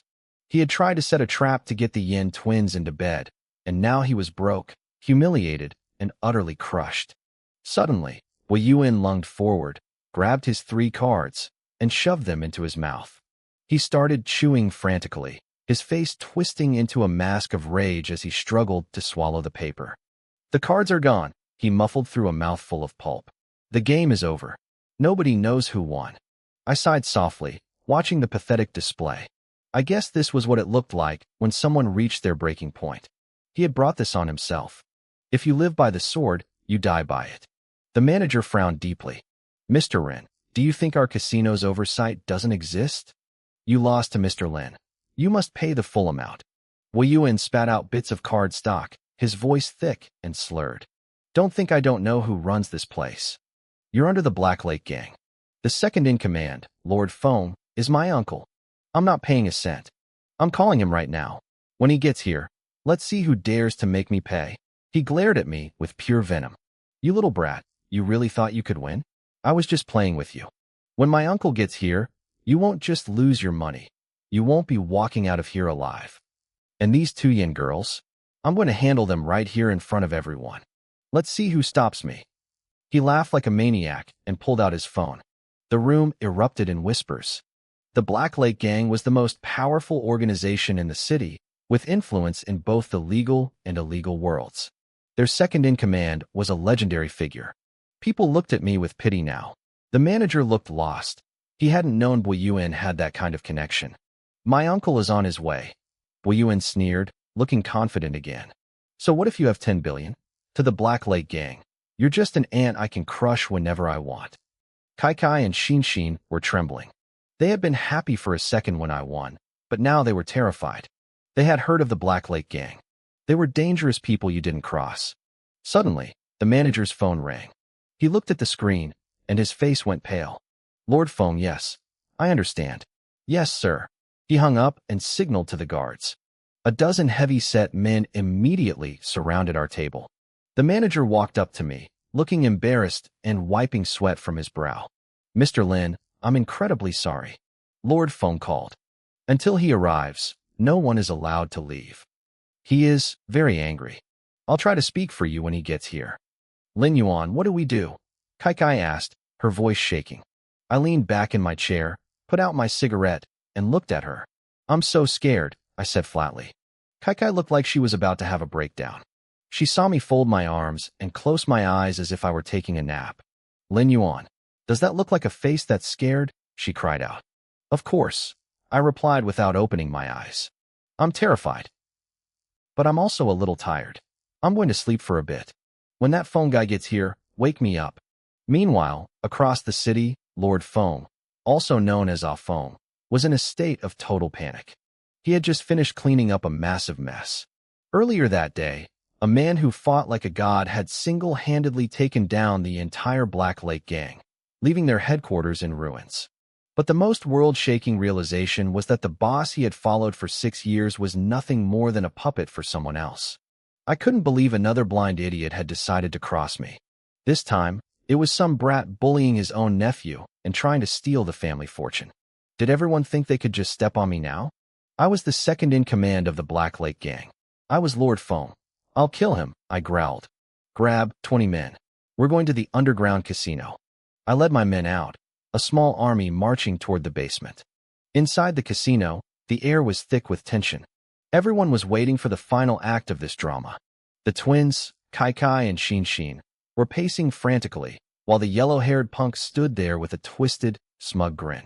At the center of it all, Lin Yuan, was still slumped in my chair, eyes closed, looking like I was taking a nap. Suddenly, the sound of heavy footsteps echoed through the hall. The guards outside shouted in unison, "Lord Feng." "Haha, my uncle is here," the yellow-haired punk screamed. "Nobody can save you now." The casino manager bowed so low his head nearly touched the floor to welcome the boss. Lord Feng walked in wearing a sharp suit, a half-burnt cigar clamped between his teeth. 20 thugs armed with clubs followed behind him. It was an intimidating sight. "Manager, where's my nephew?" Feng asked, his voice cold and arrogant. "Uncle, you're finally here." The punk ran over, his face instantly shifting from smug to pathetic. "I got bullied so hard. That kid over there cheated me out of my money. You have to handle this." "Damn it, get out of my way," Feng snarled, crushing his cigar under his heel. "I want to see exactly who thinks they can mess with my fam." The rest of the sentence died in his throat. A strange, choking sound came out of him, like he had a mouthful of feathers. The crowd parted, and Feng finally saw me. He saw the young man in the white shirt, leaning back in his chair with his eyes shut.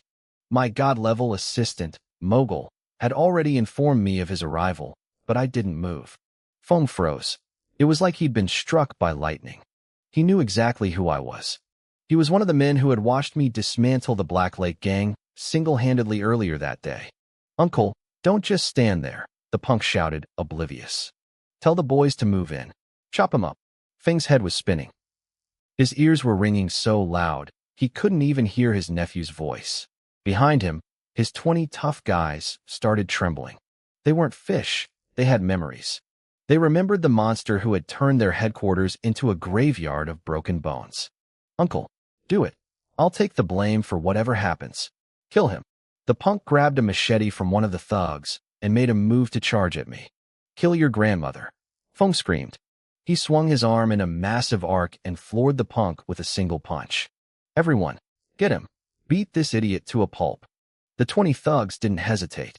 They pounced on the yellow-haired punk, kicking and punching with everything they had. They were terrified. They felt like if they didn't kill this guy right now, I might kill them. "Uncle, what are you doing?" "It's me. Will you in?" The punk wailed from under the boots. "I don't know you," Feng roared. For the next 5 minutes, it was a one-sided massacre.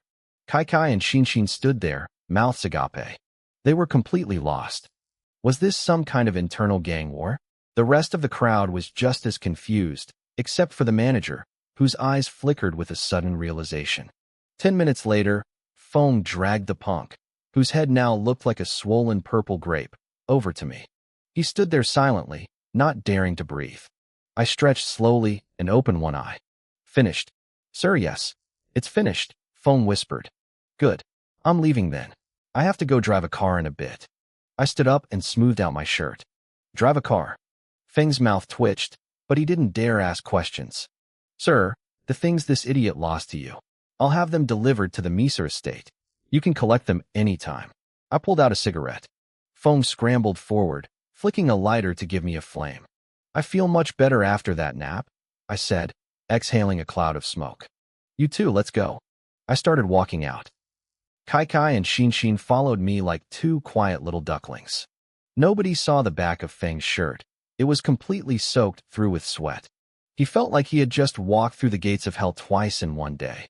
As we disappeared, Feng turned to the unconscious punk. "You idiot," he hissed. "Of all the people to provoke, you chose him? He's the new shadow boss of this entire city. He is Mr. Second." Outside, Tai Lu was already waiting by the car. I had messaged him to pick us up. The twins stood behind me, fidgeting, looking like they didn't know how to speak to me anymore. "Lin Yuan. Thank you for helping us," Kai finally muttered. I shrugged. "Don't mention it. I have my own rules. I only stayed because I didn't want to see the Yin family ruined." Kai looked annoyed for a second, but she bit her tongue. "So, you're not actually broke? How much money do you really have?" I actually had to think about that. My AI assistant, Mogul, had moved from futures to the stock market. Word was spreading about a mysterious retail investor who was playing with billions. My net worth is a bit less than your family's, I said honestly. If I wanted to buy the entire INVINCIBLE group, I'd probably have to wait another 2 or 3 months. Kai rolled her eyes. She thought I was bragging again. And those gangsters? Just friends, I grinned. We met. We fought. We became buddies. Typical guy stuff. The two girls looked exhausted. They didn't have the energy to argue anymore. Lin Yuan, we're sorry, Xin whispered, her eyes turning red. We know now. You aren't a bad person. You didn't take our father's money, and you're not trying to scam us. We misunderstood you. They hung their heads. We were the ones who hid your $5 million. We wanted to frame you so Dad would kick you out. I frowned. You hid my $5 million? So that's where it went. We weren't trying to be mean. We were just scared. Kai cried. We'll tell our sister everything tonight. We'll confess. I laughed, seeing them shrink back in fear. Don't worry about it. It doesn't matter what the Yin family thinks of me as long as my conscience is clear. Just then, my phone buzzed. It was Yin Qingwen. Lin Yuan, where are you? It's almost time to clock out, and you're not at the office. Well, I said, waving a hand over my shoulder as I walked away. I've been away from my post too long. See ya. Kai watched me go and sighed. He's actually not a bad guy. He just talks too much trash. Buying the whole company in 3 months? Yeah, right. Tai Lu stood nearby, his face usually like a mask of iron, but even he couldn't stop his lips from twitching. He knew the truth. I wasn't just some guy. I was connected to things people only whispered about, like the world-renowned Tianluo Special Operations Team. I headed back to the office, but I didn't get far before Zhao Qianqian blocked my path. She had her hands on her hips, her brow furrowed in a sharp V. Lu Di, where have you been? She snapped.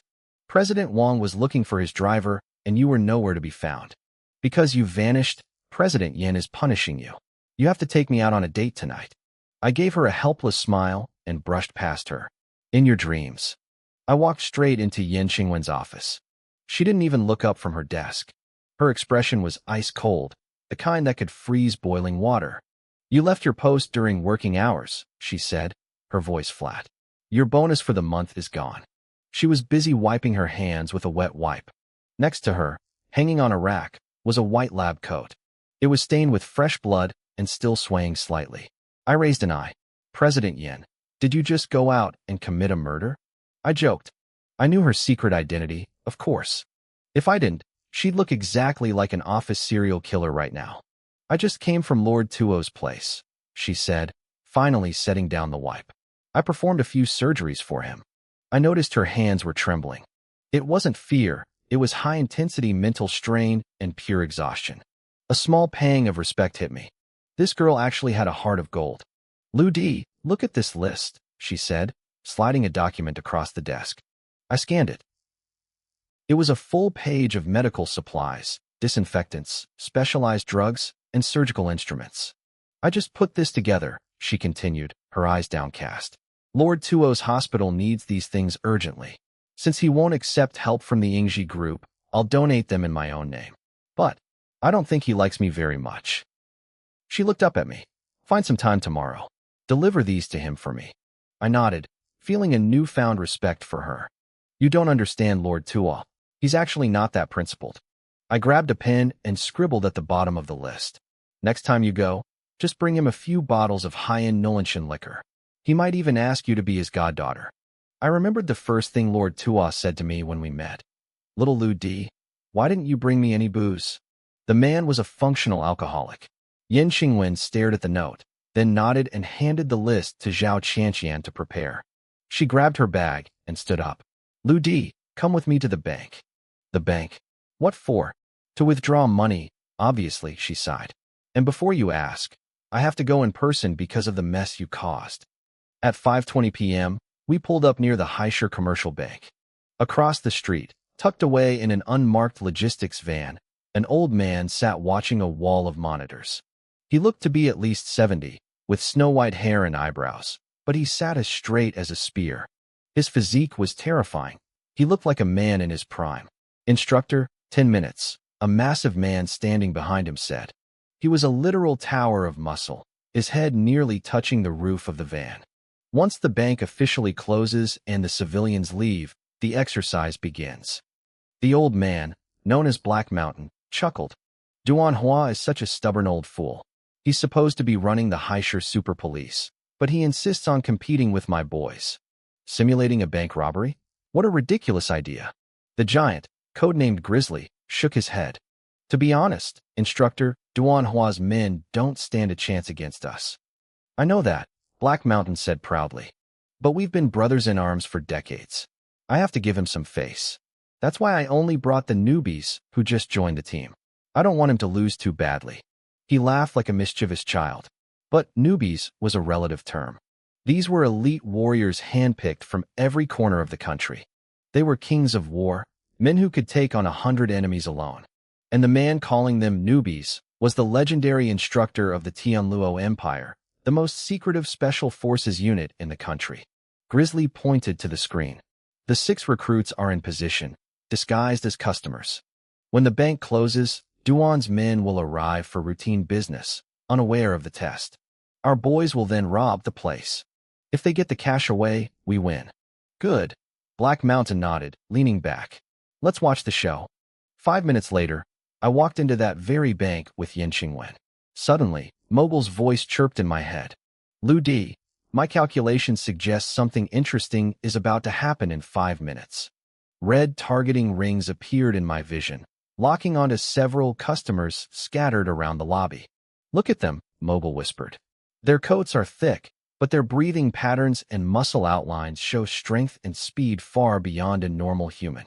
They are tracking the security guards, the cash windows, and the exit routes. The red ring zoomed in on one man's waist. There was a weird bulge under his jacket. Based on the shape and how he moves, there is a 68% probability that is a handgun, Mogul warned. These 6 men, they aren't ordinary. I stared at the empty profiles Mogul pulled up. Nothing. Their backgrounds were a complete blank slate. I felt a wave of helplessness wash over me as I scanned the lobby. Mogul, I whispered, my voice tight. Is this the interesting story you promised? This isn't a story.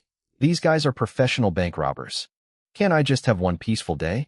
Just then, Yin Qingwen finished her transaction. She walked over and shoved a thick stack of red bills toward me. Lu Di, take this, she commanded. I blinked, genuinely confused. What is this for? What do you think it's for? She snapped, though her eyes softened for a split second. I know you're broke, and I know you're too proud to admit it. There's no one else here but us. Take it. Use it for pocket money. She looked bossy, but I could see the tension in her posture. She was worried I'd reject her. She knew her father had given me $5 million, but she'd watched me spend it all on junk and then give $4 million back to old man Ta. In her mind, I didn't even have enough cash left to buy groceries. Despite her cold attitude, she remembered I had saved her life. She was trying to help me without bruising my ego, which was why she'd come here personally without her assistance. I felt a small tug at my heart. She actually had a conscience. Fine, I said, a playful smirk tugging at my lips. I didn't take the money. Instead, I leaned in. But your savior just ran out of cigarettes. Go across the street and buy me a pack of Huazi. The money stayed frozen in midair. Her eyes widened. Lu Di, don't push your luck. You what? I grinned. Go on. Be a good girl. Go get them. She stared at me, her usual sharp tongue suddenly failing her. She looked like she wanted to scream, but instead, she turned around and walked out of the bank toward the supermarket like she was under a spell. Good girl, I muttered, watching her stumble slightly in her haste. Once she was gone, I walked over to the lounge area. I took a seat right next to a man in a long trench coat. Hello, I said, flashing him a friendly smile. Hello, the man replied, his voice unnervingly calm. Nice weather today, brother, I remarked casually. Perfect day to rob a bank, isn't it? Yeah, the weather is. He stopped dead. What did you say? The man bolted upright, staring at me in pure shock. I just gave him a lopsided grin. Sorry, I'm cutting in line. Outside in the surveillance van, Black Mountain's face paled. What's happening? Someone is interfering with number 6. The next second, Black Mountain nearly sprayed his tea all over the monitors. On the screen, the young man in the white shirt, me, didn't wait for a response. While the rookie was still dazed, I threw a lightning-fast punch. It connected squarely with his jaw. Number 6 didn't just fall. He flew backward through the air. "What is this?"